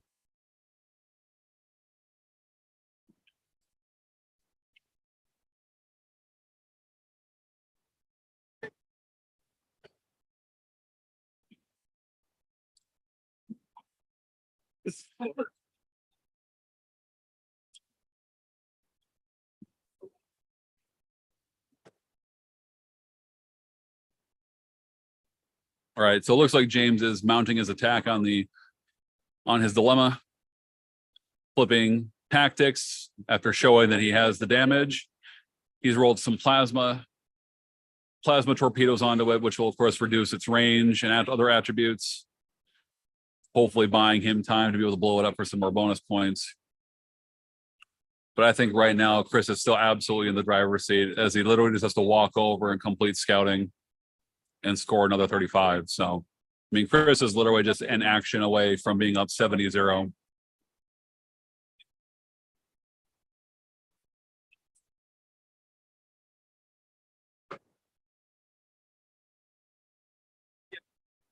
All right. All right. So James has done something where he's now getting another attack on it. Okay. I'm being clarified from James that it attacks him at the end of the turn and he's responding to it, which then blows it up, which seems entirely fair. So James is on the board with 26 soft points. 26 soft points for James. And Kris has got 35 hard points, giggity.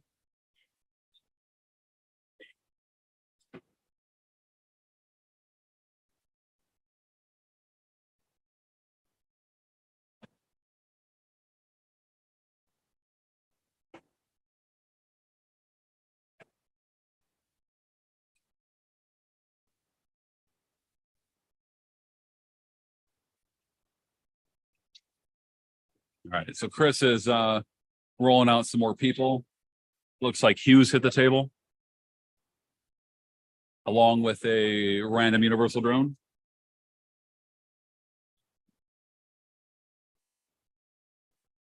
Okay, Kris moves over.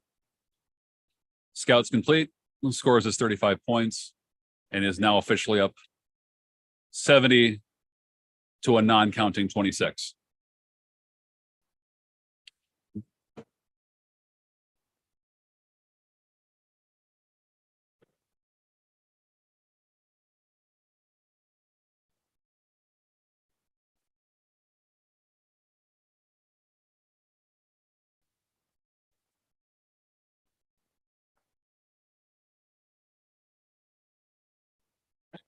Kris is talking out his options, debating whether or not he feels like he should run to the other end of the space line or just stay camped at home here.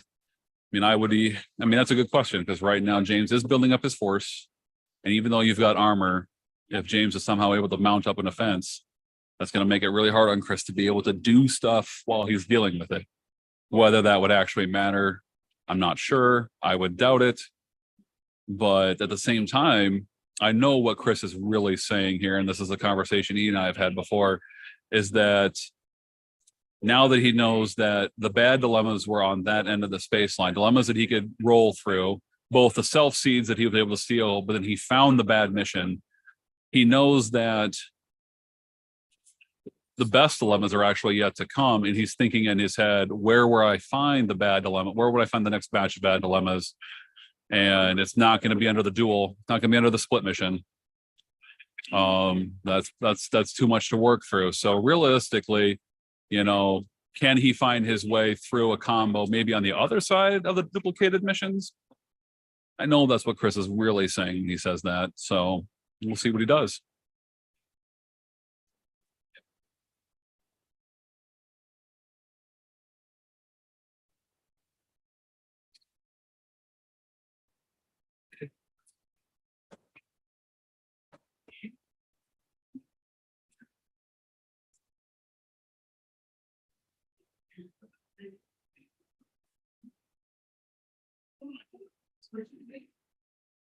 All right. Some more decisions on Kris, and he has decided he's going to stay in that area and just take the risk there. We've got an immediate disintegration protocol up first as Kris rolls into his potential last mission to try to go for the win now. All right. All right. So no security revealed on. Yeah. So. All right. So James asked, don't you have skill sharing? Kris says, I don't think so, but they looked. Yes, he does. And so therefore, all three of those drones actually have security, which is both good for James that he gets to kill somebody, but bad for James that it's an auto pass.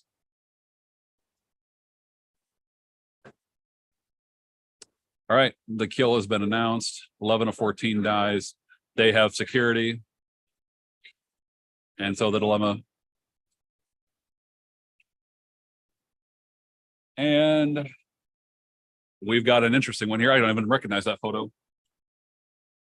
AI Chul of the game. AI Chul of the game has been called here as the next dilemma up. So that'll go on the mission.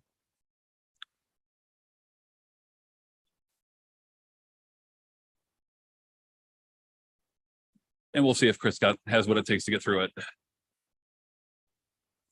Apparently the answer is no. Those people are set aside and they're stopped. Kris is choosing a new group and he's attempting again.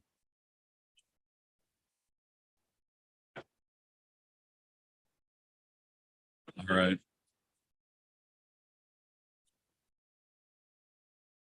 And we've got no loose ends, I think.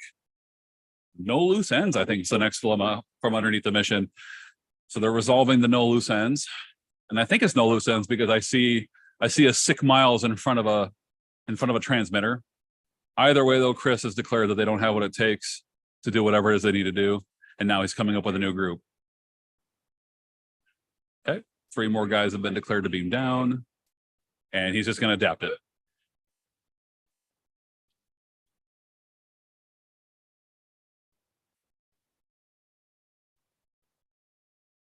I've been corrected. Nanobiogenic fugitives, of which I guess that totally makes sense that would also be a picture of Miles not looking healthy.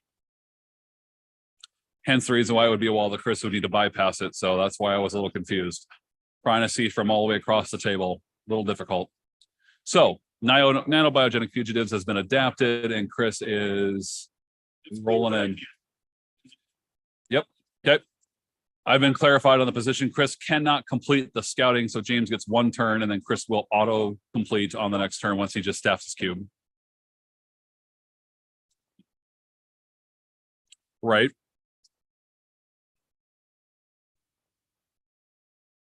James is busy talking out his options openly because at this point in the game, there's no hiding what's happening here. So James is just simply talking out his options. Right now, he's thinking, if I get a bunch of guns out and shoot you, does that in any way hold you back? Otherwise, maybe he runs over and tries to take the stolen mission if he has the people.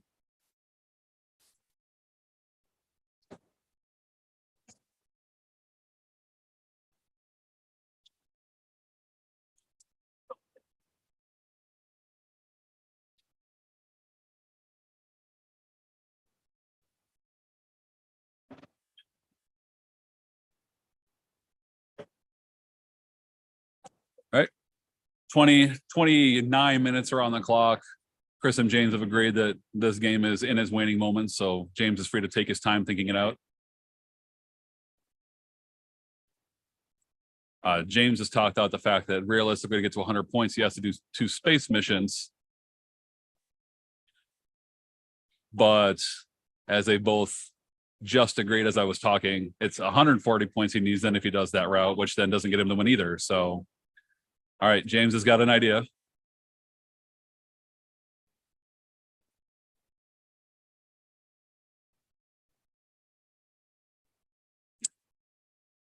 James has declared my kingdom for a 3rd ship.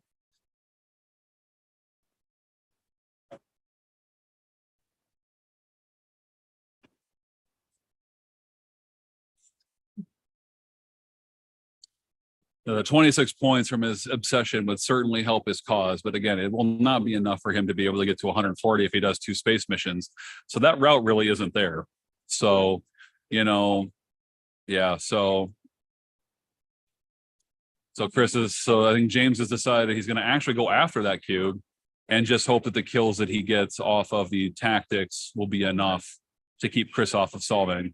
And if that's the case, or off of completing his scouting, and if that's the case, that then buys him the additional turn in order to chase Kris down and actually blow up the cube for more bonus points. But whether or not that actually solves any of the problem, I'm not sure, because it all really comes down to how many people does Kris have in his hand. If Kris has enough people in his hand, he just replaces them and completes solving, game's over. But I really don't see any outs here for James. I'm going over what I'm seeing here too, and I see stall tactics, but I don't see an out.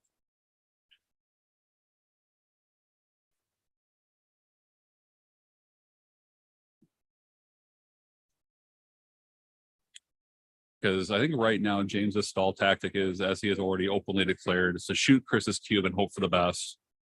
Hope that the kills are enough.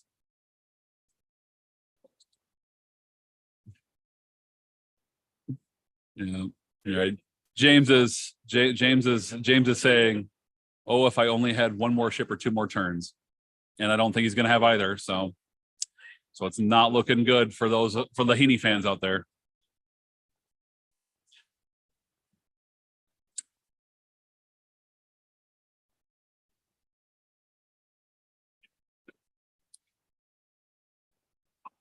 I mean, this game from start to finish has been really interesting to watch. I think Chris's seed game was top notch, and just being able to start right next to James's stealable mission and be able to literally turn 1, turn 2, take 35 points is absolutely the play of the game.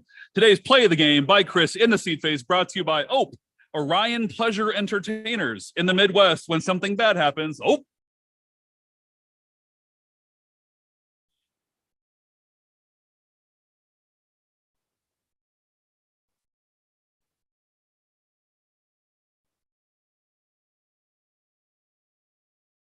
thank you to our sponsors at Orion Pleasure Entertainers.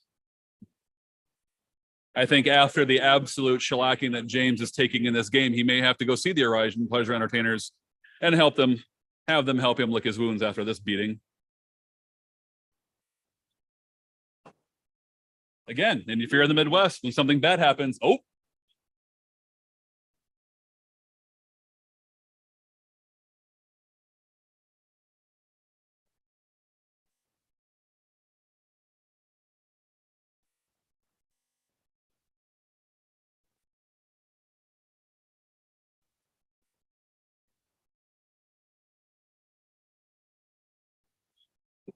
right. James is still working through his options right now, but it's not looking good. Yeah. Yeah. Yep. Yeah. Apparently there's some friendly historical jabbing going on here about how in the past, whenever James has played with androids, that Kris had little pictures for him to use.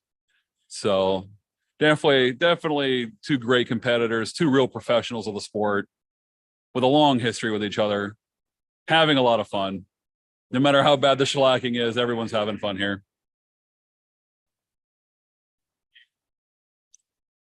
$38 + 3 is 41, James.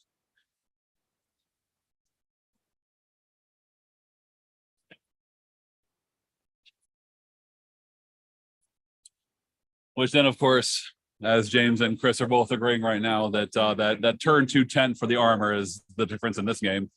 James has shown that he actually has a one-shot kill without the armor on the cube. So, but one card makes all the difference.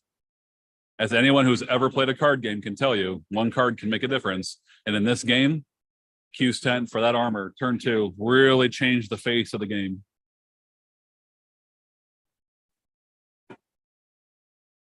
All right, James has decided to abandon that, and he's going to go after evade sensors, the duplicated mission.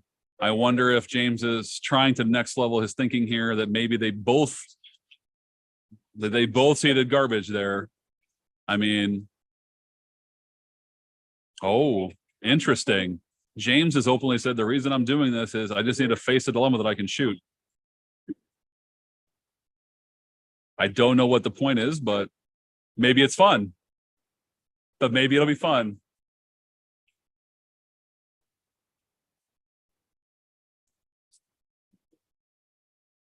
Just here. 5 to 1. Yeah. All right. Black. I've got an answer. I've got an answer to my question. Apparently, James has said this is about chaotic fun. So shout out to John Carter. James has decided chaotic fun is the way to go.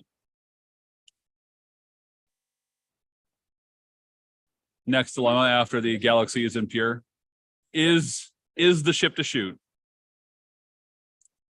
All right, so we've got another planet killer on the board. They go away, no. All right. All right, we got a lady scowl from Kris, which means that a girl will go away, and a mission debriefing is flipped. Man, it looks like James has got plenty of girls to run away with.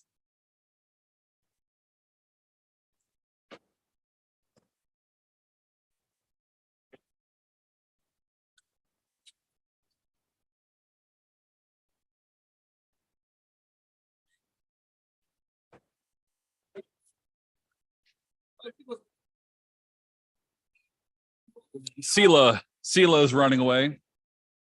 That stupid whore, as Kris has declared. But I love her, is the addendum he just tacked on. That was on camera. I apologize to all the children watching for the obscene gesture Kris was about to make, if you haven't already seen it.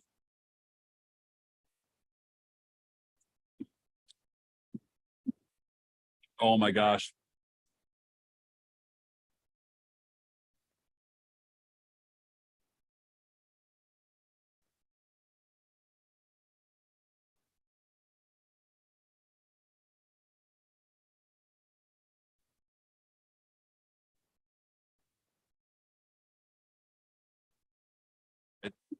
Okay, so all right, they've essentially, James is walking through the end of the game here.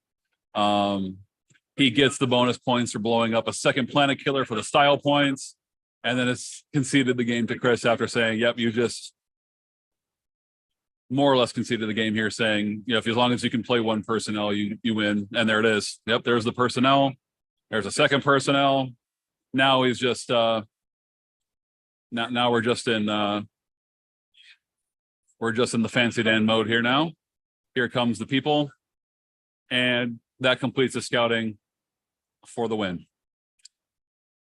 All right. The handshake is in. The final score between Kris Sonsteby and James Heaney is 100 to a functional 0. But we will grant James double planet killer style points.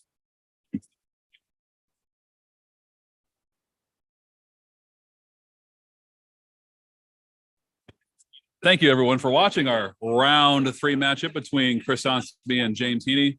Again, thank you to our sponsors for round 3, Captain Nog's Great Material Continuum and Reginald's Pawn Shop. We've got 19 minutes left on the clock. The beautiful thing about watching a fast match on camera is that the action comes fast, but the problem is that the round has a long ways to go yet. So I think what I'm going to do is I'm going to let these guys clean up a little bit, and then I'm going to get one or both of them here behind the mic with me for a little post-game question time.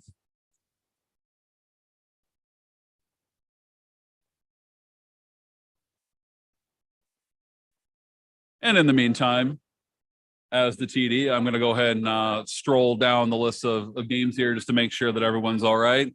Give them a warning at the 18.5 mark while Kris and James finish up cleanup. So apologize to everyone. There's going to be a few minutes of dead air here as they clean up, but stay tuned with us as I wait for them to join me behind the mic.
All right, Trek fans, back from scoring some games here. MVB versus Maggie. MVB was able to pull out a full win, 100-40. And Mark Mustin versus Justin Ford ended up going to over 100 points for each of them, both in the score, but also in how much points they each scored in order to get their score. And so they end up in a 100-100 Justin Ford full win. Mark at the end of the game had 130 points and was one shot of the start Federation outpost in the neutral zone for the win. And Justin had to solve 4 missions through Mark's point loss in order to get to all of his points. So that was an incredible game. I'm sure would have been fun to watch.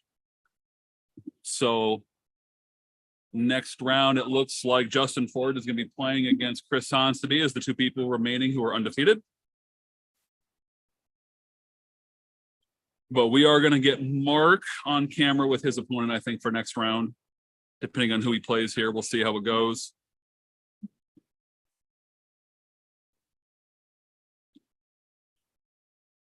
And we're still waiting on the results from Joe versus Brian. And then Jeremy versus Jason Tang. We've got 8.5 minutes left in the round. And it looks like Kris has walked away. He needs to go do something.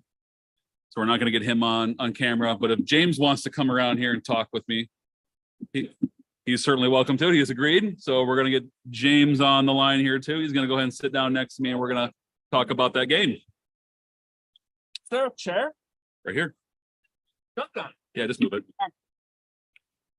Oh, I love this microphone. Right. So we'll tilt it a little bit here and we'll talk it. But James, tell me about that game. You had said before that you just knew that if Kris was on TNG board, that you were going to have to go after his cube. Had you planned did you have a plan for the armor hitting the table early? No, I had no plan for armor. I didn't expect armor. I didn't think, what board player plays armor? I should have thought of it. I didn't. Right. And as soon as I saw it, I thought, oh, that's it. That's the game.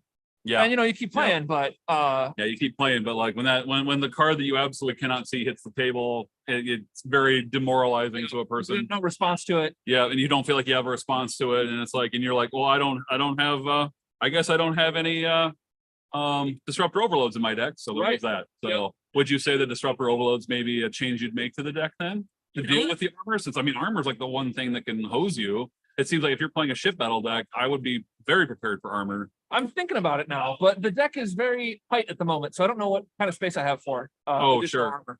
Sure. Or additional interrupts and stuff. But that's always the give and the take. That's always the give and take. What is your Yeah. what is your draw ratio is going to look like after you put in a couple of disruptor overloads? It is a lot looser than it was a couple days ago when I was playing without the neutral zone. It was a 6 PNZ deck in the original design. Oh, wow. I don't have the neutral zone. Okay. Because that requires 5 different missions. Right. And then it's like, well, I have exactly enough draws to get these cards out. But now I have a little bit more flex, so maybe there's some space for some extra interference in there. So the neutral zone, tell me about your use of the incident of neutral zone. You didn't have tests for weakness in there or anything like that? I didn't have tests for weakness in there, as a matter of fact. That's why I played the space-time portal. Sure. If I happen to need another 10 points, whether because of higher the fewer or because I've been forced off of, because if I can't solve the patrol neutral zone, which is a possibility, I may have to bounce down to do like a 45 and a 35. And then depending on what comes out during the game, if the other guy finds planet killers and sends them my way, I may be able to make up the points that way. But every once in a while, you just need that test for weakness 10 points. Right. And I've certainly got the firepower in that deck to blow up a crappy little Earth outpost. Oh, sure. I would think so. So, your plan with the deck though is basically like 26 points off of Obsession once, 26 points off of Obsession again, and then just try to do 2 missions real fast. My deck with Michael against MVB, Michael Van Breemen, it went off perfectly. He let the planet killer get to me. I blew it up for 26 points on turn 2, I think. Sure. And then I attempted the patrol neutral zone that was right there. My 2 PNZs were right next to each other. Right. I had the outpost at one of them. Yep. So I boom, get this, that's 60 points. Boom over here, 60 more points. Planet killer's 26. I'm over the top. There you go. I was done on turn 5, I think. Wow. Yeah. Solid. Yeah. With Solid. the 2 space win, It's funny, like you and Kris running each other in round, in round 3, because basically Kris also, when he keyed to me after his round 2 game, said to me, he's like, I won on turn 5, 3 adapts, game over. Gorgeous. And then to hear you did it, and then you guys face off in round 3. I mean, there's some poetry there. Yep. You guys both are like turn 5 smash, Strong. turn 5 smacky deck. smash, and then you got to go against each other. And well, Kris smashed harder, it looks like, in this game. Yep. Brought to you by Hammer. Brought to you by Hammer. Yep. All right. So, well, thanks, James, for sitting down with me for a couple minutes here to talk out the deck. It was great chatting with you. Yeah. Always fun to talk to Coach Pay. Right. Exactly. I'm always here, just like I was for you at Worlds last year. I'm Oh, here you for you were again. valuable. Great. I don't know how I would have teched against Borg at Worlds last year. Right. Had some of those conversations. Right. Exactly. Yeah. I mean, that's the thing about. I mean, when you're a longtime board And that's- player like I am, I know them better Very than I well. know. So, like, whenever I don't play Borg, I don't worry about Borg because I know them so well. I know where their weaknesses are. And the TNG board definitely provide a different challenge than the First Contact or All Property board, but they definitely have their weaknesses. Now, Kris and I have gone a little bit back and forth on whether or not we think that Relentless is OP. And Kris has kind of been bringing me around to his type of thinking. I haven't thought that Relentless was OP, but the more I watch Kris like maximize it, the more I'm kind of coming around to his way of thinking on it. That maybe Relentless might be a little bit over the curve. There's a lot of TNG Borg at the top tier of Worlds last year, as I recall. Right. It's Right. it's a strong, fast deck. It's hard to respond to it. But without enough more people playing, it's hard to even know what is OP in the meta. It's like, well, this guy won a tournament. It's the only tournament that's played this month. So I mean, this is exactly the problem that we're having with like right. making our ruling on Mark's deck. Is that like decks like this aren't showing up? We don't have enough people playing. We don't have enough people playing enough games. And then, of course, because they're not playing a lot of games, they're saving their best stuff for big tournaments. And then the tournaments come out, we don't have rulings. Rules like rules from your perspective and me as the TD. It's like, how do I make a ruling on something when I'm like, I haven't seen this before. Right. And the one time I did see it before, I was told this is the ruling they made, and I'm like, and let's go with ultimately, at every event, and I tell this every time someone PMs me a rules question, tournament director's ruling dominates the rules masters. The rules master guy is just some guy with an opinion until he comes with the full force of the rules committee behind him in a monthly update or emergency ruling. Right. And I do not have the whole rules committee here. There are many of them are smarter than I am. Right. Right. They certainly know. Your words, not mine. Your words, not mine. Well, thanks, James. I appreciate it. Good luck in your next round. We'll see how things shake out. But right now, we've got Kris Sonsteby and Justin Ford in the driver's seat.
All right, we got a few games yet here that are clearing up. I've got results for all the games, but we're still waiting on the Brian and Joe game to finish out here, and we're still waiting on Jeremy Huth and Jason Tang yet. So stay with us, sports fans. We'll have some more results here for you soon, but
all right, Trek fans, I'm back with some more results. We got the remaining results in from round 3. Jeremy Huth and Jason Tang. Jason Tang was able to win that full 100-40, and what apparently was a last round of the day nail biter, or last turn of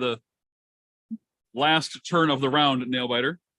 And in the Joe Kallstrom Brian Schaefline game, Joe Kallstrom was able to plot a mod win, and what can only be described as a fun score of 57-42.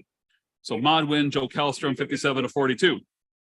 That puts Joe at 8 victory points. Brian's at 5 victory points. Jason's at 9 victory points. Jeremy Huth is at 6 victory points. So the middle area right now is definitely tight. There's quite a few 9s and 8s here in my pile. So that's going to make pairings really interesting for me here in round 4.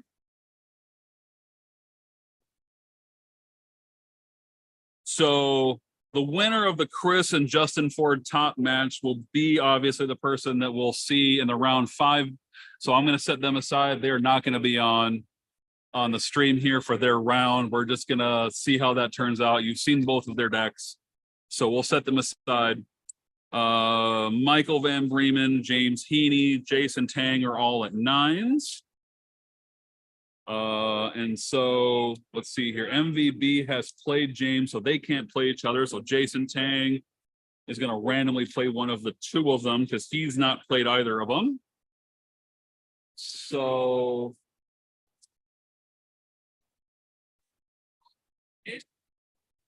yep. All right. Thanks to Steve Nelson, my random number generator assistant. Michael Van Breemen will be playing Jason Tang, and that's going to be our featured matchup. James Heaney will get the pair down to one of the 8s. James has played not Mark, and he's not played Joe. So James will pair down to either one of those. Steve, I need you again, buddy. Yes, I need my random number generator. All right, it looks like James Heaney is going to face Mark Mustin.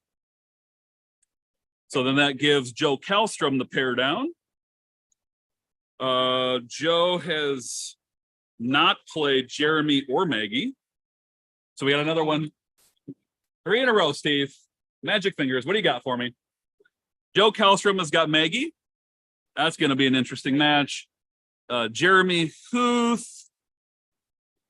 All right, Jeremy Huth or Brian. Oh, nope. Brian has to take the bye then, and Jeremy Huth will play Keith, but they can't. So they can't play because they played each other in the first round. So then that means we have to do reselect pairings upward because Brian is the lowest person who hasn't had a bye. So we got to pair Keith back up. So I think then that forces, yeah, Joe has to play Jeremy. Nope, Maggie can't play Keith. Oh, we got a mixture here in the middle. Like I said, we got some mixture here at the middle. So we got to go back up again. All right. So, but James can play Mark, but we got to make this work. I mean, Joe's the only 8. Joe's not the only 8. James and Joe haven't played each other. So let's see what happens when I make them play each other. Then Mark can play either Jeremy or Maggie, and Keith cannot play Jeremy or Maggie. So then that means Mark has to play Keith, and Jeremy has to play Maggie. Right? I got Brian. He's the lowest person without a bye. So once again, thank you, Matthew Hayes, for dropping out and making this all more difficult for me. Okay, so I think we've got it here. Then we had to reconfigure it. Oh man, we have an 8 playing a 2. That's terrible. Is there any other way we can make this work? That is not good with an 8 playing a 2. The 2 had, well, no, wait. That's right. I haven't put Keith's score in. That's why it's a 2. He's supposed to be at a 5. He's supposed to be at a 6. That's why. That's where it felt bad. All right, so that means okay, I feel good now. I feel good. I feel good about that. So yeah, Mark and Keith, an 8 versus a 6, and a 6 versus a 6, and a 9 versus an 8. That's the best I can do. So there we go. Brian Schaefline is going to get the bye.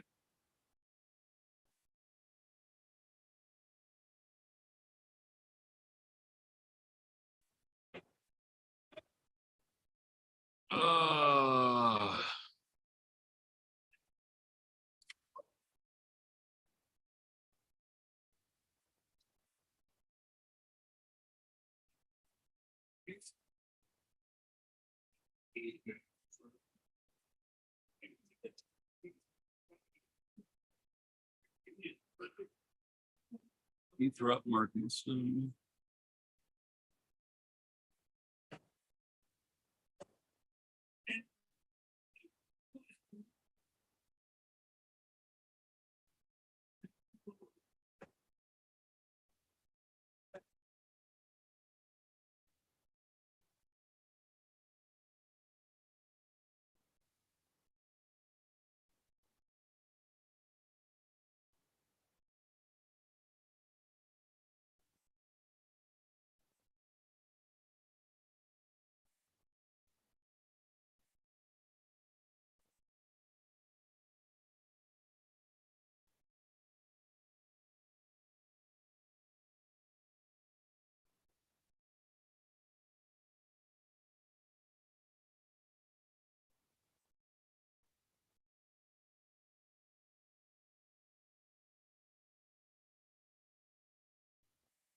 Okay, Star Trek, first edition. Round 4 pairings are ready.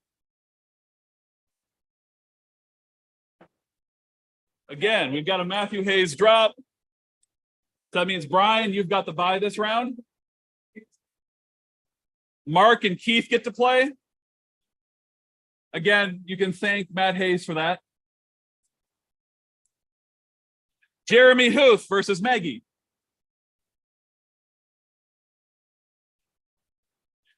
Heaney, you've got Joe Kallstrom. Heaney and Joe. Jason Tang and MVB are playing our feature match.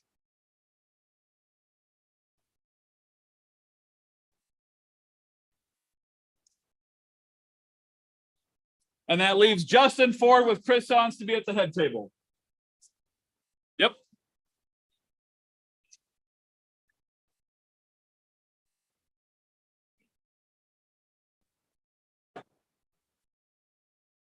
All right. Our round 4 pairings have been declared. I'd like to thank our round 4 sponsor, the True Daughters of Cardassia, a fine art gallery located a few light years from the Jordan wormhole. True Daughters of Cardassia has affordable tours twice daily, showcasing a vast collection of art from the entire Cardassian sector, including a few pre-Dominion pieces that have survived. Bring your whole family to a place some have called second to none. That's True Daughters of Cardassia Fine Art Gallery.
Oh, I was on mute. We got a shout out from Amber Van Breemen. Hi, honey, to her husband competitor here in the feature game for round 4. And we got a hi, dear, back from MVB. So thanks, Amber, for watching. Your husband fights for your honor. He's very happy that you're watching right now.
All right, we're getting ready to start our round 4 matchup here. Once again, thanks to my friend Jeremy Bennett for running the clock for me. He's been a real trooper today. I think he's getting work done while this is going on. So shout out to him for the work and the play at the same time. Our round 4 competitors are all seated. We got Jason at the table here with us at MVB in our round 4 matchup. I've been able to see kind of what both of them are playing as I've been walking around. This should be a really interesting game. So I think you guys are in for a real treat here. Jason, as always, has brought something interesting, and well, MVB doesn't do anything but interesting. So I think this is going to be a very fun matchup for you guys to watch as our lead into our eventual championship match next round. Once again, thank you to our sponsor, the True Daughters of Cardassia, for our round 4. Also sponsoring round 4 today is the Rycian Board of Tourism. Come to Rysa, where all that is ours is yours. Mention this ad and receive a complimentary Horgon and a 10-minute session of Jamaharan with one of our skilled entertainers. You must be 18 years old to visit, not valid with any other offers, and void where prohibited. The Rycian Board of Tourism is not responsible for any loss of property, injuries, or death related to this promotion. Please consult your doctor before visiting Rysa.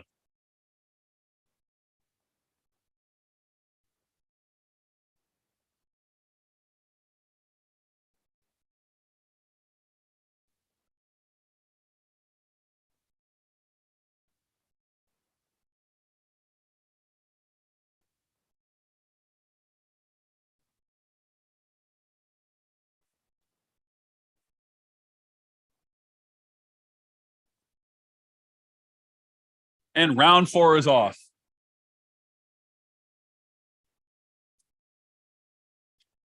We got to roll. Got to roll here. Rock beats scissors, so looks like Jason gets to go first. You had paper? Oh, okay. Sorry, I apologize. I looking across the table again. Looks like MVP gets to go first as scissors beats paper.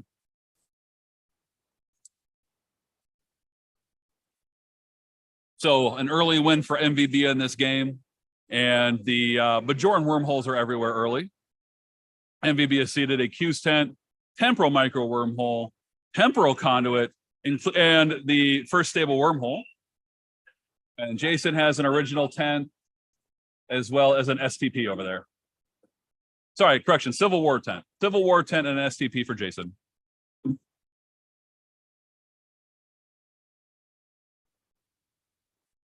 And just so you guys know, the wormholes are here are the literal edges of the camera view. So, yep. So thank you for that. You guys nailed it perfectly. Actually, the camera goes all the way to the end of the table, but it starts at this wormhole. So if you can just keep everything that way from, it'd be great.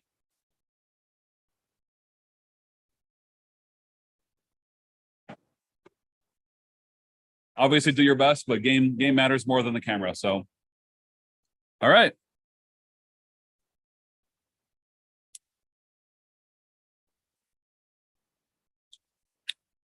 So though for you at home, we are having to do hand scoring of the game and do the hand matchups because of the fact that with the earn buys, the system really wasn't set up for us at the time that we got started. I mean, again, big shout out to Marcus Eberline for being able to get some of the information into the system for us, but we had already started the tournaments, made pairings.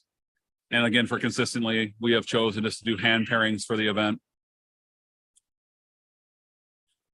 So leading off here, it looks like MVB in the mission phase here. He's got Secret Salvage. He's got Mirror Bajoran location and some other stuff. And Jason Tang has got, looks like Cardassia region. Yep, Cardassia region over there on the far side of the table. He looks like he's got the resistance mission along with the Protect Cardassia mission on the far end. And they're rejiggering here as Jason brings out as he's thinking about where he's putting his next mission. I haven't seen it yet. But it also looks like Jason's he's got the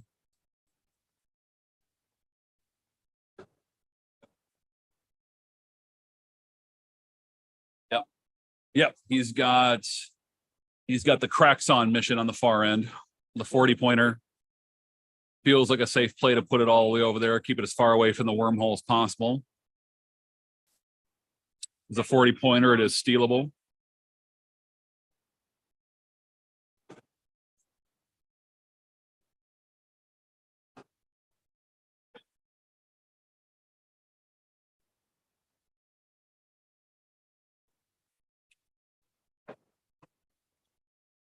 And it looks like Jason's finishing up.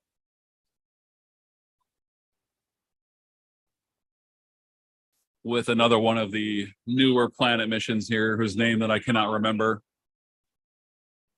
So we got a pretty spread out, pretty interlocked, interspaced mission set here. Although MVB having 2 planet missions in the mirror quadrants definitely kind of dictating the fact that the alpha quadrant is kind of being dominated by Jason's mission choices and where he's putting them. So the mission setup looks like it's equally balanced here. It's not really favoring either player at this point.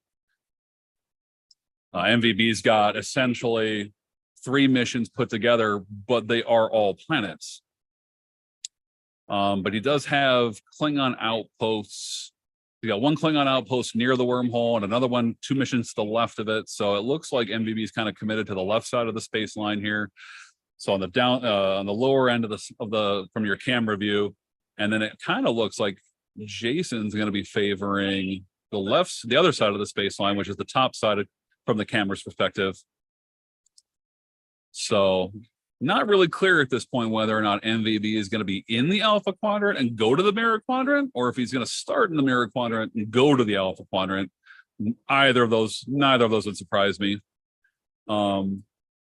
I mean, with Klingon missions, starting with, KCA in the mirror quadrant, Klingon mission outpost missions don't give anything away. So, as Jason goes through his decisions on dilemmas, it's not really clear where MVB is gonna play at. Whereas I think from MVB's perspective, does Jason want to mix it up with me between my Klingon outposts, or does he want to stick to his own side? And I think that Jason's probably going to oblige him and just kind of stick to his own side. With Cardassian region missions over there and so forth, it's hard to really say whether or not Jason's playing Cardassian or Cardassian Resistance. He's got a couple of missions set up for that, but most of his mission icons are Federation and Klingon and Dominion. So it's not really clear exactly what Jason's doing here either. So it's going to be really interesting to see how this shakes out, how they kind of think about what each other is going to do during the game and where they're going to put dilemmas.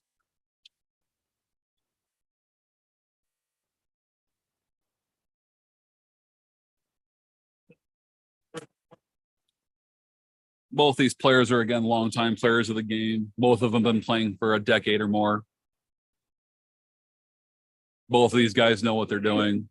So this is going to be a really interesting matchup to see how they kind of dance around each other, since neither one of these decks is really giving a whole lot away in the mission phase. There's just a lot of possibilities still on both sides of the board. So it's really interesting to see how they feel out what they think the other guy's doing.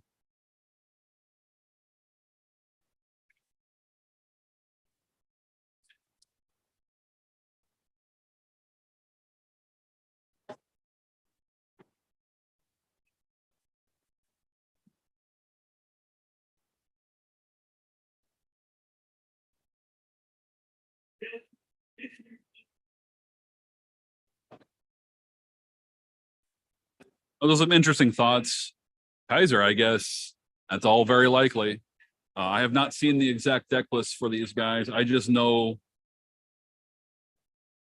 what they have put, what they've put on their questionnaire sheets and the questions that I asked them before the game. But of course, I'm not going to talk about that right now, since both of them are within earshot of me. So,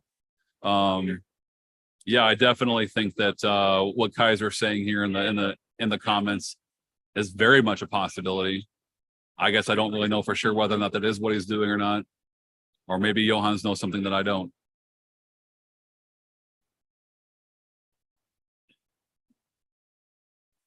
I mean, it would be surprising, though. I mean, MVB is not known for playing that style of a deck, but it wouldn't, this is Continentals. It's a bigger event. Doing something off-brand is exactly that sort of Coach Kevin inspired sort of unpredictability that I always preach in Coach Kevin sessions with my subscribers. That's one of the biggest allies that you can have, one of the strongest weapons you can have in your 1E deck is not necessarily a card, but just the unpredictability of what you're doing. If your opponent doesn't exactly know what it is that you're doing, you can basically inadvertently talk them into mistakes.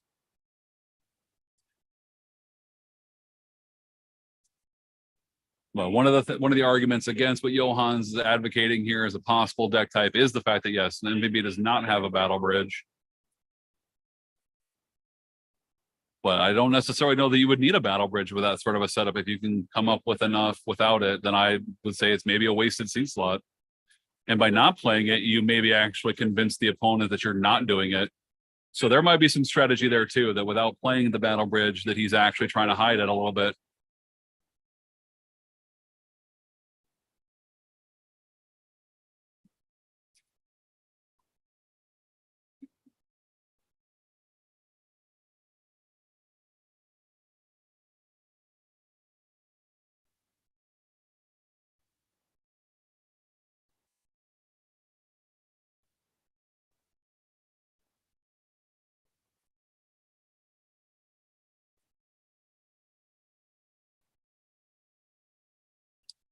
I will say though, one of the things that's interesting about looking at MVB's scorecard is that in round 2, he faced James Heaney and took a loss 100-0.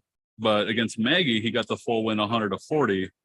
So, you know, and with knowing as we do that James was on his own form of battle, it's possible that if MVB's on battle, that he simply got outmaneuvered by James's version and lost 100-0. But 100-40 win versus Maggie after we've all seen Maggie's deck in the Delta Quadrant. You know, if MVB wasn't able to get to her, that's why she'd be able to solve missions. So there's definitely a strong possibility here that's exactly what MVB's playing. It's definitely not precluded by his previous scores. Here it comes. All right, so we're done with the missions. We're done with seeding, and now we're moving on. And here comes MVB. He is rolling with the KCA tech, and he's got Regency 1 on the board in the seed phase.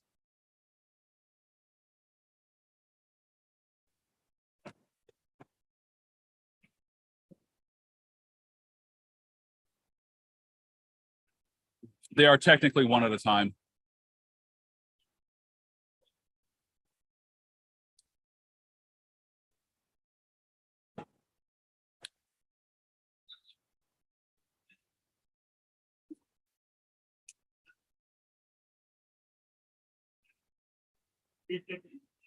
To answer your question, Kaiser, no, that mission's not on the table right now for either player.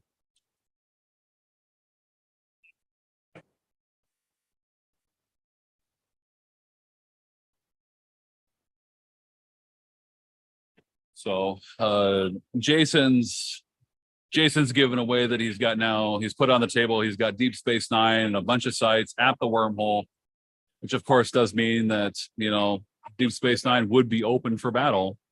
And no, correction, Kaiser. That is that mission. The glare on it, I read it wrong. So yeah, Hulk Planet is on the board, and MVB is seeding.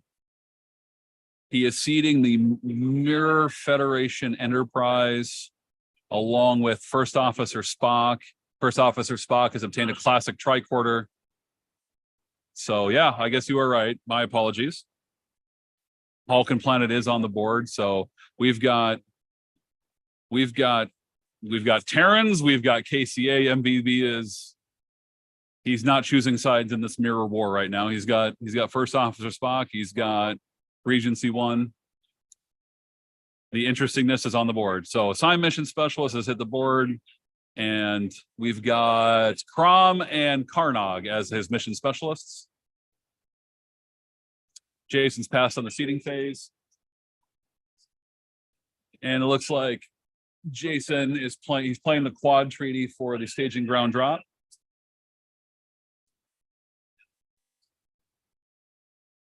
No, not in first edition. In second edition, yes, but in first edition, they're not blank. Yep. Nope, it's an easy, because yeah, second edition they'd be blank, but first edition, no, they still have it. Yep.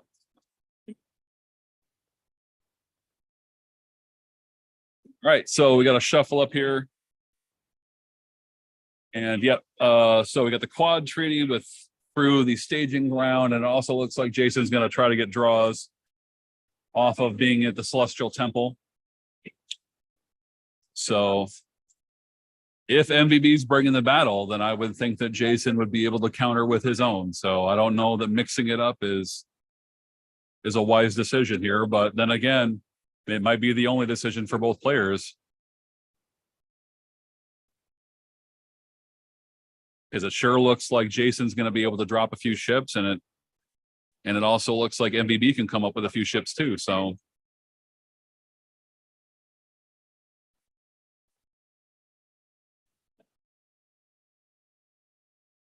okay, we're starting off with MVB on turn 1 here. He's doing a download. Going and getting a KCA leader. Regent Wharf, of course. Jason flips a cue the referee in response. So the referee actions is live on Jason's side of the table.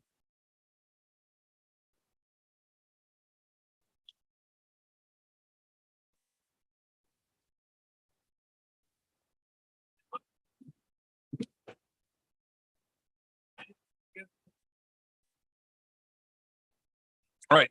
Jason's calling into use of his cue the referee and grabbing a containment field. All right, MVB has placed a Klingon on the containment field. So Jason is definitely trying to slow down MVB here, who then free plays a Salat.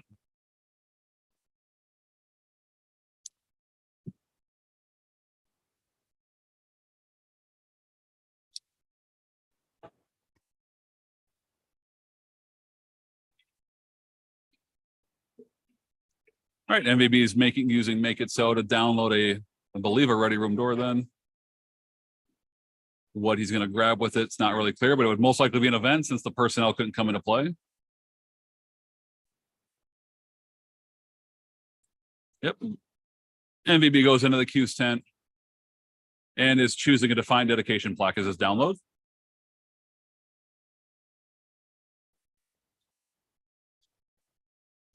Ready Room Door goes to the top of the deck.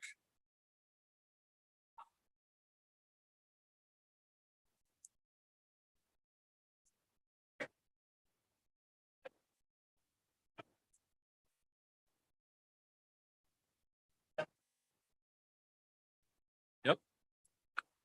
All right, Jason's questioning exactly what ships that MVB has in play right now.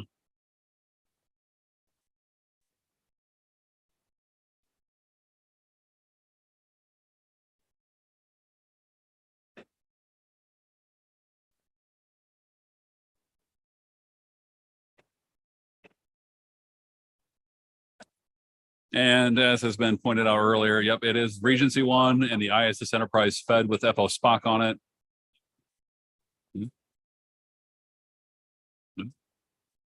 Discussion about verifying stats here on the ships. MVB's loading up his Regency 1.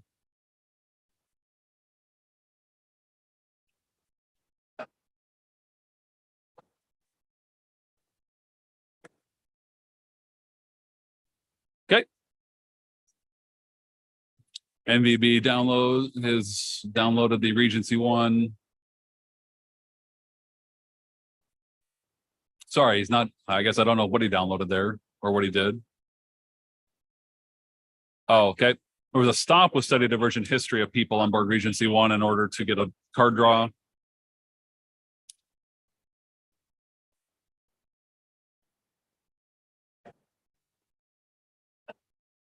Okay, ISS Enterprise has moved to the present in the mirror quadrant and then now move through the wormhole and be stopped. So ISS Enterprise is in the mirror quadrant, is now in the alpha quadrant at the wormhole, present with Deep Space Nine.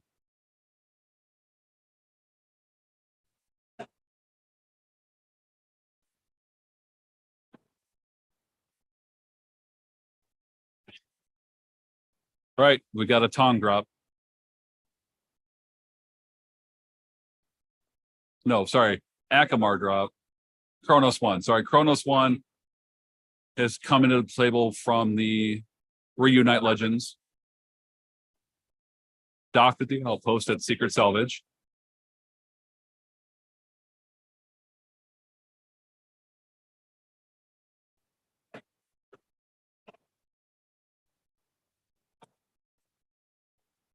some questions going on here between the players. Jason's now thinking about what he wants to do now that its turn's been passed to him.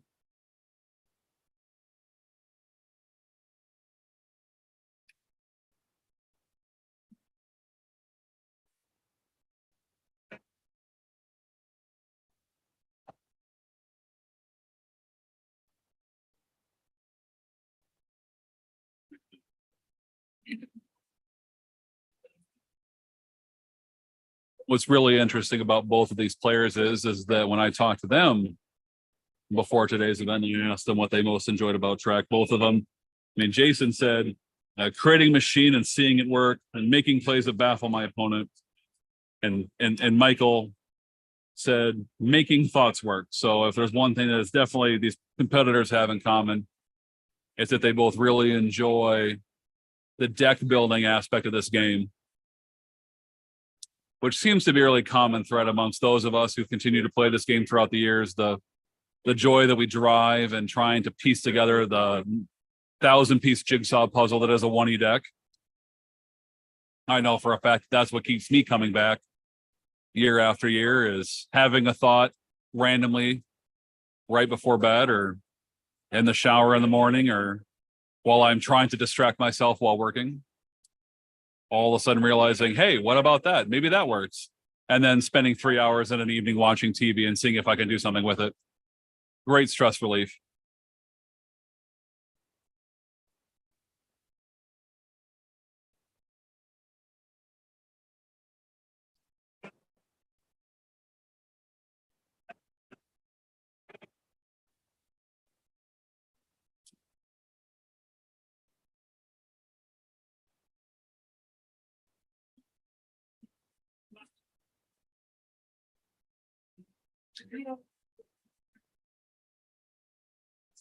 $54 on the clock here in this round 4 matchup.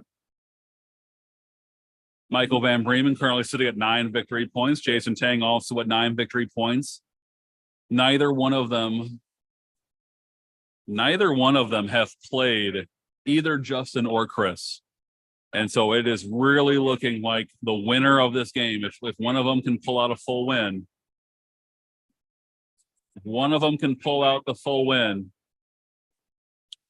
they will most likely be Chris's challenger or Justin's challenger in that top table final round matchup. So this game is extremely important. But let's not forget that waiting in the wings at the lower tables, Mark is sitting at 8 victory points. So again, if this game is not able to pull out a full win, that opens the door for Mark. And it opens the door for, I believe was one other person that I mentioned earlier that was within striking distance, depending on how this round shakes out. So while we have Justin and Kris at the top table immediately to my left, the winner of that game will certainly have steep and stiff competition in the final round, with the possibility that they could, even if they lose their 4th round, they could still somehow squeak their way back up at the top. So definitely good that we're doing 5 rounds today, because while we may have a clear winner after 4, without the ability for us to do a top 4 today, it is great to see that whoever goes 4-0 will have to defend their title. So,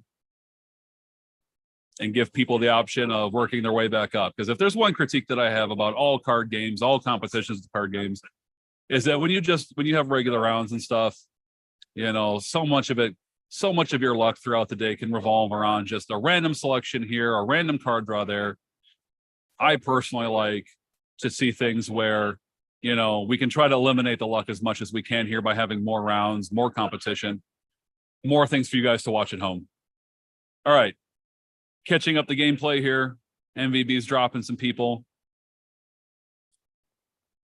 And the containment field is empty right now. I see a group of people that are sitting on the other side of the table, though. Not quite sure. It looks like they got Tang dropped, maybe. Given the fact that Kess is in that group, I would say it's very likely that a Tang drop occurred. MVB is giving me the heads up, the nod. Yep. We have a Tang drop with a Kess and 2 Klingons. So here we go. MVB is dropping some solvers, solving personnel. Tang is going to go to the, sorry, Regency 1's going to go to the wormhole. And he is discarding a card to go get the wormhole navigation schematic in order to get Regency 1 in.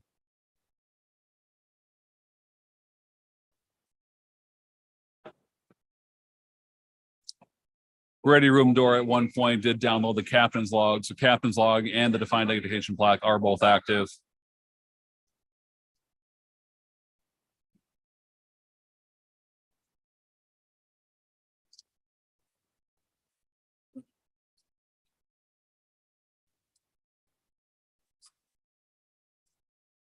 And it also looks like the Ready Room Door stayed on the captain's log in order to protect it.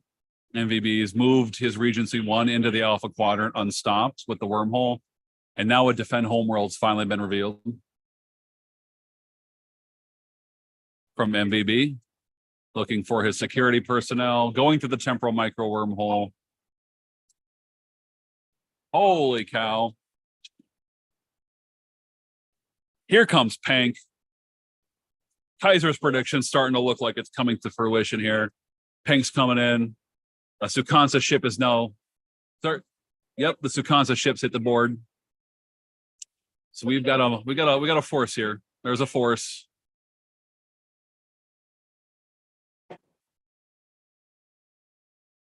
ISS Enterprise appears to be damaged from the previous turn.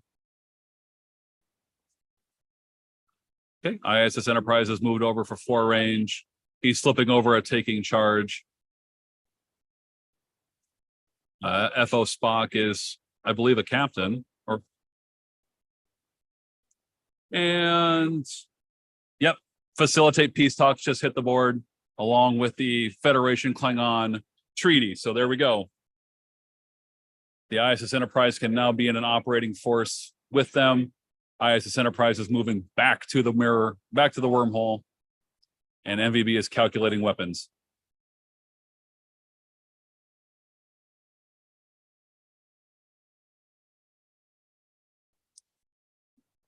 The hammer is about to be dropped here, ladies and gentlemen. And that brings us to, once again, our round 4 sponsor, Hammer Bowling Products. Nothing hits like a hammer. Battle has been declared, targeting Deep Space Nine.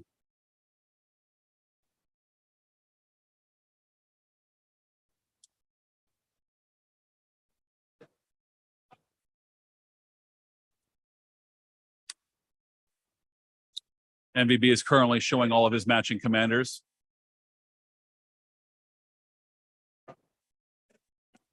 So right now, FO Spock matching commander, ISS Enterprise, Pank matching commander, Sukansa ship, Regency 1 is being captained by Regent Worf. And of course, everyone's undiscovered country captain is handling Kronos 1. Weapons have been calculated here. Jason's just verifying to make sure that he agrees with the calculation of weapons and who he's returning fire on. Jason has returned fire on the ISS Enterprise, destroying it. Nope. Rotation damage on the Deep Space Nine. Minus 50% hull.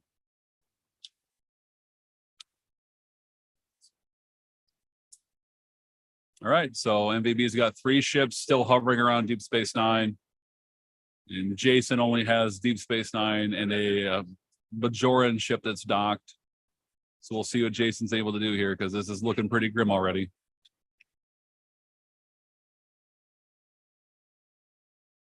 Of course, with all these Klingons and non-aligned personnel, it's not like Jason can come up with some kind of, you can't battle my Deep Space Nine because we have a matching affiliation personnel here, so.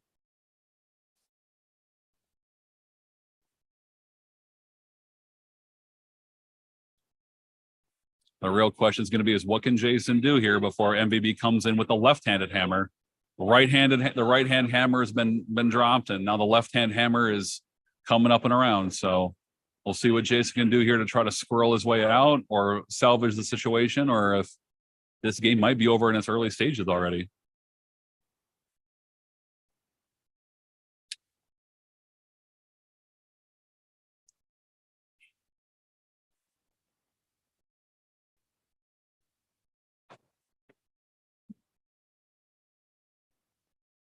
mean, I agree. I find it very interesting that a seeded battle bridge was not part of it. But I mean, it looks like there's so many seed slots that are devoted to get this engine up and running that I just don't know that a battle bridge can fit. But as someone who has literally ran a deck at a tournament that only had 6 dilemmas in it, you know, I kind of wonder if there's still room for that battle bridge. But at the same time, as I said before, maybe the choice to run no battle bridge is a way to maybe lull the opponent into not realizing that that's what you're going to do. So it's really one of those things that I may have to talk to MVB after the game, kind of get his thoughts on things, because we're going to see how long this game goes. We're at the 45.5-minute mark here on this round 4 matchup. While Jason ponders his choices, we'll take a small pause to identify our sponsors again. Round 4 is also sponsored today by the Rycian Board of Tourism, as well as the Baku Spa and Rejuvenation Clinic. Tired of your life or just tired? Come to the Baku Spa and Rejuvenation Clinic, where you can forget about work and focus on the moment. Our friendly staff is here to remind you that even if they use a machine to take something away from you, we are here to give you some back more time. Our full service operation offers skin tightening sessions, deep lake swimming, classes on bakery, gardening, tapestry, and much more. Just give us 1 year of life and we might give you 10 back. So again, thank you to our sponsor, Baku Spa and Rejuvenation Clinic. All right. Jason's making some maneuvers here. It looks like he went and got another cue the referee, and he's using cue the referee to search his ref pile to see if there's anything he can do. There might be something in there, but I think that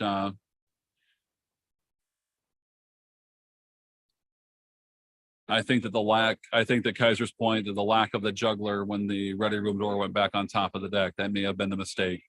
That may have been the mistake that decides this game, but looks like Jason's going in for a defend home world.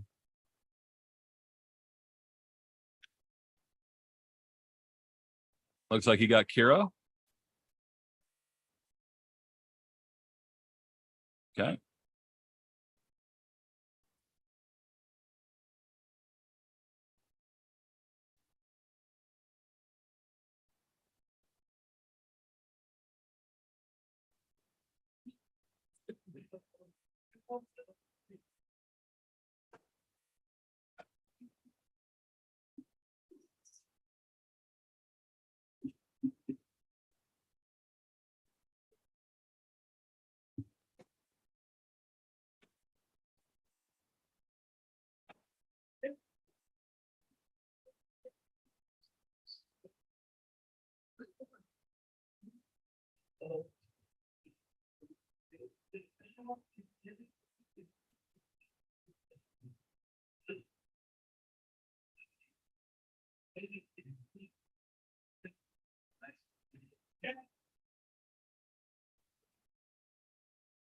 All right, Jason's making some thoughts here. He's kind of talking to himself about what is it he needs to do, wants to do.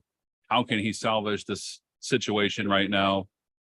He was able to get Lee Nollis. He was able to get Shakar Eden into play. And it looks like he is deciding to load up onto his Bajoran ship. A Blaze of Glory suicide run has been declared. And he is going to use Deep Space Nine and the Bajoran ship to fire on someone. All right, so Kronos 1. Kronos 1 has been fired upon, damaged.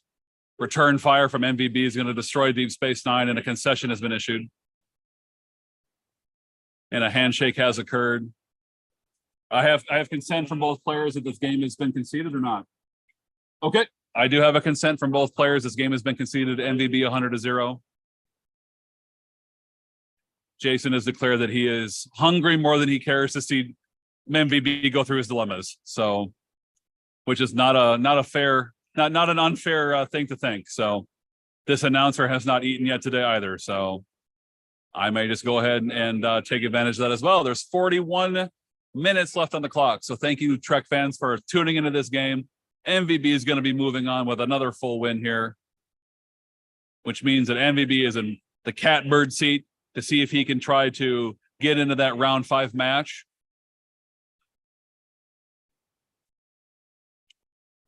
MVB is busy helping cleaning up the board state here, but I'm sure he'd like to give a shout out to his wife for all that moral support. Came in handy. Yep.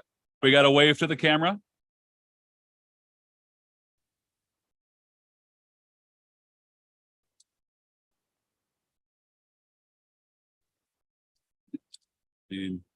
Looks like the MVB battle machine was able to fire off very quickly in this game. But it looks like this is also the first game that MVB has been able to actually let it fire off without resistance from either another battle-oriented opponent or an opponent who's in the another quadrant. So it looks like this round 4 match was a perfect time for us to take a look at MVB's deck, as he was able to put down quite a few weapons on turn 2, turn 3. And with only one reporting location for Jason, the writing was on the wall. So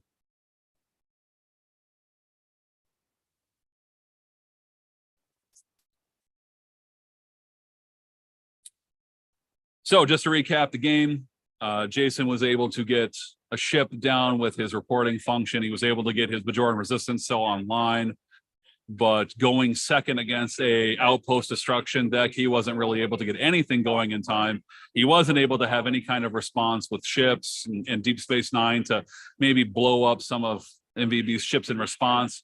MVB was able to get the ISS Enterprise, Regency 1, the Sukansa ship, as well as the Tang drop. No, not the Tang drop, I'm sorry, but Kronos 1 on the board. And with all those weapons, Deep Space Nine was just a sitting duck at the wormhole, as opposed to being a Bajor where it might have been protected. But, you know, at the wormhole, Deep Space Nine's a sitting duck, and MVB was able just to capitalize on that. And at that moment, MVB's thinking, okay, let's just get this, let's whack this, and then my dilemmas are probably completely unnecessary. So, and that is the way it turned out. Deep Space Nine was damaged on MVB's turn 3, turn 2 or turn 3, and then of course destroyed in a response battle. So a concession from Jason is entirely reasonable. He literally only had 4 or 5 people in play at that moment, so no point in making it go on forever. Jason, a true competitor and a true sportsman.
All right, everybody, stay with me here through the 30 to 50 minutes that we're going to probably have to get through here before we get to our championship round. All the other games are definitely in the thick of it right now. We got 36 minutes left in the regular clock, and then plus any overage time. If you have any questions, whatever, put them in the chat and I'll address them. But I'm going to be stepping away here for a moment in order to kind of walk around and see how the other games are progressing. Probably also get myself something to eat along with Jason now, because I'm a bit hungry. But and then I can come back and kind of give you guys a report how the other games are kind of progressing here once I come back. Give you an update on the Kris and Justin game, as well as the Mark and Keith game, which is another big one over there. Because if Mark is able to pull out a full win, his math has also puts him in contention a little bit.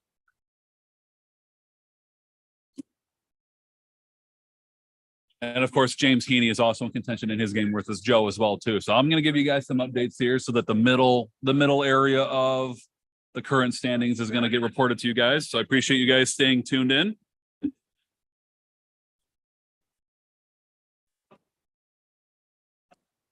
Again, thank you to all our sponsors today: Parks Bar and Grill, Sluggo Cola, Joel and True, House of Martok Bloodwine, Captain Nog's Great Material Continue, Reginald's Pawn Shop, the True Trotters of Cadassia, the Rising Board of Tourism, and the Baku Spa and Rejuvenation Clinic. We will have 3 more sponsors to give our shout outs to here in the championship game.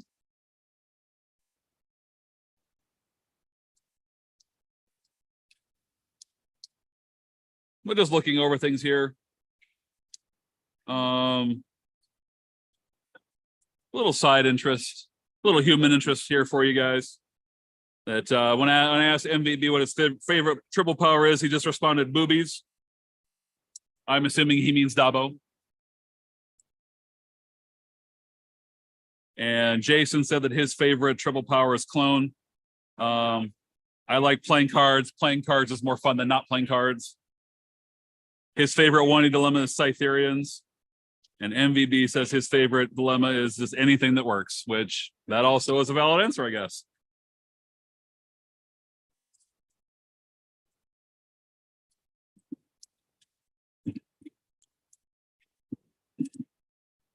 Another little interesting side fact about the players that you just saw in our round 4 matchup: MVB lists his favorite food as "don't have one," which I find hard to believe as a foodie. As a foodie, I find that offensive, and I growl at you, sir. MVB's telling me that he doesn't have a functional sense of smell, so food doesn't really taste all that much to him. So I guess that's a valid explanation. I can live with that. I retract my growl, good sir. And as my little puppy girl would do, growl, realize I'm wrong, and then go lick. But I'm not going to lick you, so no licking here. We live in the time of COVID, no licking.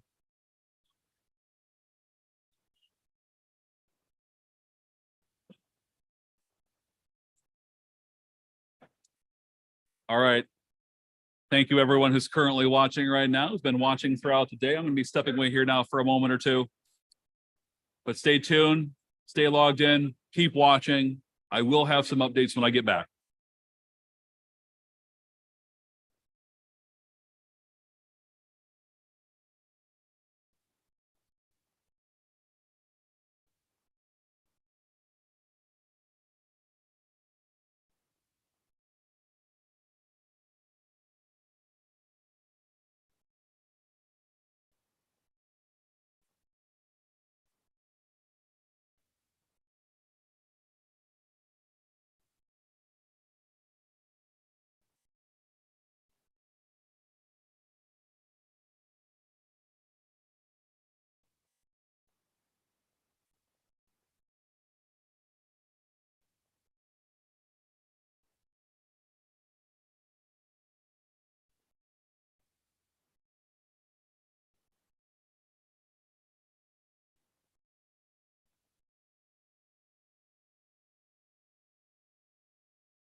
All right, everybody. I do have an update on how the games are going right now. Kris has a really strong lead on Justin. Kris literally auto completes and wins the game when it gets to his turn. So Justin is in desperation mode here. He's got about 40 points and game is over. All right. 100-40. So Kris is able to pull it out 100-40. So Kris is our remaining undefeated. Oh, sorry. We got bonus points to calculate here. Sorry. 45. All right. 100-45 is the corrected score.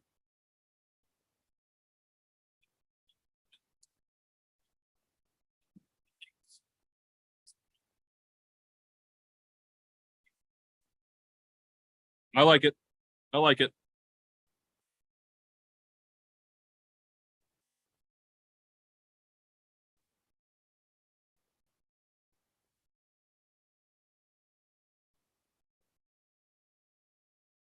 All right. So Kris gets the full win over Justin Ford, 100-45. As I walk down the other games, Heaney and Joe Kallstrom are an extremely tight game.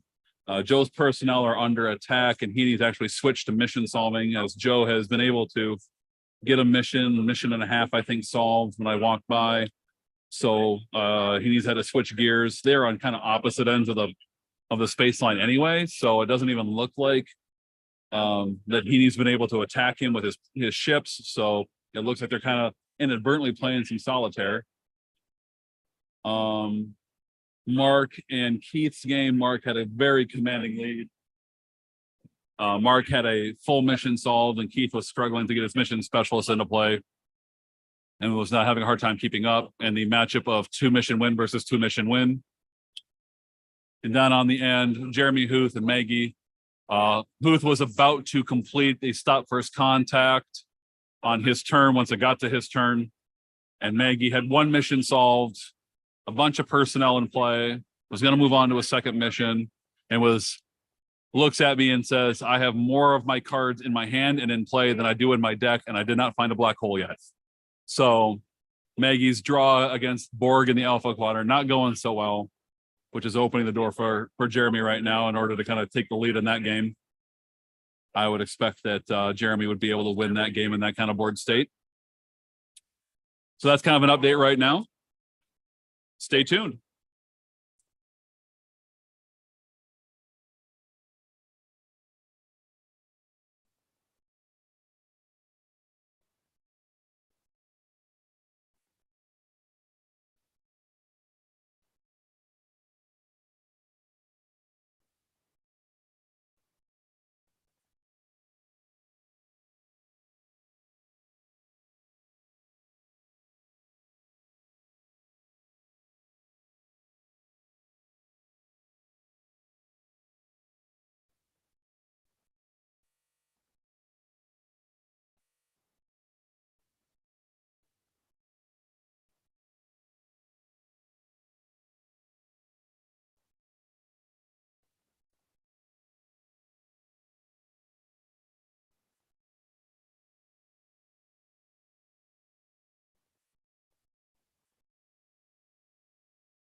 All right, we got a final score here from the Keith Rupp Mark Mustin game.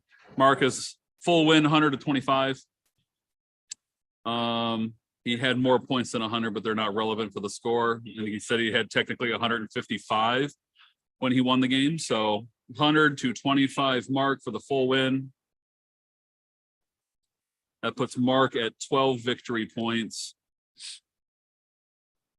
which I think is going to keep him out. If I was looking at Kris, looking at the math, Kris has got the cards right now as he's double checking them. I think Mark's no longer in contention, unfortunately, but he will be fighting. Mark will be fighting for probably a second or third place, maybe, depending on how things shake out.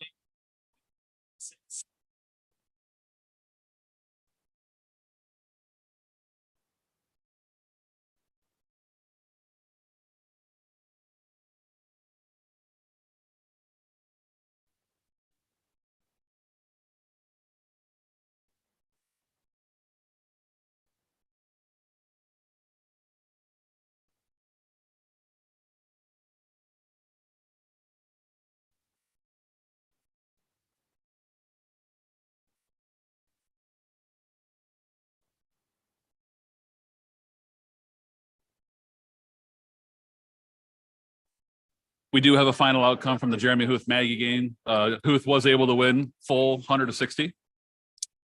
So congratulations to Mr. Jeremy Huth.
Another score update. James was able to win his matchup 100-0. So congratulations to him as well in the game against Joe.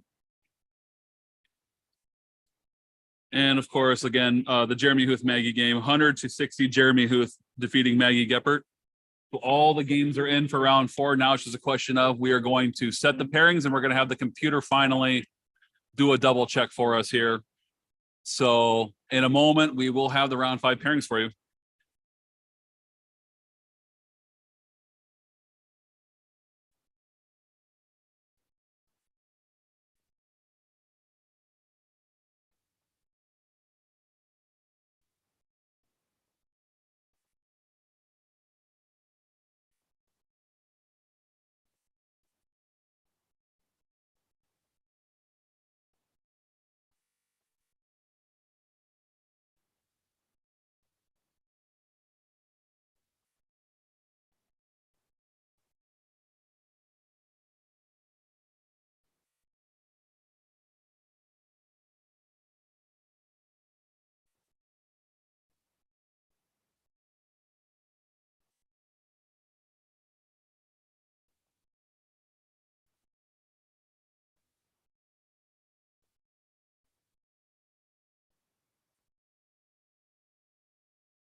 All right. Round 4 pairings are ready. So I'm going to go ahead and corral the troops here once James and Joe have finished cleaning up their games. For those of you at home, it looks like our featured match is Kris Sonsteby and Michael Van Breemen. Kris has 16 victory points. Michael has 13. But nipping at their heels, Justin Ford also has 13. So if Justin Ford wins full and Michael wins full, there will be a 3-way tie at the top at 17. If both of those games are not able to go to full, then Mark is in contention.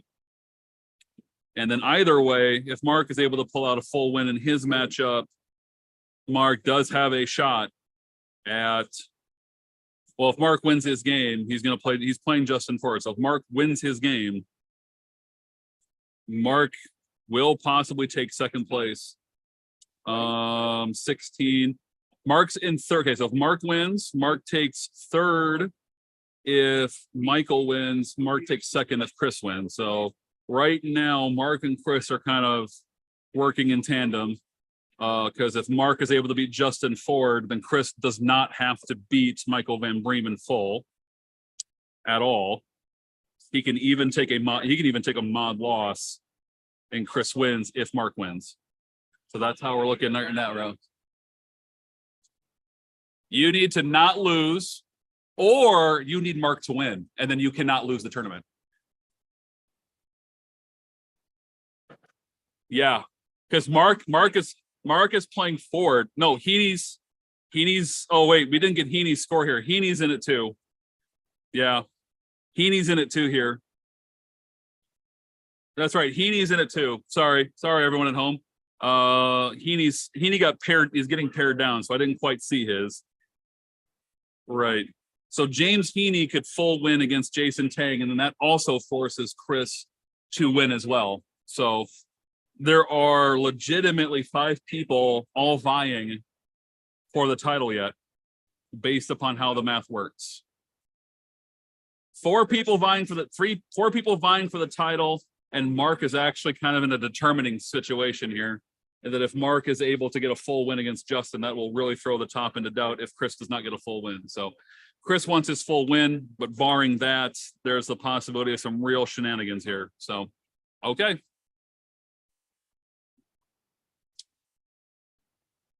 What's that? I gotta take it. Okay, well then tell Keith that you've dropped, because then I have to bring him back in. Because I've already gotten down, like, we went to an even number. So let me just double check here.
All right, everybody. We had another drop. Joe Kallstrom has had to drop for family issues.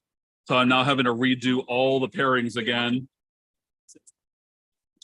Yep. So I'm having to redo all the pairings again here. So I apologize, everybody, but this is how tournaments go, as everyone knows. So stand by.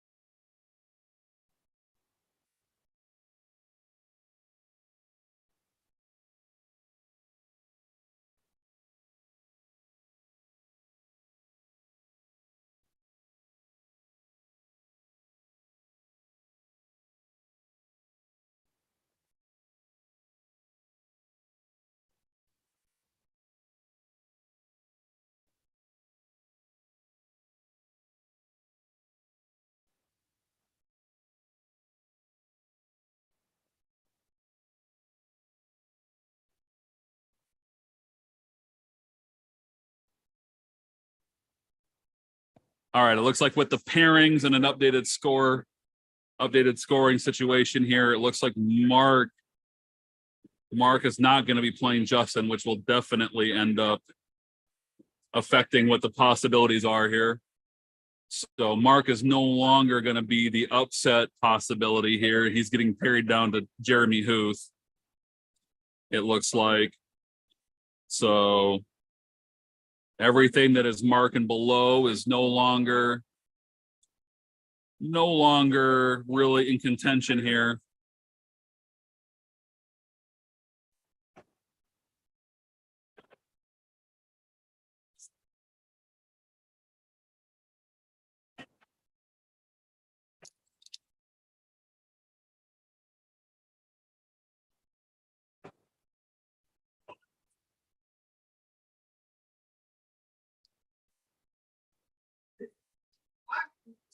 All right.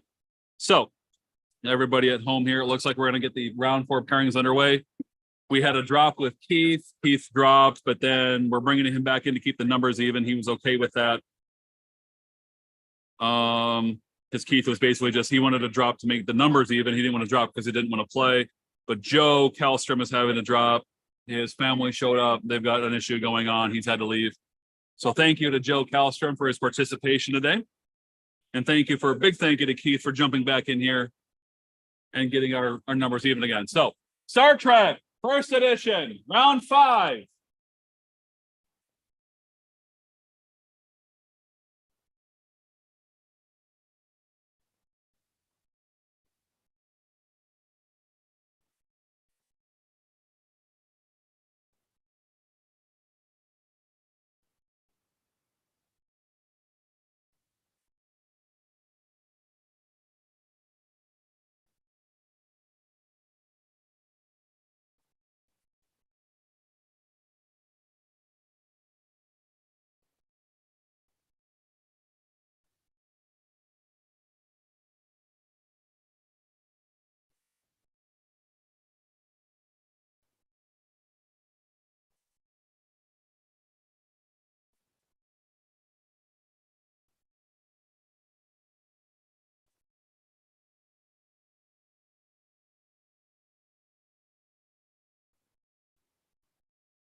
All right, everybody.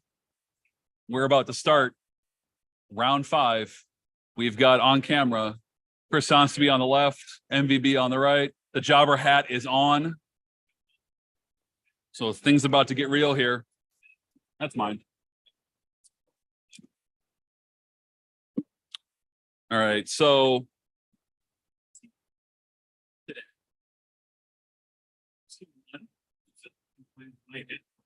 yep. So, all right.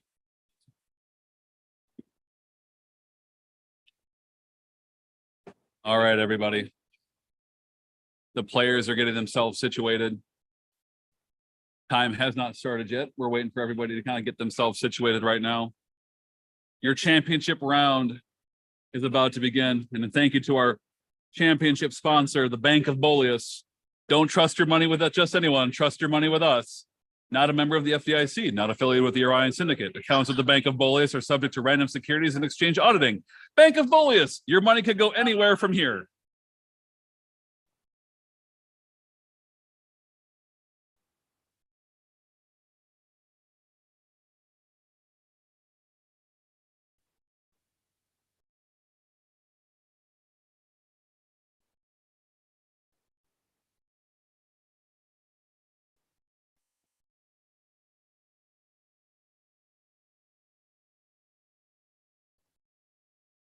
All right, we have a bet coming in from the Chatosphere. 20 cents has been bet on MVB to win.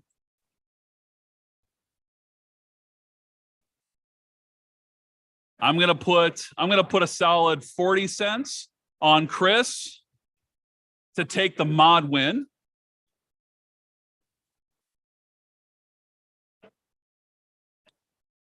It's really gonna kind of come down here to who sees whose shenanigans and when.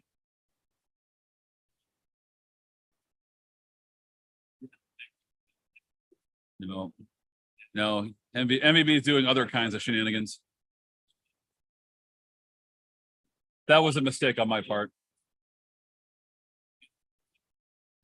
No, if you heard me say it, that was an incorrect call. So I saw a ship. I thought it was a Tong. It wasn't. All right. Amber says, good luck, honey. Go get him. Kris would like to know where his love is.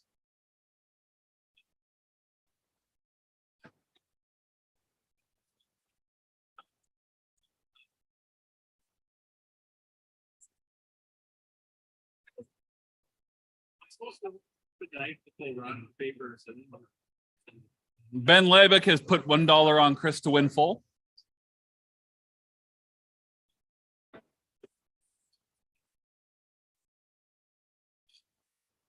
And with the roll off, MVB has won on Rock. So MVB is going first in this matchup.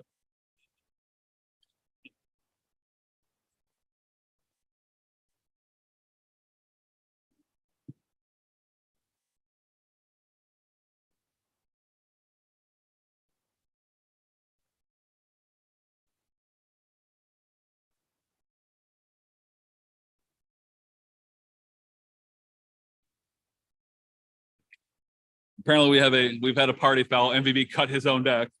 So I've issued a soft, non-existent warning for that.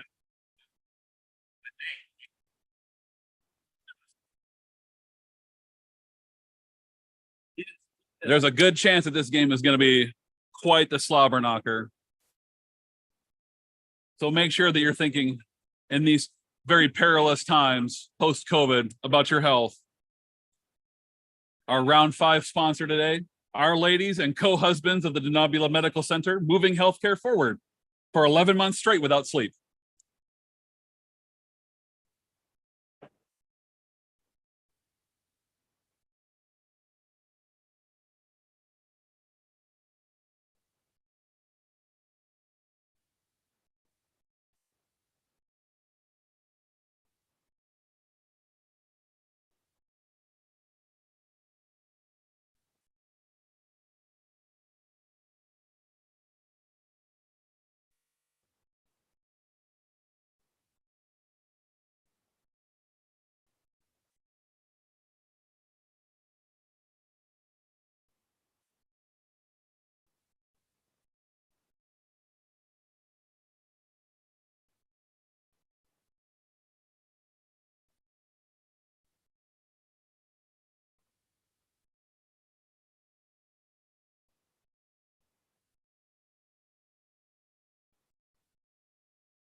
All right. Both players absolutely in the tank. MVB is he's set up with the dilemmas. Kris is set up with dilemmas. They're putting him under now. And it looks like we're going to be moving on to the everything else phase here. I mean, both of these players are absolutely deep in the tank in this championship match. Keep in mind, though, for those who are keeping track at home, there is still the chance of us ending up with a three-way tie. If MVP can pull out the full win in this matchup, and the James Heaney Justin Ford game ends up in a full win for somebody, then we will end up in a three-way tie. But if MVB is able to win this game, and James and Justin do not end up in a full win game, MVB will be your champion on the head-to-head tiebreaker. So right now, that definitely puts MVB behind, because if Chris's dilemmas are able to stretch MVB out and he's not able to get his 3 missions in under time, then Kris will be your de facto champion in a scenario where Justin and James are not able to get to a full win either. So 4 players, all very much alive in this final round. Kris is not able to sit on his laurels. He absolutely has to defend. He absolutely has to play this game to the best of his ability. MVB's got a lot of moving parts. I don't need to go over all of them since we went over them in the first game. But the secure strategic base is going on the planet, in the middle of the planet section. So I think that Kris is thinking that there's going to be an early or mid-game move on the planet here.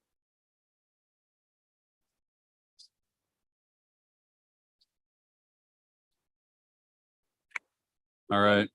So Kris counting Michael's number of dilemmas. Michael has assured him it's 17. 3's across, and it looked like there was a 2 underneath the PNZ. So it looks like if I'm Kris, wondering where the dead end is at, definitely a question mark.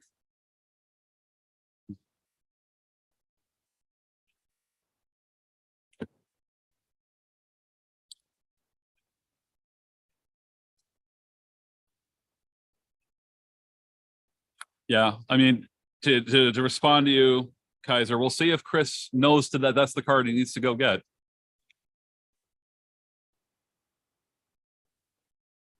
I mean, this game could be over early, but it might not be here.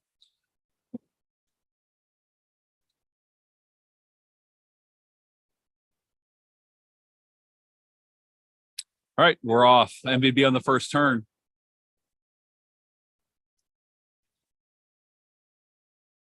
He's going to go ahead and just get Regent Wharf right off the bat with his flagship. And then the special downloads have been declared off of Regent Wharf over here in the mirror quadrant that you can't see right now, unfortunately. But it looks like a lot of the action is going to be happening in the middle part of the table. So we're going to leave the camera where it is. I can just keep telling you guys what's happening in the mirror quadrant.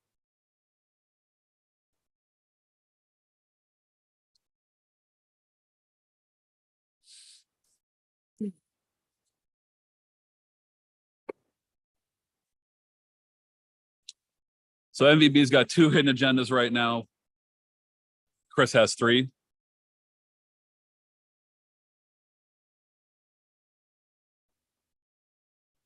To your question, John, no, that is not a card that MVB has.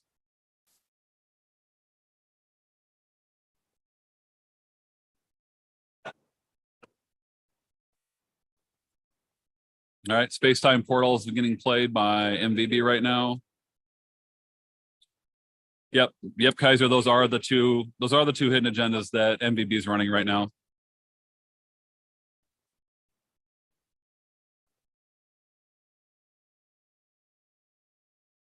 All right, so FO Spock's getting his going through the wormhole. Okay. ISS Enterprise has entered the Alpha Quadrant and is stopped.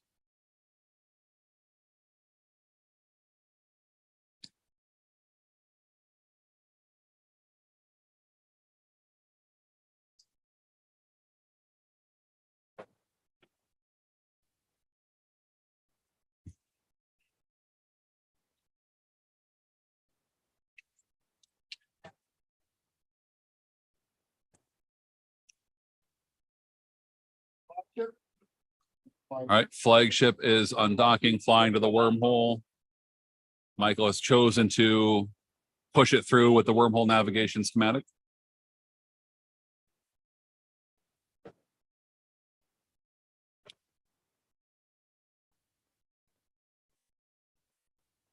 Yep, Michael shows the skills he needs to keep it unstopped. He's got 2 ships in the Alpha Quadrant. And that probably won't be the end of it.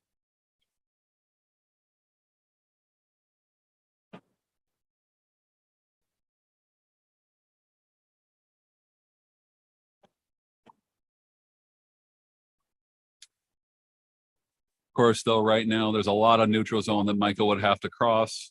Kris is on the far end of it. I mean, I don't know if Michael's going to be concerned about putting weapons into play over at the outpost over there. He still hasn't used the download over at the outpost yet. So very much on turn 1, very much amassing things.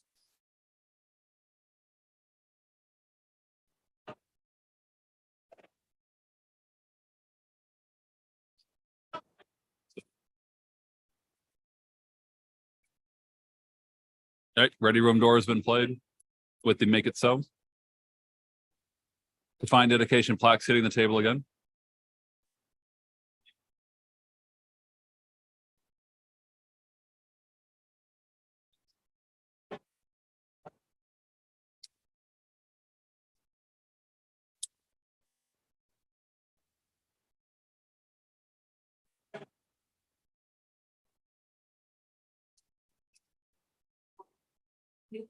All right, taking charge has been flipped. Regency 1 made its way all the way down to there. He's obviously going to go get his facilitate peace talks in order to download his treaty.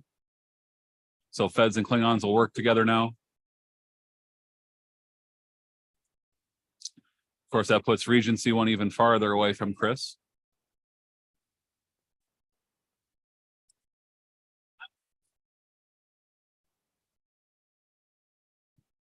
Okay, Michael showing what he has in order to stop for study divergent history.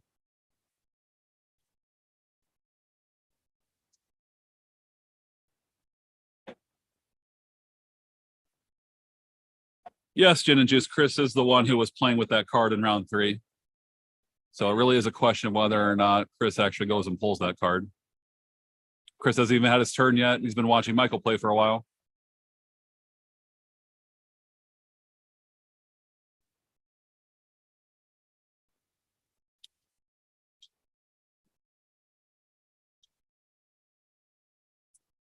Couple of free drones for Kris.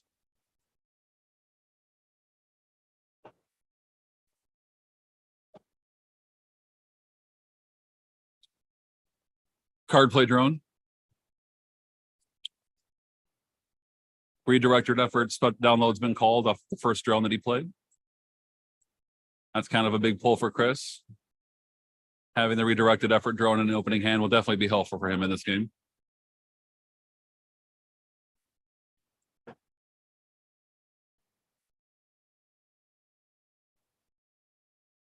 All right. Kris has downloaded his Borg objective. So, of course, a pull of a Romulan outpost is forthwith here.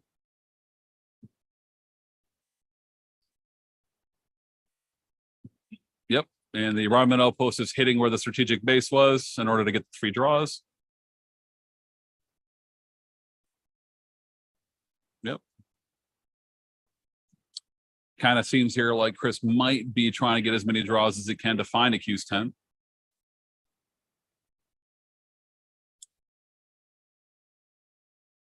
Of course, though, that mission is still looks like it's two moves away. I can't quite tell the span over there. Not quite sure if the J25 cube can get to that mission in a single move, but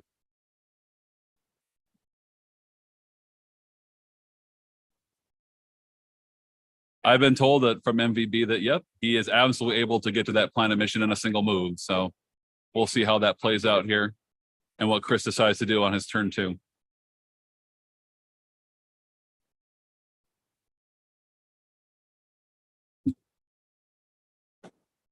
Yep.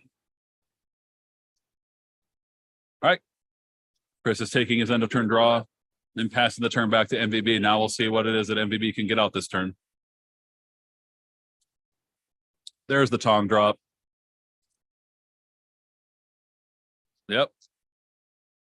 And it looks like Pank is hitting the table. Yep, for universal play. So we've got on the off the Tong, Chang, Morta, and Pank. So most likely a Subkansa ship will be coming off of Pank at some point.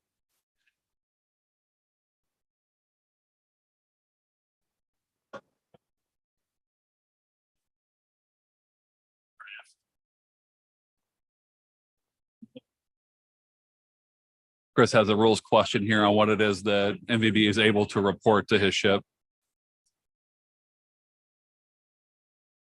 Yep. We got a resolution on the question here, so.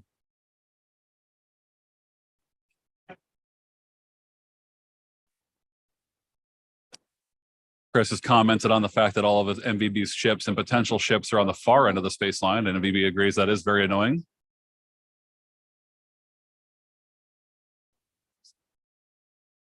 All right, we've got a download of process or mining onto the planet mission, and as well as a download of Kronos 1 at the outpost that is not towards Kris.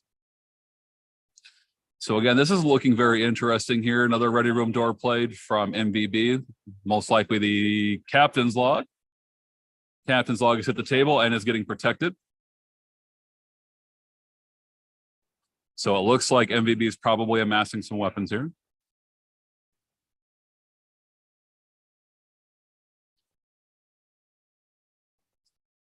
But again, with the neutral zone completely in the way here, it's going to be very interesting to see how long it takes MVB to get to Kris.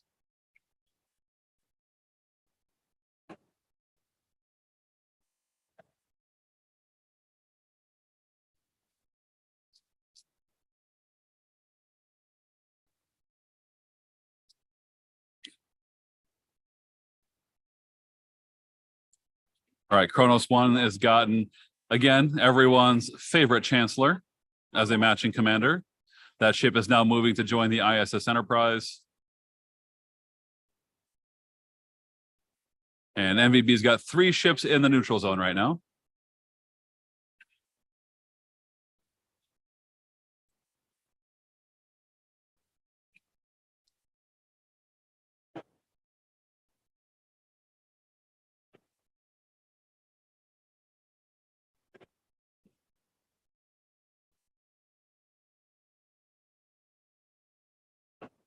All right. All right. So Kris has given a smirk and a nod. He's looking at his hand and has already commented that it looks like, wow, the shoe's on the quote, looks like the shoe's on the other foot. Looks like you're coming to battle me. So I think Kris has decided that MVB is coming after him.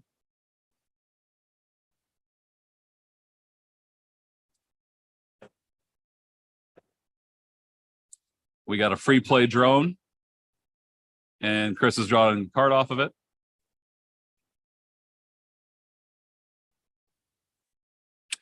Yes, Patty. Yep, that is definitely happening as well too. That I mean, I'm not going to comment on it here, but we'll see if the players notice that. In particular, MVB. I mean, Kris is under no obligation to point it out, but we'll see if MVB sees it or not and how that affects his decision making.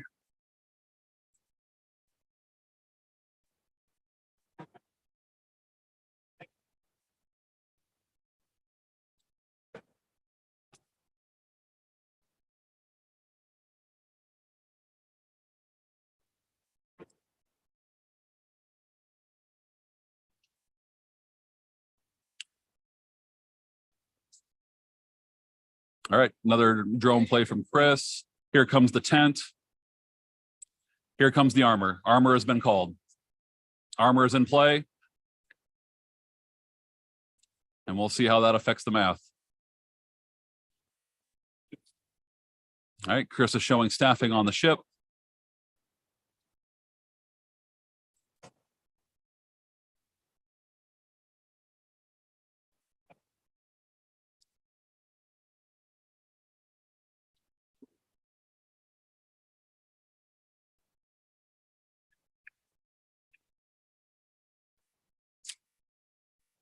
All right, Kris is making decisions here.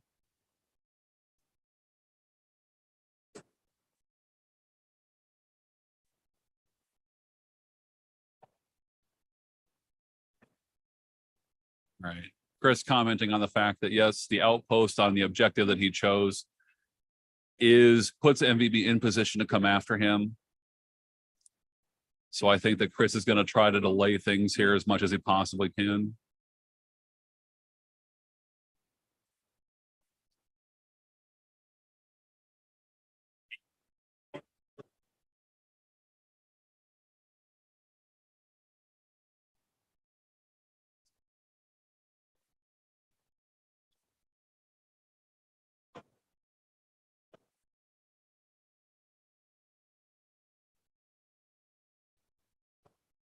All right.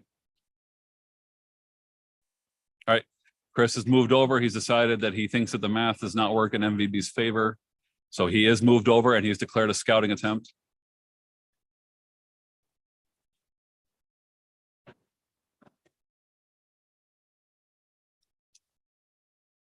And that's a good point, Brian. The math on the first one is a lot different than the math on the second one.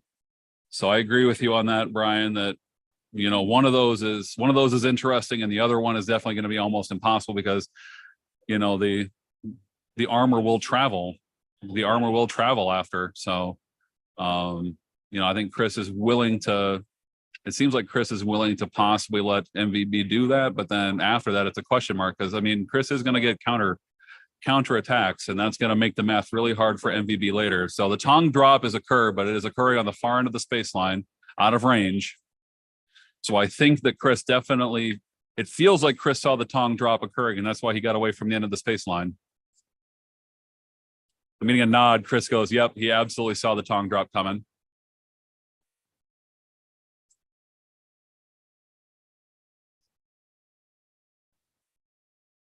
So the Tang's out of position to help, which means that MVB's got choices to make.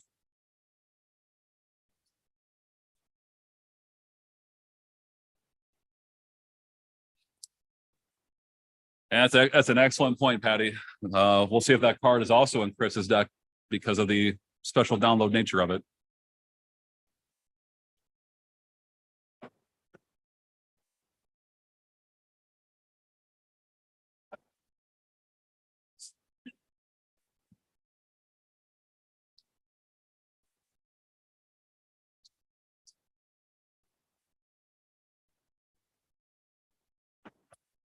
It's a good question, guys. Carter and Kaiser, I can check on that for you guys if you want me to, but I think that my natural gut reaction is that the outpost doesn't have to be there for him to complete the objective.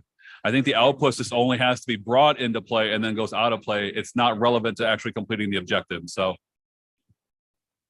yeah.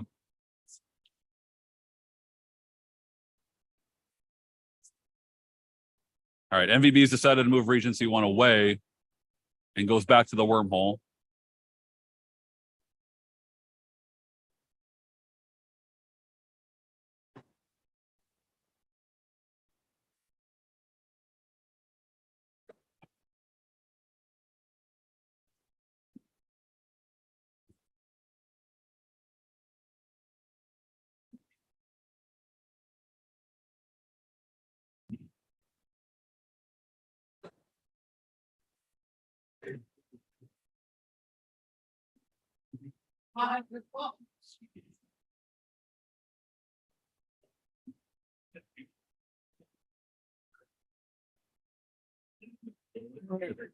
Okay. All right. Kris has decided to drop Gowron of Borg and a couple of free drones. And we'll see what he does.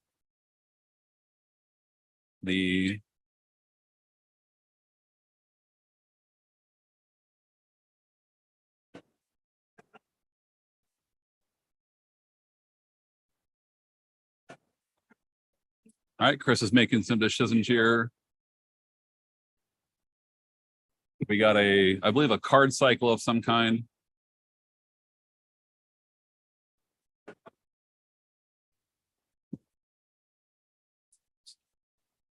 Ooh, Kris says that card cycle draw was very frisky.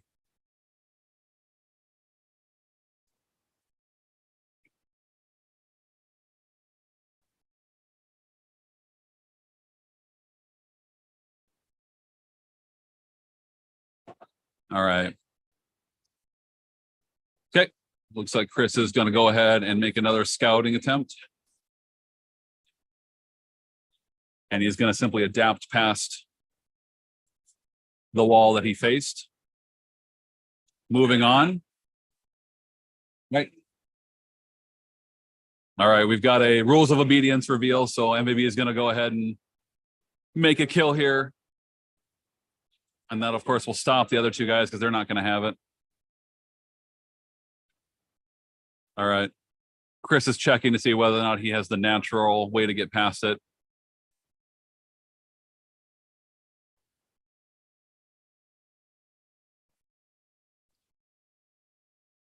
Of course, though, if Kris has got another adapt in hand, it's going to be pointless. And of course, the adapt will occur before the kill would occur.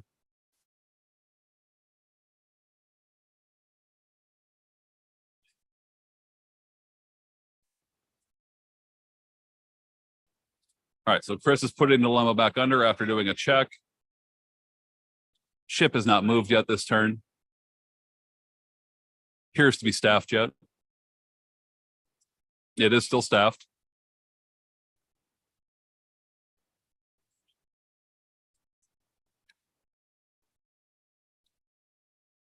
All right. Kris is going ahead and passing the turn, taking his draws, and using distribution node.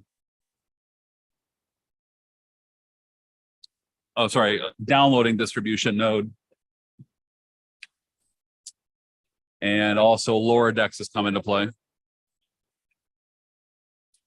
Kris says he'd like to pass things naturally, but oh no, now he can. All right. Yep. All right. Okay, so all right. Turn has been passed to MVB. He's revealing some guys.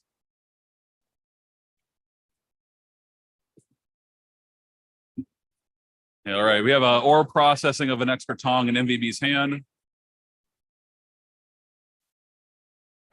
MVB's got 2 points then, soft. 2 soft points right now.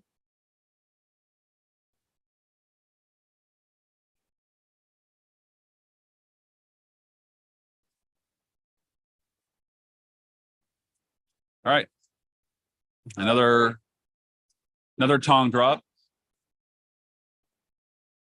Korvac, General, Cord, and Kess have hit the table.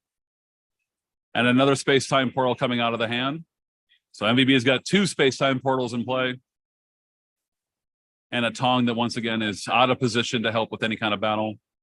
But it doesn't look like MVB is going to care about that much anymore. Yep, MVB takes his ships, moves them back to the wormhole. And I think a solving race might be on here.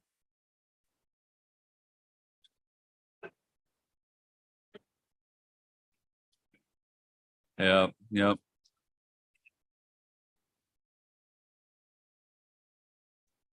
All right, Regency 1 has gone to the Klingon outpost and is attempting. All right, Arsenal divided. First dilemma up. MVB's got to separate out his unique and non-unique personnel, and Kris will get an opportunity to stop the uniques.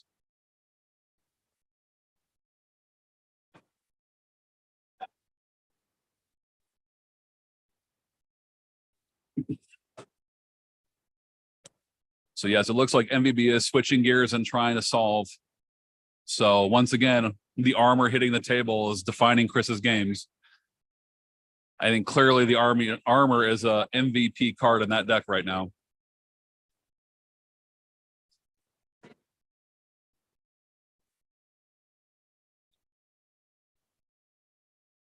And that is absolutely right, Liebig. It looks like in an ironical situation, MVB is trying to adapt. But MVB would like to say that kind of hurts a little, though. Right?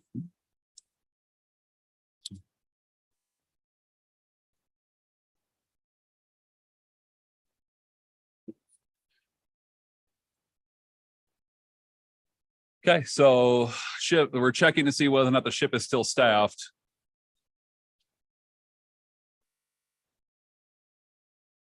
And whether or not he has the attributes to be able to beat the Arsenal divided, and it looks like he does.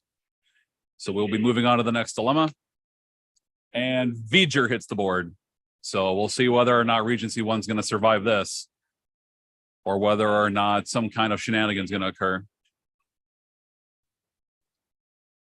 Looks like a shenanigan has been called. MVB is revealing Kess, and he is going to gift himself out while facing it. Dilemma will go back underneath because it was not completed. So MVB sees that he's got to beat a V'ger, and he loses a Kess for his trouble. And the ship does have to relocate to a different location as part of resolving the card. So he moves it one space over to the Bajoran wormhole. And it stopped. Exciting game, everybody here. Exciting game. A lot of tit and tat, some back and forth. Both players are kind of off their A game right now, but a B+ game is still pretty good.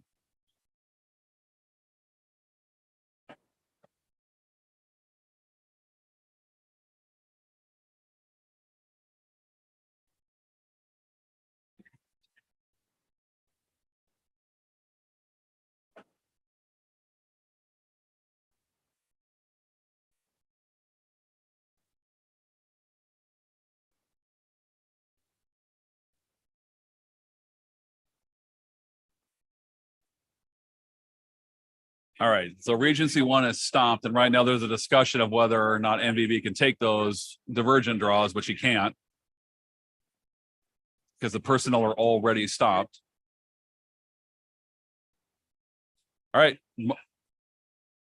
Michael STP's a empty Tang, of course, which seems very natural.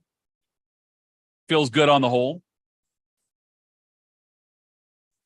Make sure you protect your holes, everybody. Our ladies and co-husbands of the Nobile Medical Center would like you to know that they move healthcare forward for 11 months straight without sleep.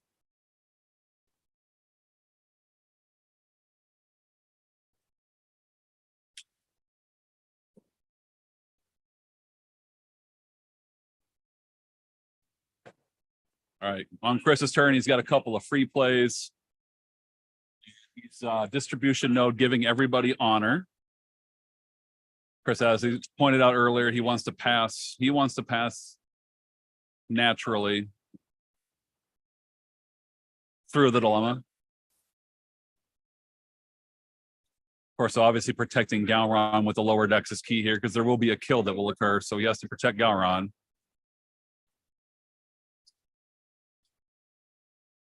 Yep, Kris is just double checking to make sure who's going to be subject to kill before solving right now.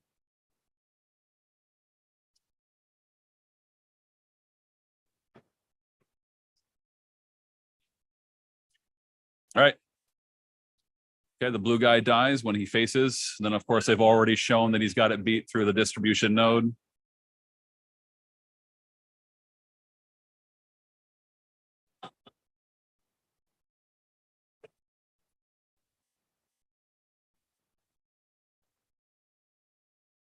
All right, so it looks like Kris made a slight tactical error in calculating things, which then, yep. Apparently, Kris says that he missaw Hugh's.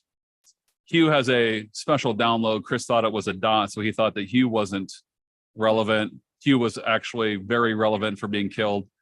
So, of course, Kris has decided to adapt out instead of the kill. So the adapt was in hand. He just chose to try to go naturally. Made a mistake, bought his way out of the mistake. Immediate disintegration protocols up next. Yep. 2 engineers left, or sorry, 2 security left after a security is killed. That beats that. And now it's just a question of whether or not he completes. Okay, objective has been declared solved. Michael agrees. And Kris is on the board with 35.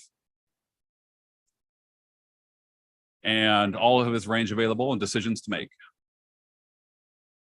Romulan Outpost, of course, has to leave play.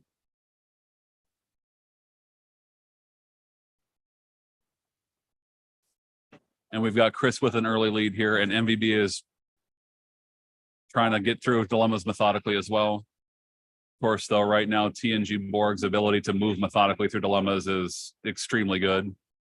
With the ability to relentless adapt on the same turn, it's so hard to be able to stop them consistently.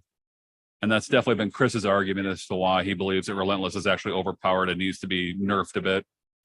And as I said before, I kind of coming around to Chris's line of thinking on this, that it sure seems like adapt negative obstruction was originally designed not to be able to be played on a same turn, and another card coming along and allowing it really seems to like kind of overpower the use of adapt negative obstruction here. So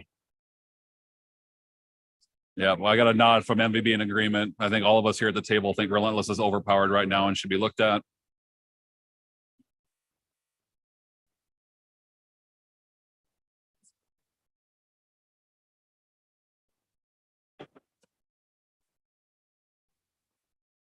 But we could play the cards as they are right now in this tournament. And those are questions for the future. Chris says he's gonna move along here.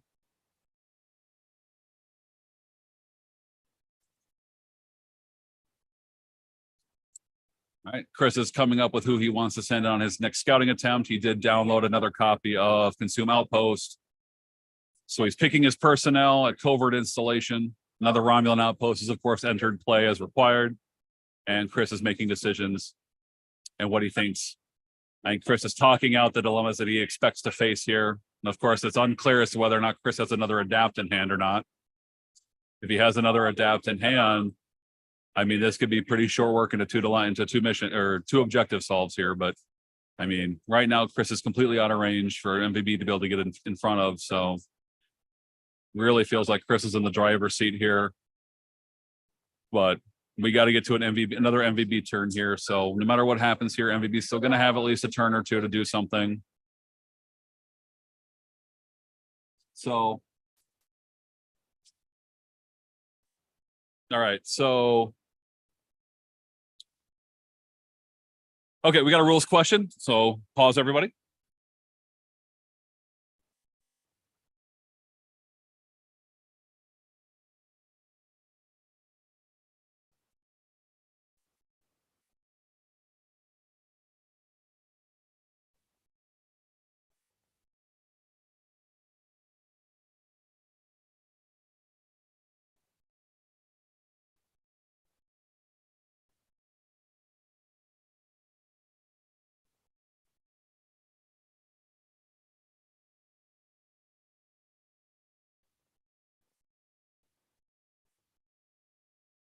All right, Chris was just making sure that the same mistake that occurred in his game with James doesn't happen again.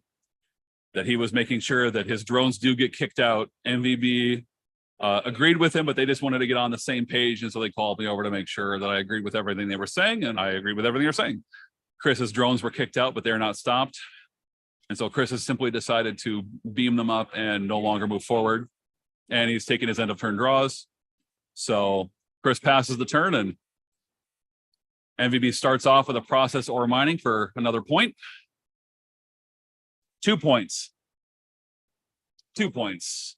Because of review mining operation doubling points. So thank you, MVB, for that clarification.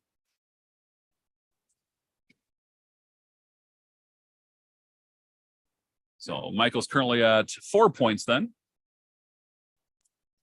A very soft 4.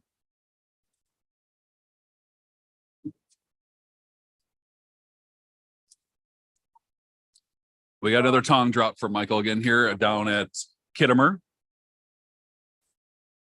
Corvex, Layerva, and Vartog. We got a free universal past Klingon being played at the outpost, and MVB clears his hand and goes into madness with a space-time portal. That is a lot of space-time portals that have hit the table this game for MVB, but in a Tang drop deck, this is not surprising.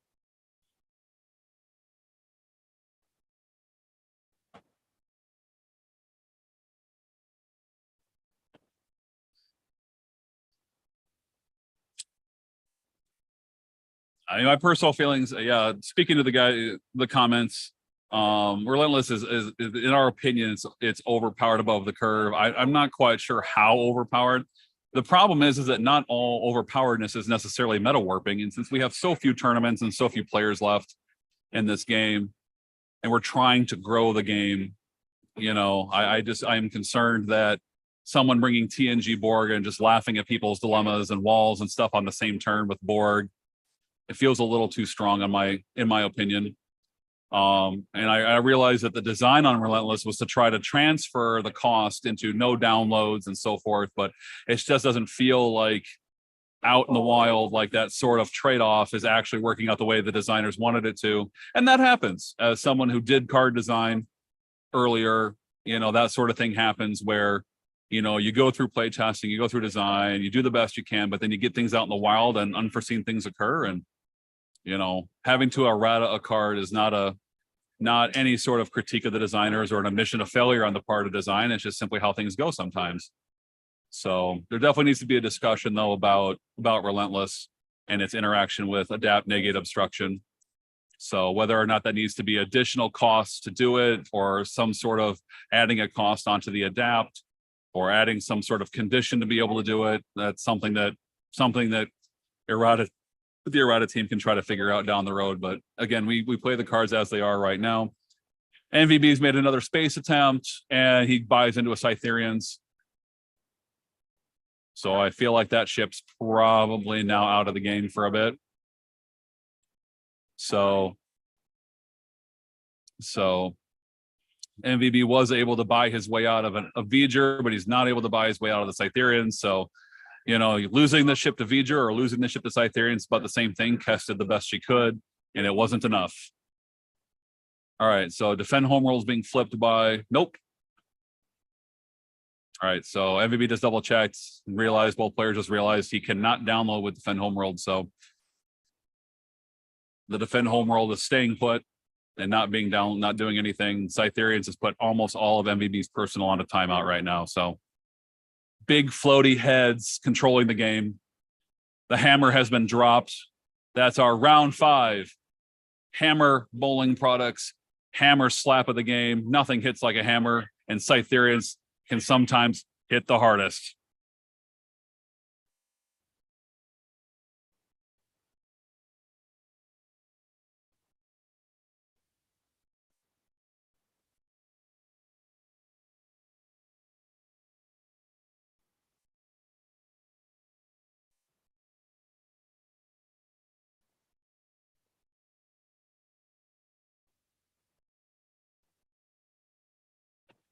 Yeah, John, I agree with you on that. Definitely a question mark in the decision making in this game right there. Running in with so, yeah, you got so many ships. You can micro attempt. You got original Q's tent. You're running space time portal.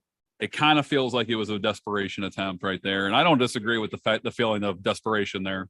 Chris's deck is definitely rolling through.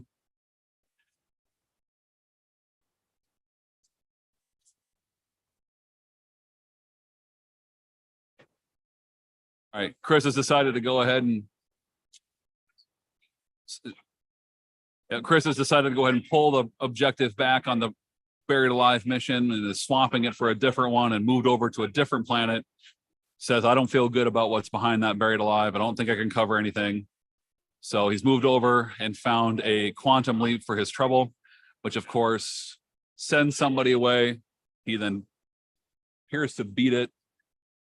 And we move on to the next dilemma. Yep.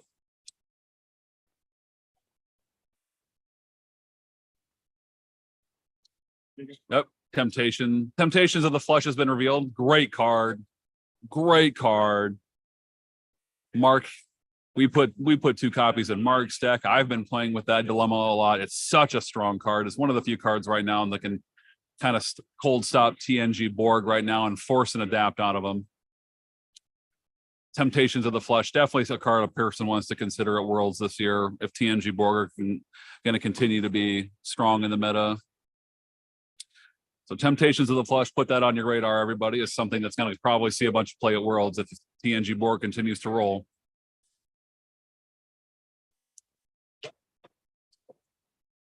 All right.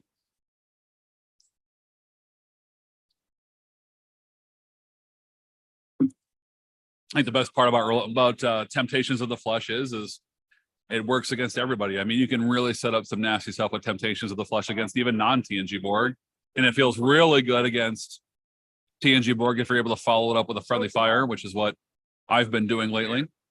You put temptations in front of a friendly fire, and good luck randomly having the friendly fire. There's a nice little 2-card combo. So, all right. We move on to MVB's turn. He drops the big green nasty. Big green nasty is on the board. Shobi Shar.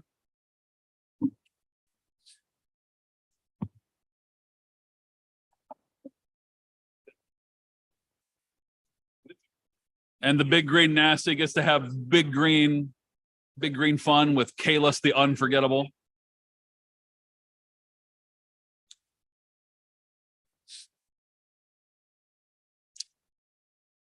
Some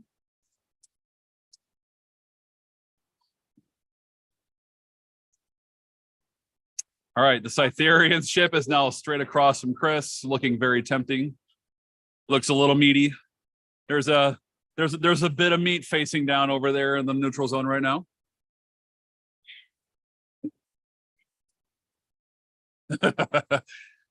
Kris is visibly doing meditation to try to contain his excitement that a very meaty ship is across from him right now.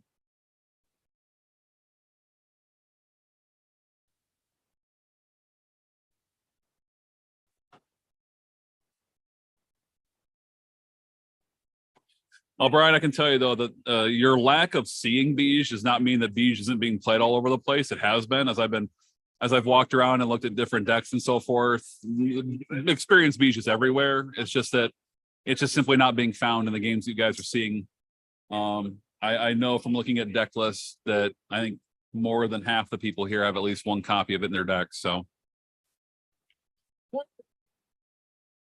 But of course, the real key, anytime you play against an opponent, you got one copy of Experienced Beige, can you put it in the right place for it to really matter? And does your opponent see it coming and avoid where you put it? And there's all kinds of tit for tat going there, maneuvering.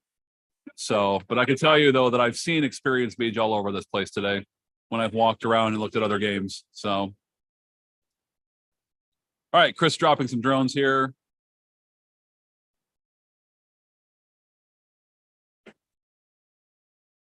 All right, Kris has declared that he's beaming everybody up right now.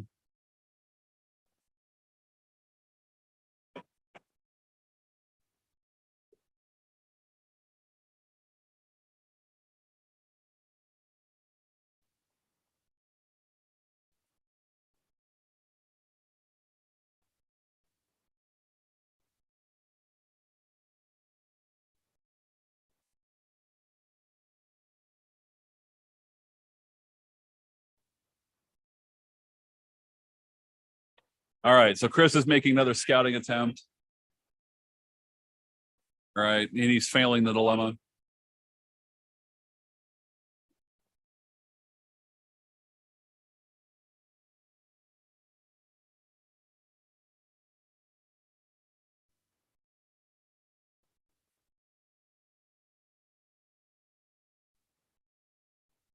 Okay. All right, so that dilemma was, yep. Looks like that dilemma was an incentive-based economics, which got faced and then adapted, Kris says. No, so looks like that mission's clear. And the objective is complete. Kris is laying it on the mission. He has a staff ship there and no dilemmas underneath. So Kris is now up to 70 points. Sorry, 65 points.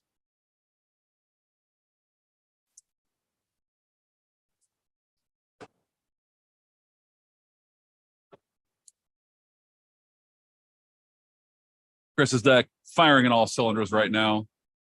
And he has now downloaded another objective. It looks like another consume outpost. A Earth outpost has hit the table at the PNZ. A little fancy Dan maneuver from Kris. Switching from Romulans to Feds for his outposts. Very, very nice.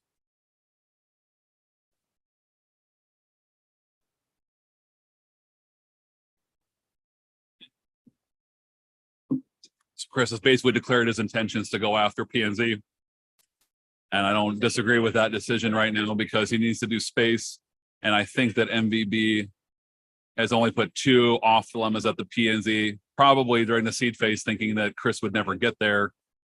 Kris has openly called out he thinks that there's a dead end there that he'll beat. So he's moving the whole ship over and has declared his scouting attempt.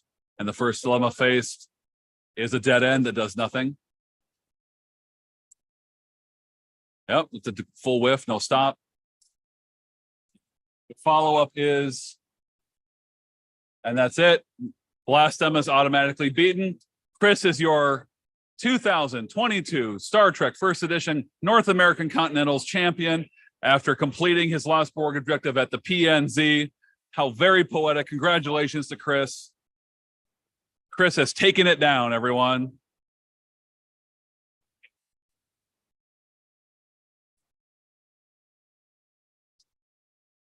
It really, truly, once again, feels like our championship play of the game, brought to you by Orion Pleasure Entertainers in the Midwest. When something bad happens, once again, Kris bringing out an early armor completely changed the face of the game there.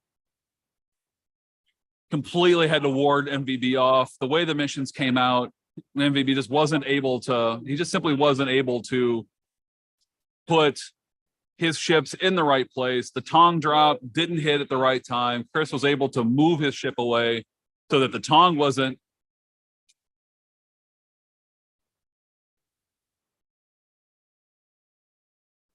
So without the Tang being able to get in position to help with the battle, the math just did not work out in MVB's favor. So that's a very heads up play by Kris to drop the umbrella and get himself out of the Tang zone. Very heads up play. Kris is now commenting on the fact that 5 adapts in the game just to blow through dilemmas does not feel fair, did not feel fun. Absolutely hammering on the fact that he thinks it's overpowered as we clean up the game here. All the other games are still currently going on, and we got 22 minutes left on the clock, everyone. I'll get you those results on the rest of the game. Big time congratulations to Kris. My tip of the cap to MVB on a well-fought, hard-fought day. Very interesting deck. Good to see a Warfleet deck kind of come back in here, one that's not Kazon. Very interesting to see a non-Kazon Warfleet deck hit the table again here. And of course, as I said before, the choice to play against type can work in your favor. MVB chose to bring battle, and he is not known as a battle player. So I feel like that's a great strategic choice on his part. And up until this game, it was paying off for him. But TNG Borg with the ability to tent for the armor, it's hard to get through that, even when it's a J25 cube. Because a J25 cube, if you can't blow it up in a one shot, then it just regenerates, and he's tagging your ships back again. So, our armor on a J25 cube, definitely nothing to sneeze at. And even if you get through the J25 cube, to Brian's point in the chat, you go get Lakitas' cube, and now it's even harder. So, and you've lost ships along the way in the counterfights and so forth. So, armor on a cube is pretty strong right now when you're playing TNG Borg. Gave Kris all the breathing room he needed in 2 separate games today. Looking forward to seeing Kris's full deck list here. As Coach Kevin, I've been privy to his thought design process along the way, but he did make a few last minute changes last night. I was driving into town. As I was driving in, he was talking out strategy with me over text message on the golf course. So I'm curious to see exactly what the final product is. I'm guessing it's probably only maybe 1 card off of what he had showed me before, but obviously the key cards of this day for Kris have easily just been Relentless and the armor. Just too much for all of his opponents to handle today. And of course, being able to have all his missions together in the neutral zone, also extremely powerful. So the TNG PNZ deck definitely feels like a really good confluence of cards again. And it'll be interesting to see how people are going to try to ironically adapt to what TNG brings at Worlds this year. Will TNG run roughshod over Worlds? Will people tech for it? Will they tech for it specifically? That remains to be seen. But there'll be some things out there. I'm sure everyone's looking forward to seeing all the deck lists from today's action. There's definitely gonna be some interesting ones. Justin Ford's Bajoranless, Mark playing the five neutral zone missions with the established trade route tech that he and I put together for him. And that was going to be the deck that I would have played today, if I would have played today. Whether or not I would have done well with it wasn't really the point for me. But then a decision was made for me to run the tournament and do this commentary, which I'm very happy to do. I'm glad everyone has been watching today. All of those of you in Europe for staying up late, thank you so much for continuing to watch into this late hour.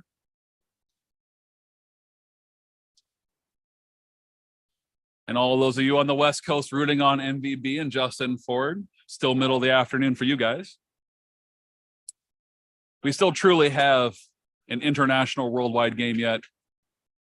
COVID took a hit on us, but we need to start building this game back up again. It's such a great game. So get out there, recruit, train, teach people how to play, get them to the CC's website, tell them that they don't got to buy cards, they just got to print them. The game is super fun. And of course, the fun of it is the challenge.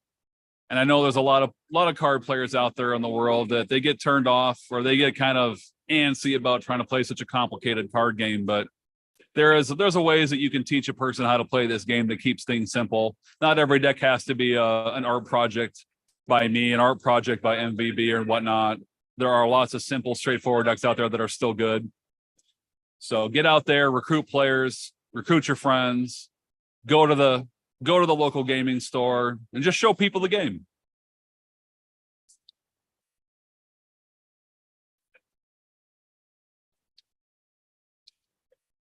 You're welcome, everybody. It's my pleasure to do commentary today. Gave me a chance to bust out my old college radio DJ skills again. So this has been a wonderful nostalgia trip for me. And if somehow I'm able to get to Worlds or people are able to help me get to Worlds, that would be great. I would love to do commentary at Worlds, but as of right now, the wife and I are sinking a lot of money into renovating our house. So the only way I can get there is through help, but maybe we can work something out where I do commentary over the internet. But I'll be honest with you, seeing it live, it's so much better for me. So game's over, they're cleaning up. I'm going to go and have a chat here with MVB as soon as he's done cleaning up. We'll get MVB on the mic, get his thoughts on the game, get his thought process on a few things, while Kris helps me out with the TD duties and gathers up the remaining scorecards.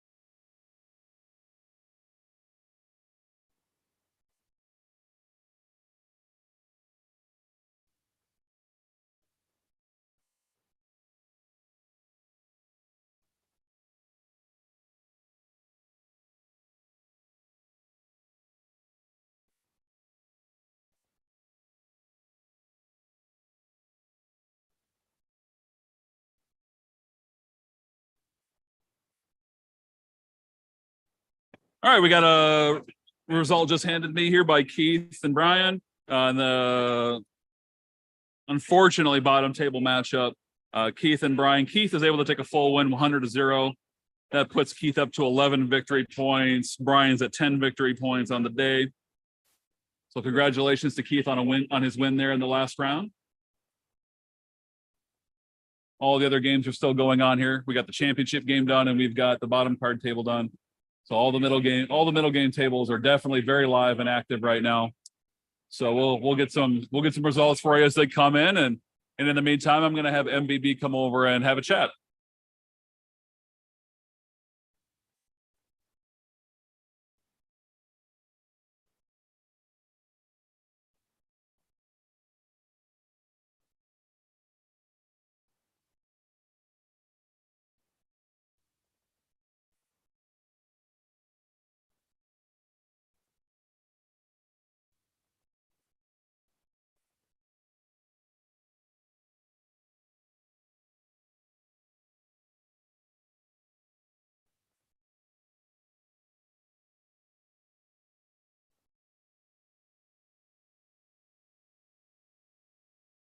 All right, everybody, I got MVB here. hard fought match there, MVB. So during your discussion after the game there with Kris was asking you if the battle is literally your plan A or is it your plan B? What's your thoughts on that? Well, if I see one facility, my plan is to blow it up. Right. That makes sense. Absolutely. However, I only got to do that in one game. Right. Your game against Jason. Yeah. Where you just said goodbye, Deep Space Nine. Well, one, nice to see you. to be fair, one was in the near Alpha Delta quadrant, Right. which I can't get to. Right. And the other, I screwed up how I put my deck together. Literally, as in there was a card for my tent in my draw deck. Right. So my ready room door got, in order to get Chancellor Gorkin, who was in my tent, I had to get him from my draw deck, which It's that then- stuff all the way your red room door. Yeah, that's unfortunate. That's Plus, unfortunate. he But went first. So we had two ships over there at that point, and then you just had to say no to it and just go temp missions and see what happens. And Yep. that's fair. So you would say though that with the deck, mission solving is still your primary goal with the deck, but you'll just take the battle as it comes. yeah. I mean, Okay. I'm very much just gonna. I'm in an ideal world. You get 2 draws from processing ore. Right. You get 2 from stopping people with studied work in history. 1 from new arrivals, and 1 to end my turn. So Right. in the world, a good world, I should get a Tong and 3 people. Right. And with the exception of some bad draws, that's what happened the entire tournament. Okay. I mean, I when I was looking at the scorecard, I definitely saw that, like, you know, we saw Maggie before we saw your deck, and so then we looked at the card as that game was going on, and yeah, definitely was like, okay, well, you can't battle Maggie, so you had to mission solve, and you were able to do that against her. Yeah. There was no way for us to know how your first round game went, so it's good to know that that's how your first round game went, and then your 4th round game. Tell me about that one. He had DS9. Yep. It had 34 shields. You just wrecked it all to get out, and that's over. Pretty much as long as I have a universal air quadrant person Right.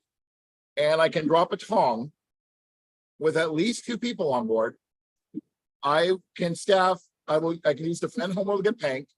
I now have 3 ships because I'll get the Reedite Legends, which Right. will get Chancellor Gorkin. Right. That's 35 weapons. Right. That's turn 2. Right. So really your round 4 matchup against Jason was like literally like the nuts draw for you Yes, as far as a matchup is concerned. absolutely. Who would you say today was probably your worst matchup? Was it Maggie in the Delta quadrant, or were Kris here where the cube is too big?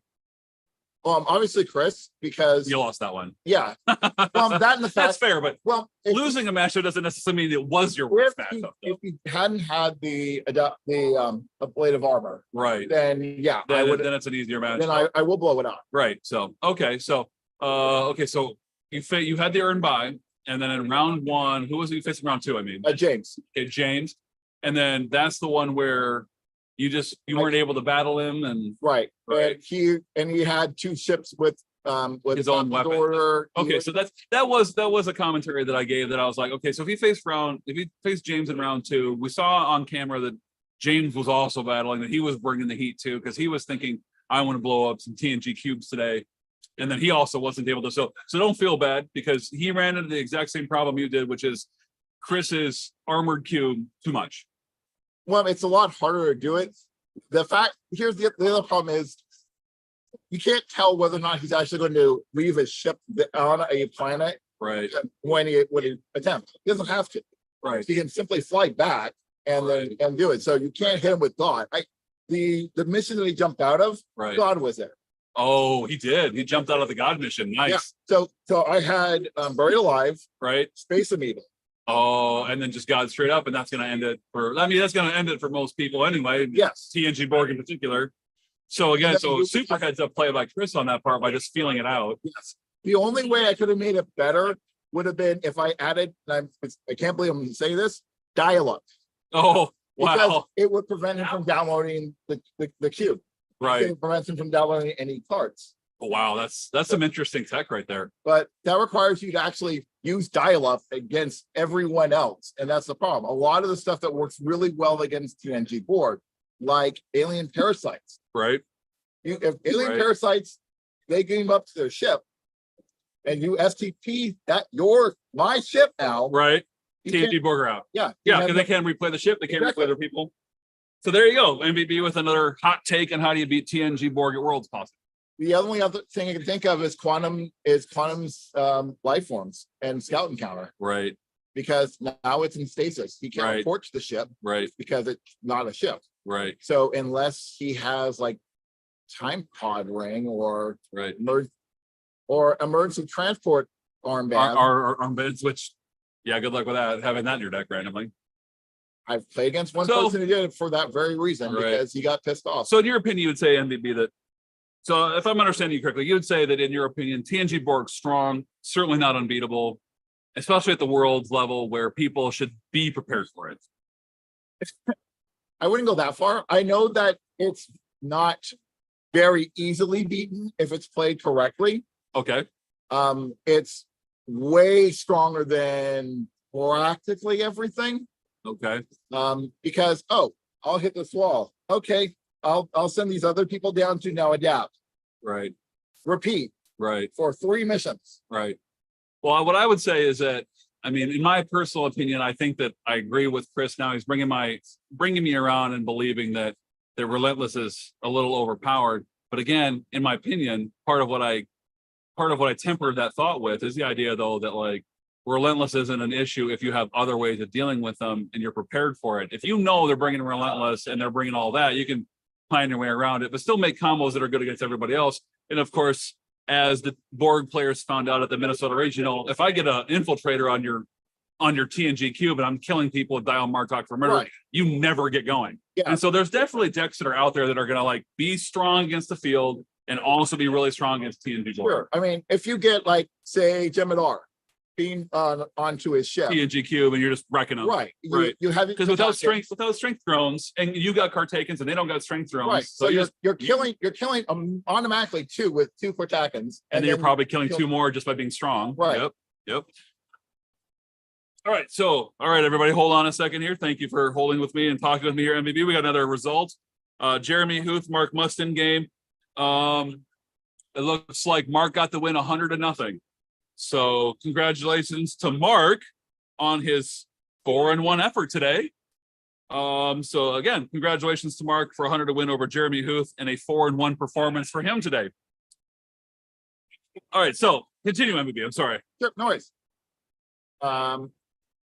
So I mean, in theory, yes, it can be beaten, but let's be realistic.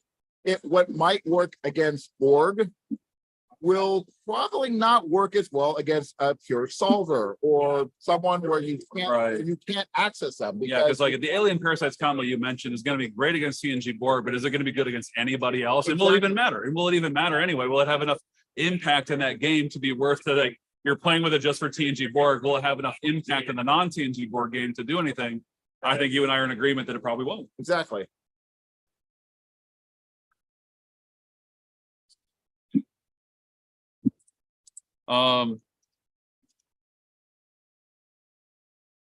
So any final thoughts you want to share on the day, MVP? I had a lot of fun. I've been up since 5 a.m. yesterday, Pacific time. And that's about it. I'm good. Well, I'm glad you're here. Thank you so much for flying out from the West Coast. You and Justin both flying from the West Coast to play with us today. That's great. I'm glad that the two of you are able to be here, that you guys are both serious competitors who love this game a lot. I wish I had the ability to fly as much as you guys did. But I know that you guys get a lot of frequent flyer miles built up over the years. So that the fact that if you fly completely irrational flights, but leaving at 12:30 in the morning, you get here at 5:10, and then taking mass transit for an hour, and then walking a mile and a half, and then sleeping out on the grass for 2 hours. Sure. So you definitely put in the legwork and you put in the personal suffering to be here. So I think you've definitely earned everything that you did today. I'm surprised though that your first thing wasn't to say, thank you to my wife for supporting me and letting me do this. As a fellow longtime married man, I may have to we may have to dock you some marital points on that one. No, because she knows it's already been applied. And she just told me the instructions were to come out and have fun. I am doing what she's told me to do. Well, that's a good man. Do what your wife tells you within reason. Yeah. And if she's telling you to have fun, of course, that's within reason. But hey, thanks for your time, MVP. Congrats on today. Good luck at Tribbles tonight. Thank you. All right. That's MVP, everybody. we have some more results that came in here. Justin Ford versus James Heaney. Looks like James Heaney was able to take the full win, 100-35. So it looks like his Romulans were able to really put Justin on the back foot in that game. So James Heaney is going to be our second place person today. Second place, even though I played that embarrassing game on screen. Yes, James. So I got James joining me now here too. So let's go ahead and get James in. So, MVP? No. We just got done when you walked over. So good timing, James. I'm going to let you just go ahead and take the mic for a second and give me your thoughts on that last round game against Justin. Well, it was a much more straightforward game than like my earlier game against Michael Van Breemen.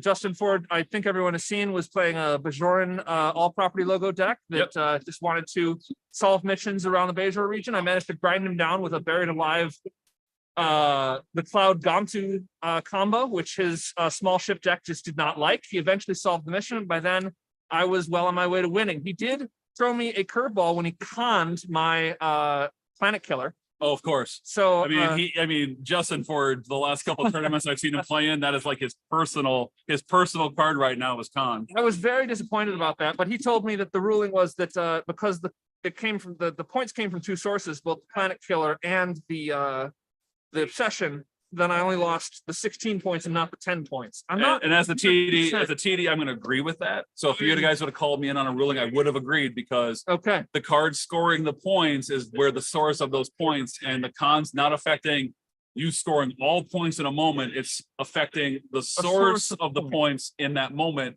If there's two sources working together, you are actually scoring them. In my opinion, you're scoring them separately, just in succession with each other. So he has a choice of which one he wants to respond to. I agree with the decision you guys made on that game. I definitely want to go home and look at some more in the rules. In the end, I made up the bonus points. As our rules master, how do you feel like today has taxed you as a rules master? I have 3 excellent questions to bring home and research, and then maybe talk to the rules committee about. Right. I definitely feel like there's some serious one there because of once everybody sees the deck that Mark and I were able to come up with, and he played today, 5 PNZ, the 5 PNZ established trade route deck that, admittedly, we got a little inspiration from a tournament in Europe, but we took it and played it with Ferengi.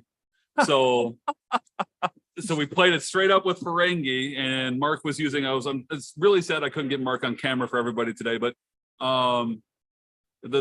what his deck was doing is he solves 1 PNZ with established trade route and 10 points from the rule, the plus minus rule.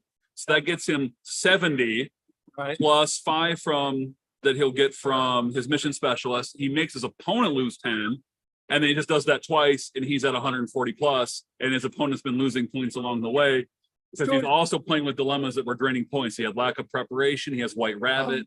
Noxious. Is he also playing 2 PNZ then? What's that? Is he also playing 2 patrol neutral zones? He's playing 5 of them. Oh my gosh. I've got 2 patrol neutral zones. Right. You guys had a hell of a game. All right. So everybody's done. Results are all in. I'm going to let James go here. I got to do some TD duties. Thank you so much, everybody, for watching. Oh, correction. There is one game playing yet. I was misinformed. So we're going to have to wait for that game to come in yet. But thanks to James for that commentary there. But yeah, well, I'll talk about Mark's deck here for a little bit so everybody can kind of think about it going forward. Because that was the deck that were the ruling on established trade route. Does he have to do 21 cunning or more than 121 cunning?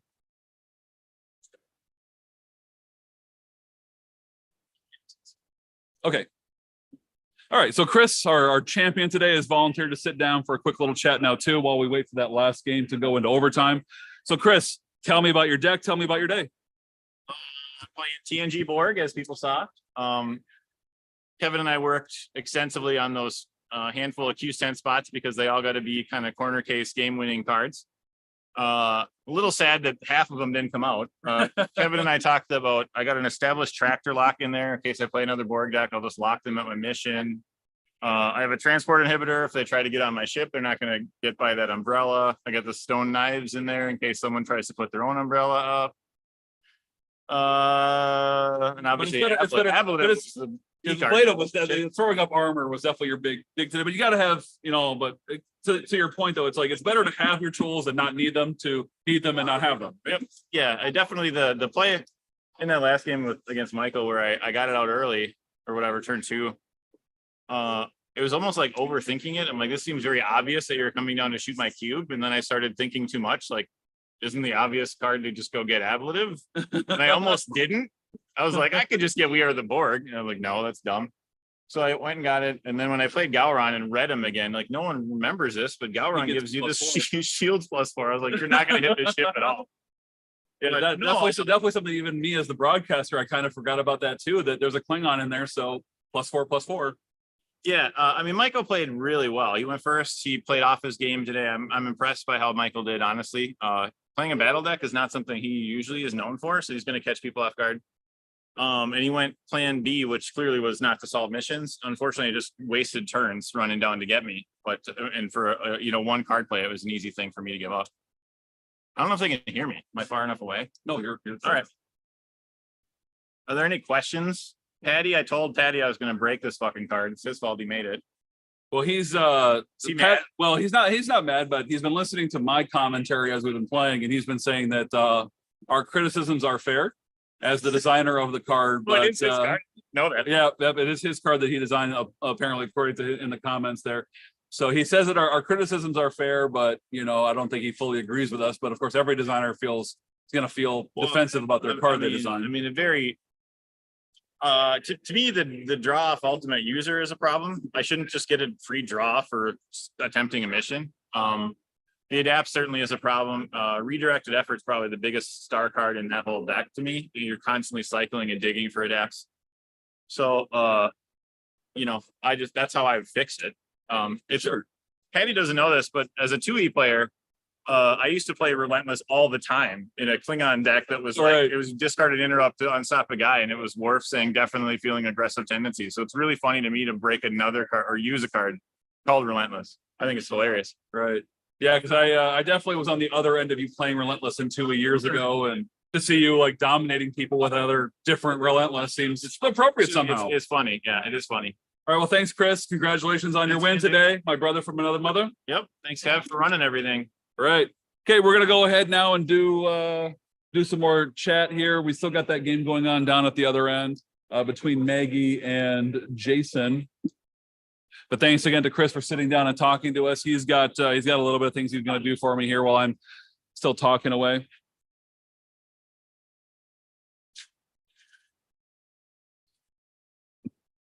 Thanks to all our sponsors today for their avid support. One last sponsor. The sponsor for our trophy today is the Tholian Home Builders Association. Are you looking to buy or rent a new or used home? Then shriek at us here at the Tholian Home Builders, where we only build the finest in custom-made factory housing. We source only the best heat-resistant crystalline materials in the construction of our homes. As an added option, we offer our homes to be fully furnished with silk furniture made from, I guess that remains their little secret. Expensive homeowner insurance plans are a thing of the past when you own a Tholian house because it's guaranteed fire resistant. Tholian Home Builders. Buy from us.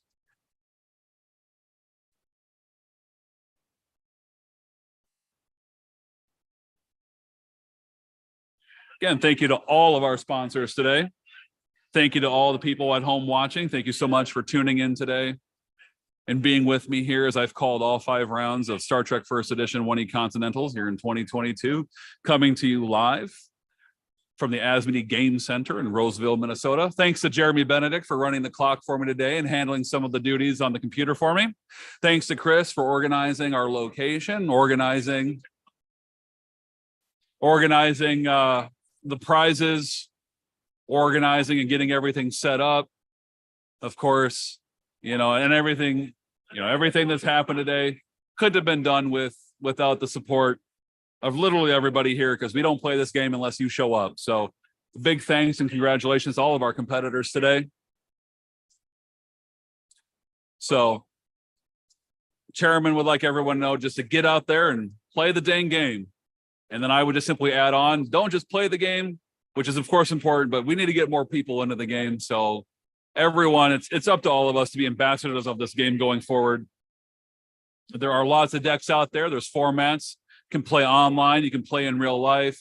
Coach Kevin is here to help anybody who would like that help, whether it's for a serious tournament or not. Just simply send me a PM to Haas Drone. That is my handle on the CC forums if you're not familiar with me.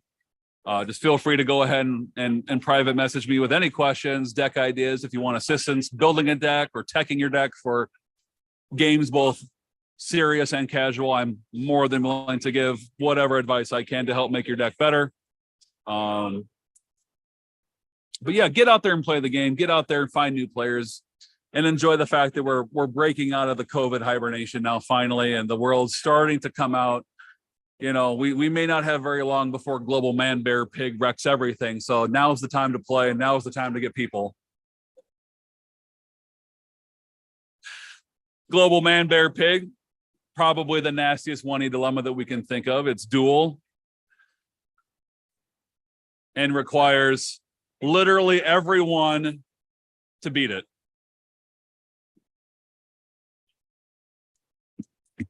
All right, any questions in the comments before we sign off for the day and move on to Tribbles?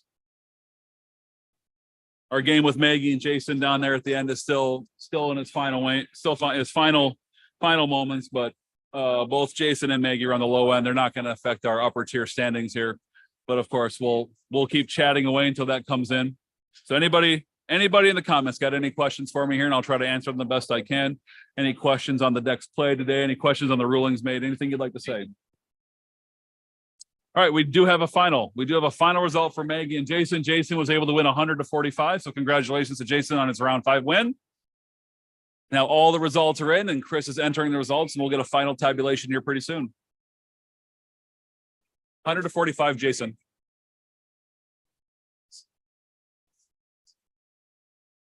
Okay.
$100-45.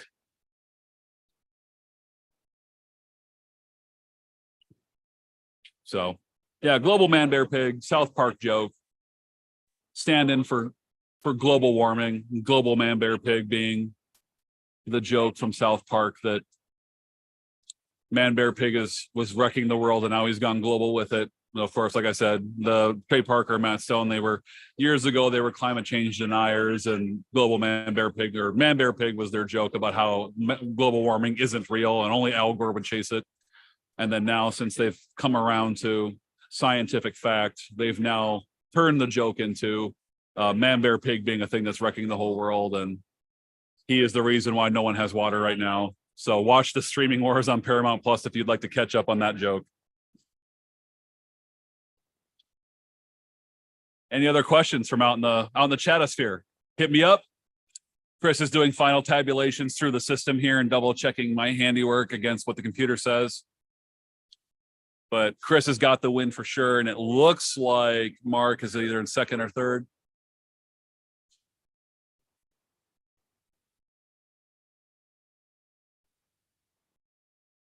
Okay. All right. Kris has verified that my math was correct on everything here. So our placing, our final placing is Kris in first, James Heaney second, Mark is third, MVB took fourth, Justin Ford has taken fifth, Jason Tang came in at sixth, Jeremy Huth seventh, Keith in eighth, Brian in ninth, Maggie in, oh, let me see if I got all them, how many, Maggie in 10th, and then we had the Joe Kallstrom drop, and we had the Matt Hayes drop. So I'm not quite sure where Joe fits into it, but since he had to leave, he will not be getting a prize, or we'll get in his prizes later. I think Kris has said he's going to get him his prizes later as one of the locals here. And then, of course, Matt Hayes has shown back up again. So we're going to get him his prizes for the 2 rounds that he played. But yeah, final standings here for the players who completed the event. Kris 1, Heaney 2, Mark Musson 3, MVB 4, Justin Ford 5, Jason Tang 6, Huth at 7, Keith Rupp at 8th, Brian 9th, Maggie 10th. And then Joe will slide in there somewhere. And Hayes will obviously be the last spot since he had 2 victory points at his drop. So thank you to all of our competitors. Thank you for everyone at home for watching.